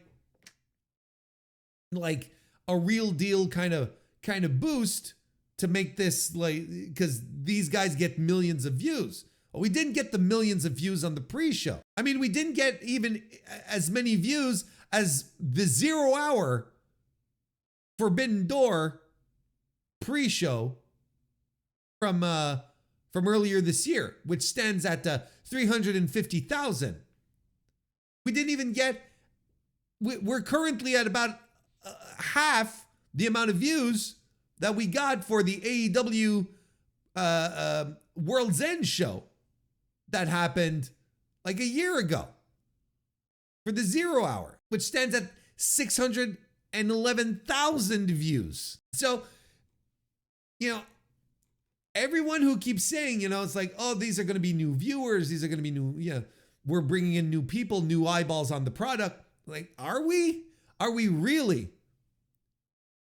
Because I'm not seeing the big boost here.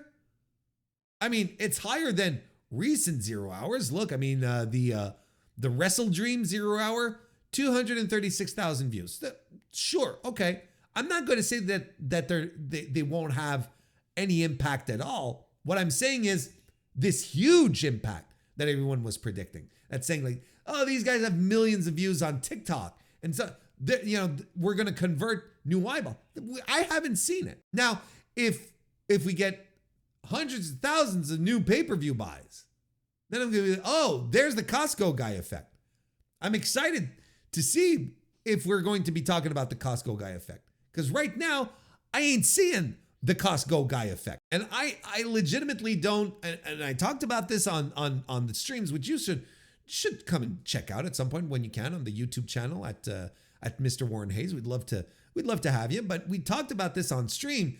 I don't see how people consuming TikTok are suddenly going to dish out $50, $60 or whatever to watch an AEW pay-per-view because the Costco guy was on the free show. I don't quite get it. I really don't quite get it. But anyway, if there's anything notable to revisit here when it comes to the Costco guys and their impact on AEW wrestling, we will talk about it, but we're done for now. We've covered the entire show of AEW Full Gear 2024. Again, a show I thought was very good.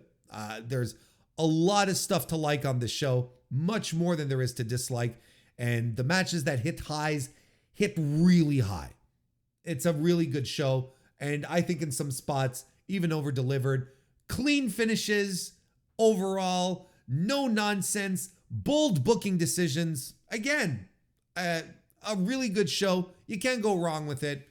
Is it one of the greatest? No.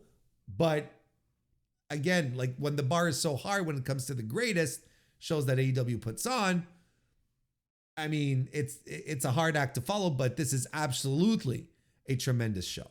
So there you have it, AEW Full Gear 2024. Those were my thoughts. That's my review.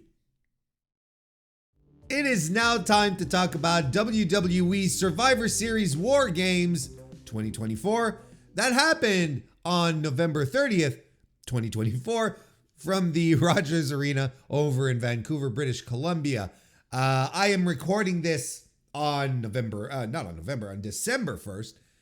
So day after, it's Sunday. We had time to sleep on it and relax on it. And, you know, because this is usually what I like to do, right? Yeah, I like to watch a show. I like to, distance myself, sleep on it, and then come back the next day. Sometimes, I'm a little more illuminated on things. Sometimes you sort of let the feeling pass, and it helps. You let the feeling pass, and it helps you be perhaps a little more objective in how things went down and so on and so forth. Or, it just ends up justifying how you were feeling as well. If you're feeling the same thing as you were the night before, well, then you're like, well, I was kind of right last night. Everything's fine. And it turns out that I'm feeling the exact same thing as I did watching the show itself. And that is miserable. But miserable, I might be playing it up for effect here. But this was not a good wrestling show. And anyone who tries to tell you otherwise is a die-hard, die-in-the-wool WWE fan. And there's nothing wrong with that. You can be a fan of whatever you like. But if you're a professional wrestling fan, if you like to sample wares across multiple promotions in different geographic areas in the world, I don't see how this holds up. I don't see how you can look at this and say, this was pretty damn good, or this was pretty good, or this wasn't so bad. This was not a good professional wrestling show. It's one that is perfectly suited to WWE fans. This is the fans who go and watch this and go crazy at the main event are exactly the fans they want, and they're giving them exactly what they want. So you can't blame WWE to do things to cater first and foremost to their fans. That makes perfect sense, right?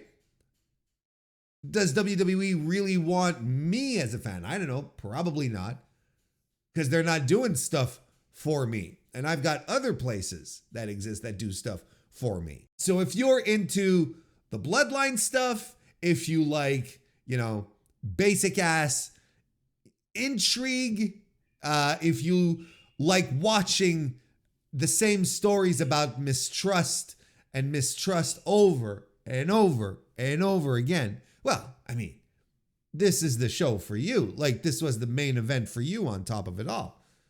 But if you like to watch professional wrestling, which is kind of like, what we're doing here, which is kind of what WWE specializes in, well, maybe you found this to be a little more tedious than you expected. Let's start by talking about some numbers before we get into the show itself. Although you've got a pretty good idea already where this is going to go. WrestleTix is reporting that there were 17,417 tickets distributed at the Rogers Arena last night. I think WWE is reporting 17,828. And if we're going if we're fluffing up the numbers by 400 people, that's not so bad. We've seen wrestling promotions do a lot worse than just 400 people, right? This is another successful outing, right? 17,000 people locked into the arena. An arena that's, I believe the capacity is around 19,000 for basketball games. So when you consider, they do the minimal stage setups, right? Have you noticed this? They started doing minimal stage setups for the pay-per-views so that they can get more people in, which is smart, right? That's what you want to do. You don't need, excuse me, you don't need the big video screen everywhere all the time. They do these other formats to just be able to get more people seated in the building, and it works out because then your venues look practically full, or end up being practically full, and they look full. So yeah, about I'd say 19,000, that's usually for a basketball game, right? 19,000, 19,500, something like that. So not bad. I don't think this is a bad. Hot take. I don't think putting 17,000 people in a building for a wrestling show is a bad. I don't think it's a bad thing. Hot take. Look at me with my top tier analysis here going. No, this is very good. There's no. I was reading an article earlier today on a website called Daily Hive, which is a site that reports on stuff happening in Vancouver, I guess. And there was an article in their sports section specifically about ticket prices for WWE Survivor Series. They say that the ticket prices were plummeting. The article says that, and this was published yesterday, so the day of the show. They were saying that at the offset, Upper Bowl tickets were at $255. This is all Canadian, by the way, $255 Canadian. And then dropped this week, tickets in the 10th row going for $178. And right now, standard admission seats in the lower bowl are as low as $106, which would be maybe like $80 American, something like that. So the ticket prices, when they say they were plummeting, we're talking about day of, which again is a smart strategy. But, there's some of us who have been observing a softening of WWE attendance. I'm not saying that it's dropping. I'm not saying that suddenly it's as disastrous as AEW levels. We're not talking about that. I'm not even close to drawing that comparison, but we have noticed a certain softening of attendance to WWE shows. Not a tremendous drop. It's not things where you're like, oh, look, it's nosediving. A softening. And this type of article sort of reinforces that, whereas not that long ago, this show would have sold out in a blink. But here they still had tickets available. They still had quite a few tickets available. And they were doing some pretty deep discounts. Whereas just a couple of months ago, they were incredibly, the prices were much higher, which also ties into the narrative that a lot of fans are experiencing when they're experiencing and forwarding, in as such that WWE tickets are priced out of the market. They're so expensive that you just can't afford to go see them. And we've been talking about this for a while, with the shows for the shows in Europe and so on and so forth, and in the UK. I basically maintain the same point. It's like I sort of shrug my shoulders and I go, well, what were you expecting? Outside of TKO taking over WWE, TKO, which is notorious for overinflating the price of their tickets, this is what happens when a product is hot. When a product is hot, the tickets are more expensive. It's just as simple as that. If they get priced out of the market, well, that's an entire other discussion. But the fact is that even if they're priced out of the market, it's not keeping people from going and filling out the arenas. So that's how you have a hot product. And look, it's capitalism at its finest. What do you want from me? There's high demand. There's high demand. The supply of tickets is naturally rarefied because of the number of actual physical seats available. So of course you're going to jack up the prices, right? You're going to make them a little more expensive. So it'll be interesting to see how their strategy develops moving forward. The big pay-per-views will never, I don't think, have a real issue, right? The WrestleManias, the Survivor Series, the SummerSlams, the Royal Rumble, none of these will ever have a problem getting stuff put together, right? Like this, getting tickets moving is what I'm trying to say. But for everything else, for the live tapings and so on and so forth, and I mean, WWE is further creating rarity for their shows by cutting down on house shows, which was always a moment that you could go see WWE at a significantly discounted price from TV, although in recent years the discount is not as prevalent. But it was a way for WWE to go into smaller markets, not bring the whole TV apparatus, and just have a nice show for everyone, right? And you're not paying out the wazoo because it's a TV taping. they're cutting back on those, which creates additional rarity for the product. I mean, it's contrived, right?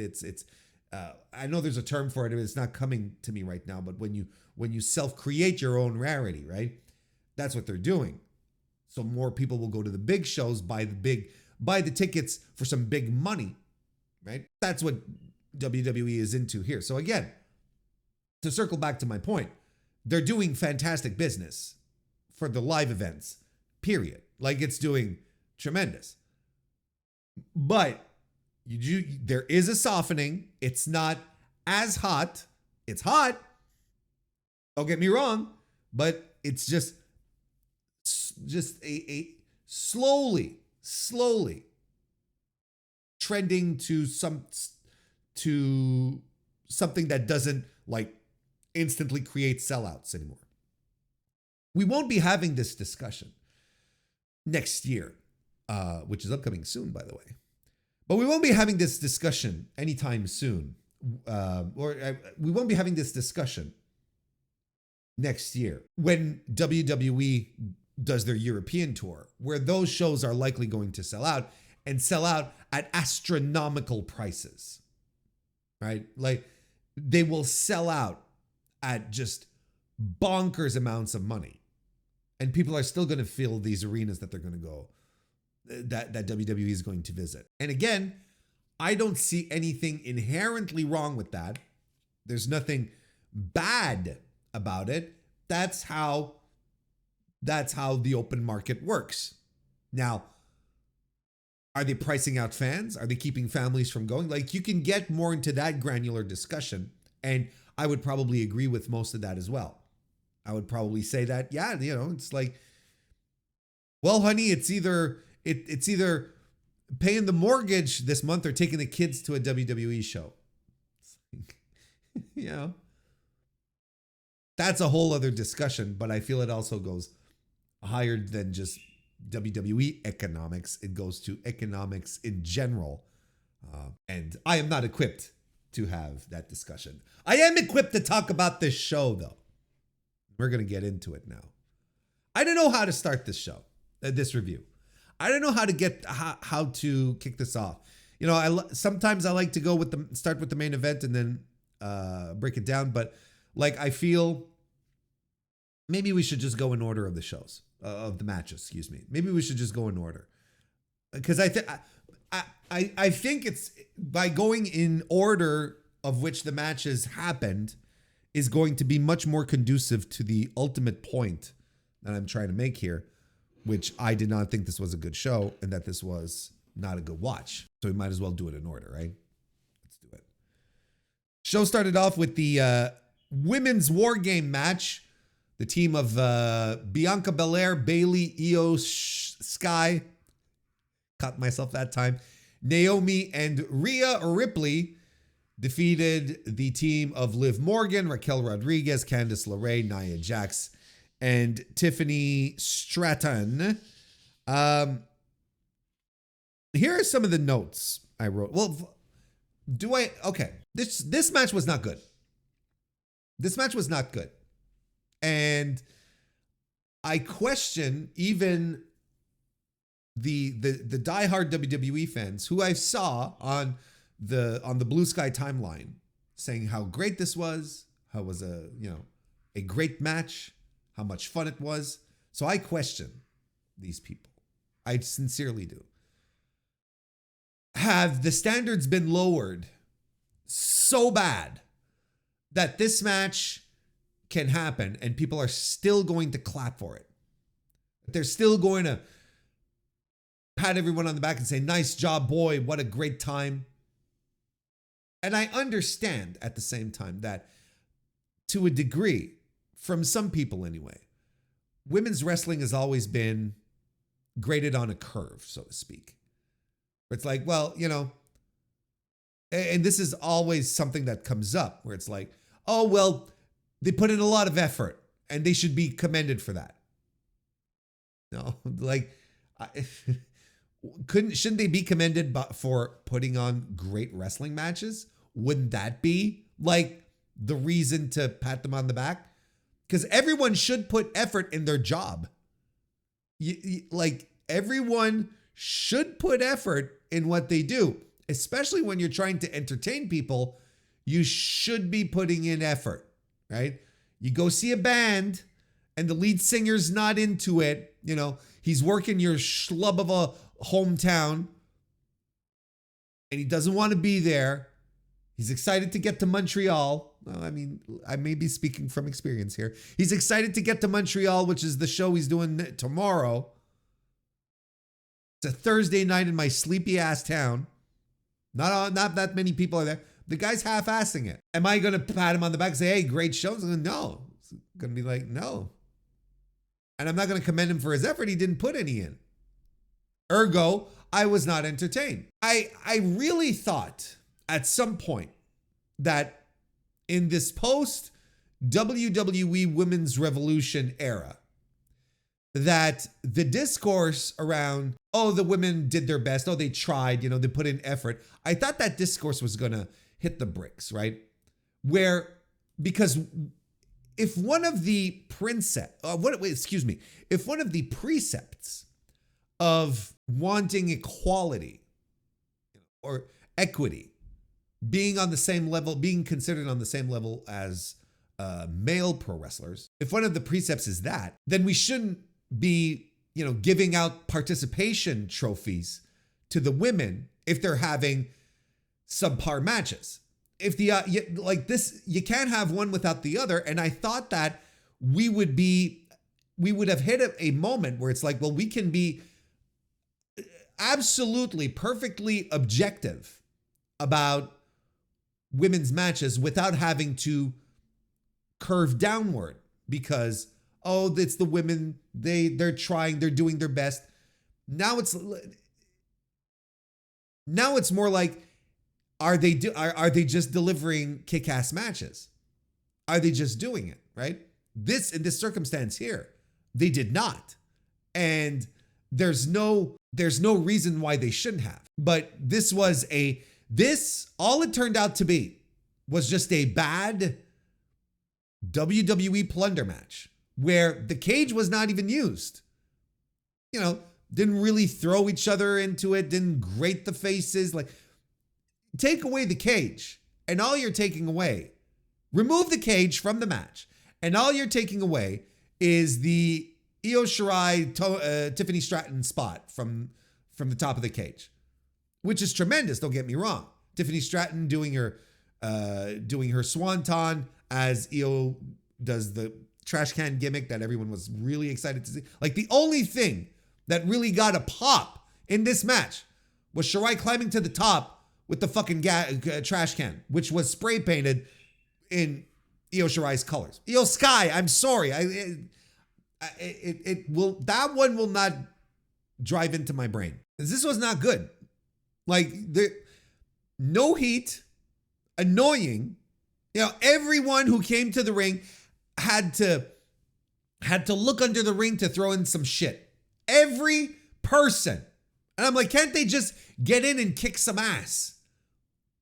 And again, it's not as if they don't have the women to do exactly that. When you've got Bianca Belair and you've got Rhea Ripley in there, who are just like natural ass kickers, let them get in there and swing some people around. You know, like I feel like there are a lot of apologists still out there who are, you know, who walk on eggshells. And are like, well, this was good effort, ladies. You know, this was great effort by everyone involved. When it's like, look, you can just outright say it. You can use your whole chest and say, this was not good. And if it were dudes who did this, I would say the exact same thing. Just as you flip the opposite and the women deliver a stellar match, I'd be here hooting and hollering, but I'm not. This was not good. And I got to tell you, okay, we will add this little caveat into all of this. And this applies for the men's war games as well. And applies to Blood and Guts. It applies to the war games concept in general. This is a hard match to get over. It's a hard match to do. It's a hard match to make interesting. But the one thing you need, I feel, in any War Games match for it to be successful is chaos. It's chaos. You need stuff happening everywhere all the time, people being violent with each other. But here you use the same old WWE thing where it's like what someone gets knocked out and they roll to the side and they agonize for 120 seconds, as opposed to having someone like go at them and sort of like put them in a headlock, beat on them some more. It's one of these over sanitized, overproduced WWE matches where it's like, no, we got to make it clear that this is the thing that's happening right now, which is fine. But then the rest of your environment can feel alive. The rest of your environment can feel like a living, breathing match with people doing minimal, doing shit, but doesn't need to be focused directly on them. But no, we're all going to head to the sides of the ring and lie on our backs for 2 minutes just waiting for our spot. Right? It felt sterile. That's how it felt. Felt sterile. It felt like, you're in a lab, you're controlling an environment. And it was controlled to the point that you could actually see the structure of this match. It didn't feel organic. It didn't feel natural. You could actually see the structure of this match where people would do things and then you'd see, oh, now they're waiting for spots. Now, this is coming up next. You could see the movements of this match, and it wasn't good. It wasn't good. And the offense here was all so soft. Everything was soft. And the chair shots were just terrible. They're bringing in all this plunder and they're not even using it well. Nia Jax, who, they keep billing her as this killer, this huge, dangerous participant, right? But she's swinging the chair like she's swinging a porcelain doll and she doesn't want to break it. It's ridiculous. And everyone's blowing spots in this match. Everyone's blowing spots. And, and then there's this one spot that's completely blown where Io Shirai is coming up from the side of the ring. She's at the top. I mean, because she wants to do the dive thing, right? And she's at the top of the cage is what I'm trying to say. Not the ring. She's at the top of the cage. And Candice LeRae then climbs up after her, right, to try and drag her down. And then what the spot was supposed to be, while Candice LeRae is spider monkeying on the mesh, Io is supposed to slide down her back, grab onto her waist, and then basically sunset bomb her off of the cage, right? Which would have been a cool spot, but Io's grip slipped off the waist. So Candice stayed in her spider monkey position, which is what you should do because the spot was flubbed. The spot did not work out. So it would have looked dumber. I mean, I'm thankful that Candice didn't go through with the motion because it would have looked dumber for her to actually do the spot. Then they sort of redid it. The first thing Io does was she gets back up and she punches her in the ass and then they sort of set up and do it again. Everyone is blowing stuff in this match. And then, we get the moonsault and swanton spot that I talked about already. And then of course, you got to do the stupid cash-in gimmick, right? You got to do the cash-in gimmick here with Tiffany Stratton, who's because she's in front of both Liv and Nia, and she's going, who should I cash in on? And you want to understand how stupid this is? This is how fucking stupid this is. Let's say she had decided to cash in. Why is she considering covering Nia Jax? Because the referee would be like, no, you can't cover her because she's on your team, right? Or is it, if she cashes in, does this mean that suddenly everyone is fair game? Both both of them are fair game. And if she cashes in, she wins the title. But then does that mean that she wins the War Games for her team? You know? And why is she going, why is she just fucking do it? Give the fucking briefcase to, and why am I getting upset about this? I hate the cash-in gimmick. I think it's so lame. And it was lame here as well. Tiffany Stratton's thing has been, I am teasing this at every pay-per-view and it's not following through. And I could not care at this point. I don't care anymore. Like, if anything, this has shown to me that Tiffany Stratton is not all that interesting as a champion, because she's not seizing any opportunities. She's just like, because the reason why she didn't do it was Raquel Rodriguez going, the hell are you doing? Why are you doing this now? When she should be like, fuck you, cracking it across the head of Rodriguez and then pinning whichever one of the two. Like, let's just get this over with. And it was hidden in one of the trash cans, of course, right? The briefcase was. Naomi's offense is really dumb. Like, it's dumb offense. Like, none of it looks impactful. And this is someone who has been doing this for years at this point, right? How long has Naomi been at this? Give me a second. 15 years. Naomi has been at this for 15 years, and her offense has never looked impactful in any single way. And then they do a whole thing with Liv and Rhea. That's a whole, that's the story. Rhea ultimately ends up winning by doing a riptide off the top rope, which through the table, actually. Was it through a table? Yeah, I think so, right? Yeah, I think so. Getting things. It was actually cool. That was actually cool. But what a miserable match this was. 2 stars. This was not good. And I was annoyed. I was frustrated. There's just nothing here.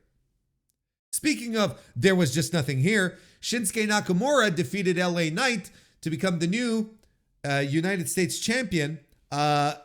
This crowd was not into this match. Despite it including LA Knight, who people tell me is super over and everyone loves. And you know what? I came in this with slightly higher expectations than usual, but just slightly higher expectations, because I found that LA Knight had been involved in a couple of PLE matches. Look at me. Look at me adopting the jargon. He had been involved in a couple of matches on these shows that I thought were pretty good. Wasn't it at Bad Blood? I can't remember. Wasn't it at Bad Blood that he was actually in one of the better matches of the show, where I was like, oh, this was actually really, really good. Anyway, I don't remember exactly when it was. When it comes to this match here, though, he wasn't there. And Shinsuke Nakamura wasn't there as well. He's debuting a whole new look, right? He's like, mean looking samurai now, whatever.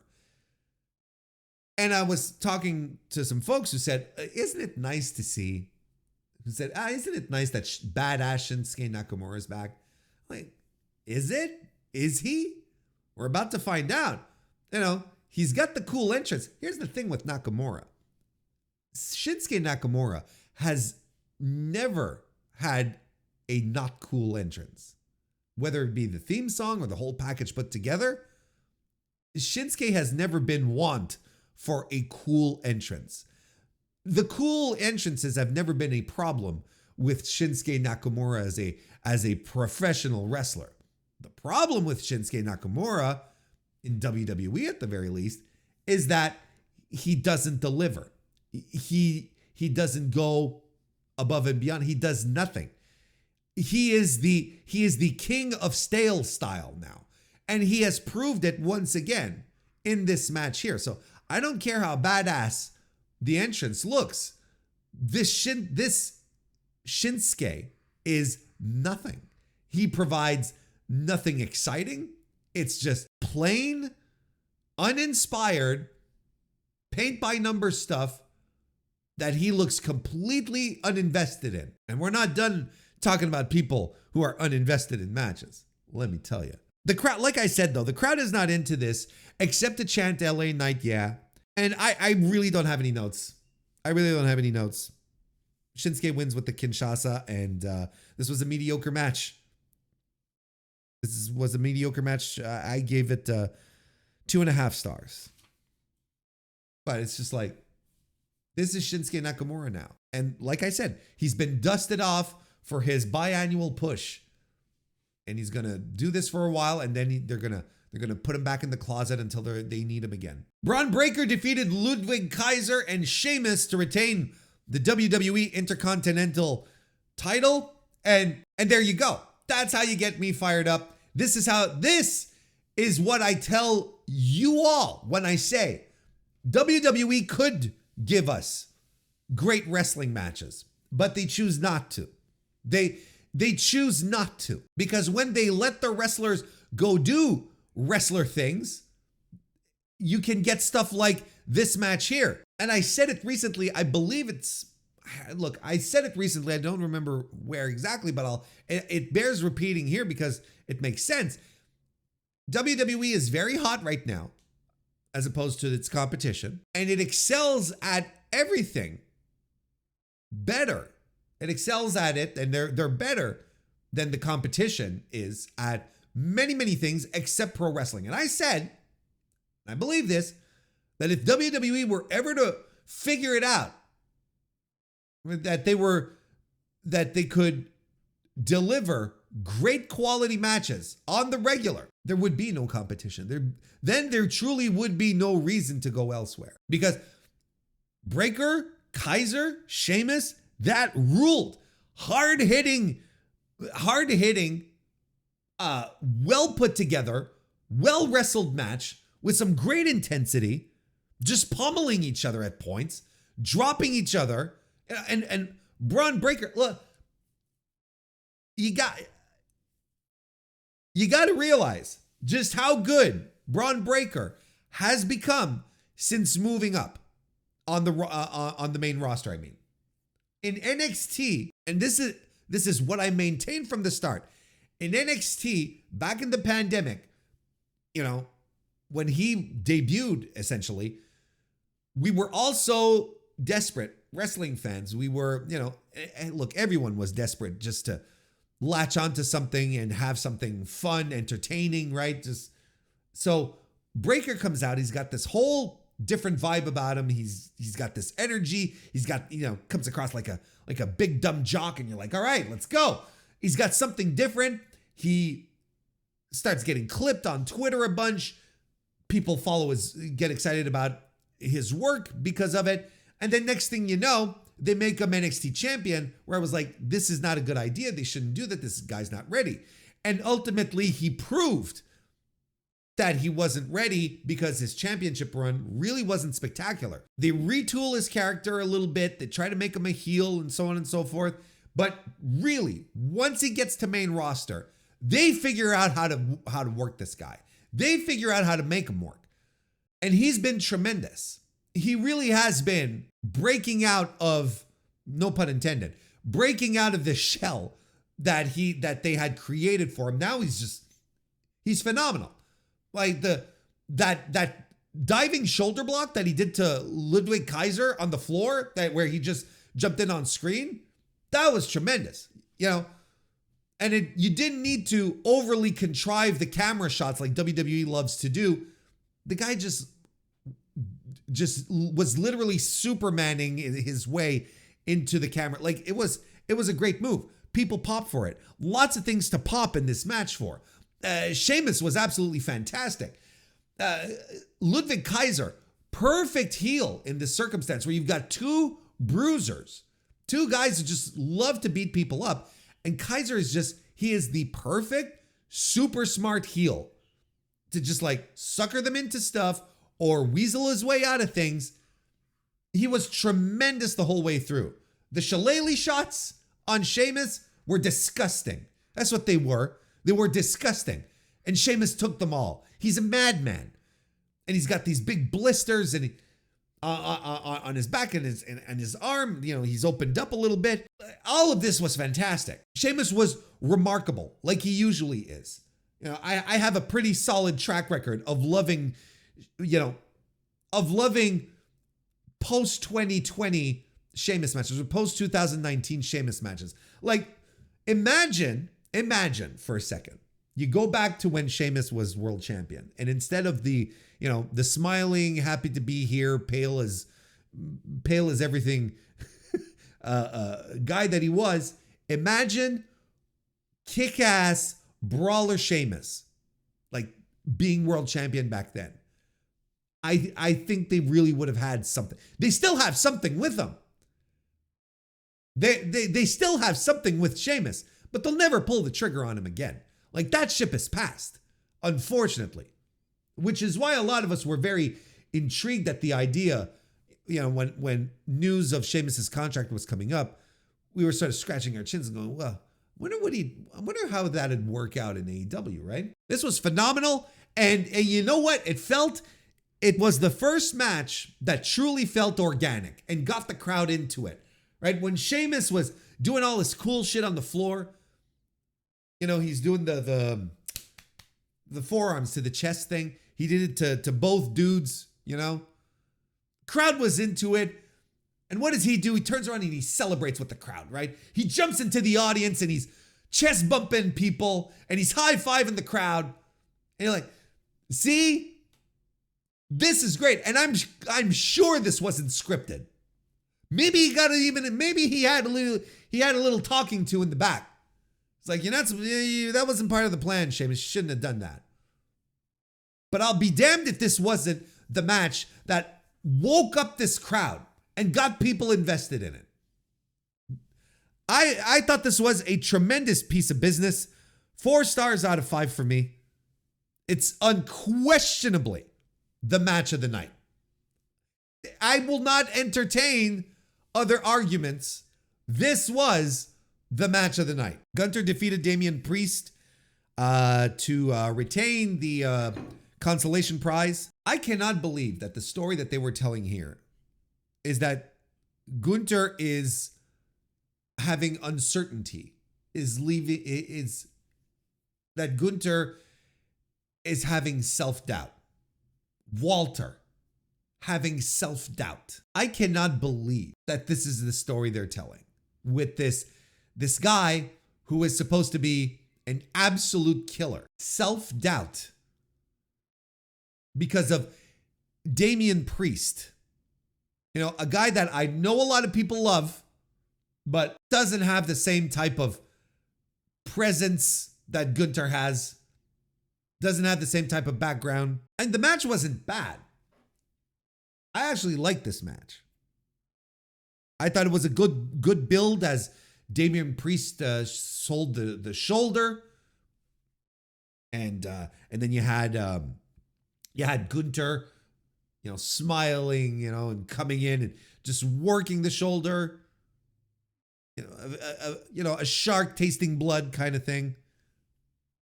I really liked it. I thought the match worked really well until they decided to do the exact same finish that they did at SummerSlam. Finn Balor running in, interfering, costing Priest the match, allowing Gunther the win. And here's the other thing that I cannot believe we're doing with Gunther, a guy whose entire career, and even the WWE stuff, was based around him plowing through dudes, just destroying guys. Now, since he's won the championship, can't win a match without people helping him. Couldn't beat Damian Priest at SummerSlam without Finn Balor. Can't beat him again without Finn Balor. Couldn't beat Cody Rhodes without anyone helping him. He lost at the Saudi show, right? It's kind of sad. It's kind of sad that Walter is just now just like everyone else on the roster when he could be so much, and he has been so much more special. Hated the finish, and I think it took away a lot here. There wouldn't have been any problems with Gunther getting the. There wouldn't have been any issues with Gunther getting a cleaner win than this. At the very least, bring Priest in, maybe do the power bomb, cover him, and then Priest kicking out, and then Gunther having to wear him down some more. That would have been something.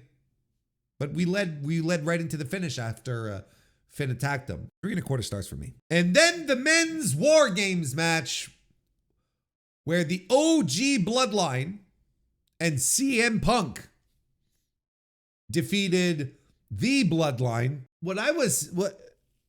Remember what I said at the start when I said that WWE is absolutely right in creating things for their fans, first and foremost?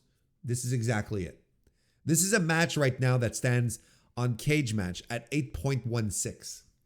And we know why. It's because of the CM Punk, Roman Reigns interactions that people were losing their minds about. Because this was an extremely, like a bare bones average match, but that had all these callbacks with the Usos getting back on the same page and Sami Zayn returning to the fold, and then the CM Punk wild card. What is he going to do, right? Because there always has to be mistrust in the Bloodline angle. That's only and all what it is. That's all the Bloodline angle is. It's who doesn't trust who. That's all they do. That's all it is. People tried to paint this off to pass this off as some great TV, but it's not. It really isn't. It's the same thing that's been recycled over and over again. And now it's CM Punk who is the guy who we cannot trust. Until the end of the match, where CM Punk earned the trust of the OTC. I thought it was really funny that Jey Uso got introduced last, and CM Punk was the third guy in, just behind Roman. Like, I expected him to come in before Roman, but I didn't expect CM Punk to play third fiddle, I should say, to Jey Uso, which also was weird. But I know, I understand why they do it, because everyone wants to do the yeet. Everyone wants to yeet. They want to do the yeet. So it probably made a lot more sense from a presentation standpoint to have Jey Uso come in after everyone, and he came in through the audience as well. Did the whole thing there. But I started baking cookies just as Gunther and Damian Priest ended. When the match was done, I was like, you know what? I'm gonna make some oatmeal cookies. Put them in the oven. I was like, these will be done by the end of introductions for the next match, and they were great, by the way. You had some cinnamon, some vanilla extract, brother. I'll tell you. Let me tell you. So, I had I was watching out of the corner of my eye, but these are fucking entrances, right? The one that I did watch with a little more intent was CM Punk, because I wanted to see what kind of how he was gonna be, right? And I've seen a lot of CM Punk in my day. I've seen a lot of CM Punk matches. And there's one thing you can say about CM Punk is that he's a pretty easy guy to read if you're wondering what his state of mind is. I think you can get a general vibe from old Phil Brooks when he comes out for a match. You can tell when things are when he's into it and when he's not. And he was not into this. From the moment he stepped out from the curtains, I was looking at him. Phil doesn't look really into this. He doesn't look interested. And from everything that we know about CM Punk, the years upon years of him doing interviews and shoot interviews and talking, and his reasons for leaving WWE and so on and so forth, and his vision of pro wrestling, this is the kind of stuff he hates. This is not what he sees as pro wrestling. which is why the whole bracelet stuff, was very contentious. And go look at Punk's attitude coming out for his Hell in a Cell match versus Drew, as opposed to this match here. You've got two completely different Phils. Because there's one, he's going in and he's like, we're doing it. I'm going Terry Funk mode on in this one here. But here, he had to do the sports entertainment. He had to do stuff which doesn't connect with his vision of pro wrestling. And he was not into it. And I thought he looked detached and he looked bored. And people, there's been a picture circulating, right? From that one shot of Roman Reigns and CM Punk, like both in opposite corners of the cage, right? And CM Punk looks completely bored. And people are saying, will likely say, oh, he's hamming it up. He's acting. Maybe. But also, maybe not. And the maybe not to me is very plausible, very possible. I think we witnessed a couple of tells from CM Punk when he's doing the GTS, hand signal while the rest of the bloodline are pointing to the heavens. Corny as fuck, awkward as all hell. You can see it in his eyes that he's hating every second of that he feels embarrassed doing that. Hell, he walked straight to the back, leaving the bloodline do their thing. He went backstage and they had to send him back out to do the final pose, like next to the cages, outside of the War Games cage, next to the containment cages, the shark cages. He had to walk back out to do the GTS thing with them again. Brother, he was not into this. He was not into this for a second. And neither was I. So I think I started talking about this. I think I started talking about this by stating, WWE should design stuff for their audience, right? This is where we all started out, right? Yeah. And that's fine, and they should, and they have to. Of course you're going to cater to your audience.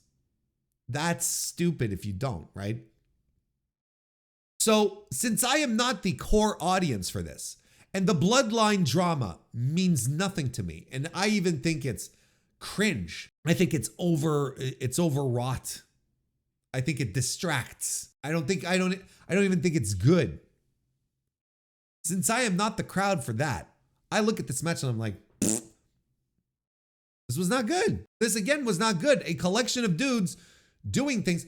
Look, there's positives here as opposed to the women's match. Not everyone was coming in, and going under the ring to toss and plunder. I'm like, this is refreshing, right? But the build up to this is so awkward. The build up to the match, when the match officially starts, right? Once everyone is in, is so weird and awkward. Like the Usos get some dual offense in early on, right? Which is supposed to be a big deal because Jimmy and Jay haven't been working together for a while. And it was so awkward. Like it was really, really, really awkward. And there's no chaos to this, just like the women's, just stuff happening, and there's no impact. Nothing feels significant. But everyone's just waiting for the story, right? Everyone, regardless, watching this match, are just waiting to see who's going to turn on Roman, right? Is CM Punk going to turn on Roman Reigns, right? And you think you're going to get that, when they're both finally standing face to face in the ring, right? After Roman refused to lift CM Punk off the ground, and they started getting to each other's face, and then you have Paul Heyman run down and through the cage. He's like, my tribal chief, the best in the world. You must work together. This is War Games. And I'm like, oh my God. It's also corny. Like it's so fucking corny. And Solo Sikoa, right? Again, people apparently now he's doing some great work. And I just look at this guy go, and I still don't see it. I don't see a goddamn thing. I don't see a thing where he is supposed to be treated like a top guy. Like once this shit with Roman is done, once Roman starts focusing on Cody Rhodes again, back to the mid card with you, son. Right? Like that's where we're going. We're heading all the way back down to that. And Solo has this brilliant idea where he's going to keep Roman Reigns from entering the War Games match by locking up the door to the cage with a chain and padlock that are his and do not belong to the referees, and he only has the key. So he has this brilliant idea to lock the door to a cage that does not have a roof to keep Roman Reigns from entering. And he locks it up and he goes, he practically goes, "Mwahaha! Where's your God now, Roman Reigns? You will never be able to enter this match." Do you know how fucking stupid this is? Because there's two reasons, actually. The first reason is because the cage doesn't have a roof. And Roman should have just went, instead of coming down and shaking the door, get the key, he should have just been like, shrugged. He should have shrugged and start climbing immediately instead of doing this performance like a goof. Okay. First of all, so as he was locking it up, I was like, what is he doing? The cage doesn't have a roof. The cage didn't have a roof. We'd have something else to talk about. But I'm like, the fuck is this? What is he doing? This is stupid. And it's stupid for a second reason. The match starts once everyone is in the ring, inside the cage. How? Let's just assume that there was a roof, and this was a brilliant plan by Solo Sikoa, which it wasn't. It was stupid. How did Solo expect to win the match then? What was his plan to actually win the match if Roman can't get in and the referee doesn't start the match to actually open up so that it starts so that people can actually win it? What was his plan? What was he supposed to do? Just hang around there all night until Roman gets sleepy? The fuck, dude? This was all terrible. You know, they're like, oh, we're going to do these cool things. Oh, Solo, such a mastermind. He's an idiot. That was dumb. That was just dumb. Dumb on every level. No psychology behind this. That made sense. It's just dumb. At least Tongaloa didn't blow any spots. At least. But you know what? There's this moment where everyone is landing things, and yes, Jacob Fatu rules. Okay, that's fine. But Warren, Jacob Fatu was doing, yes, but like one guy doing cool things doesn't save a match when there's 9 other dudes in there that are just like, there's this one sequence towards the end after Roman has got in the cage where everyone is doing shit on, they're landing big moves. They're doing things. The match has started and they're doing stuff, and everyone's sort of like lying around in the ring and no one is fucking pinning anyone. And we're doing like big spots. I'm like, what the fuck? No one is trying to pin anyone. Anyway, Roman apparently tries to extend a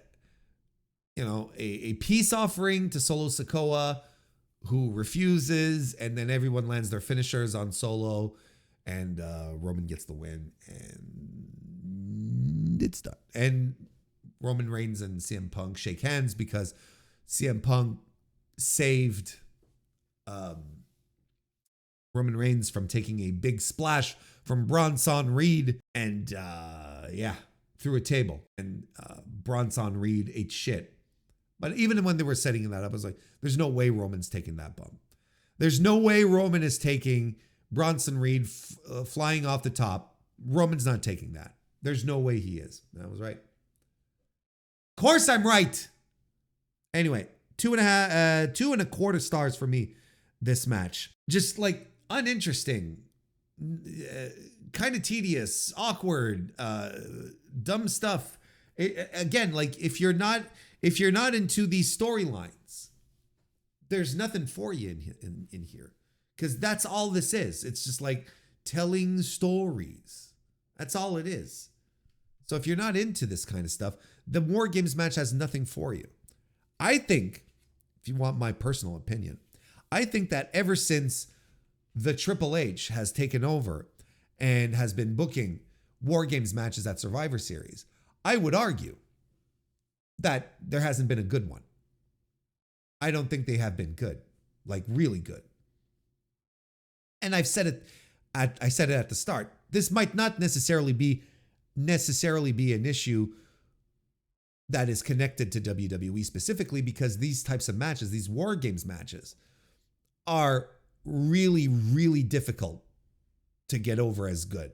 There's a couple in the history of War Games going all the way back to the 90s, when the early War Games matches that people are captivated by, that people still consider to be pretty good and quite good.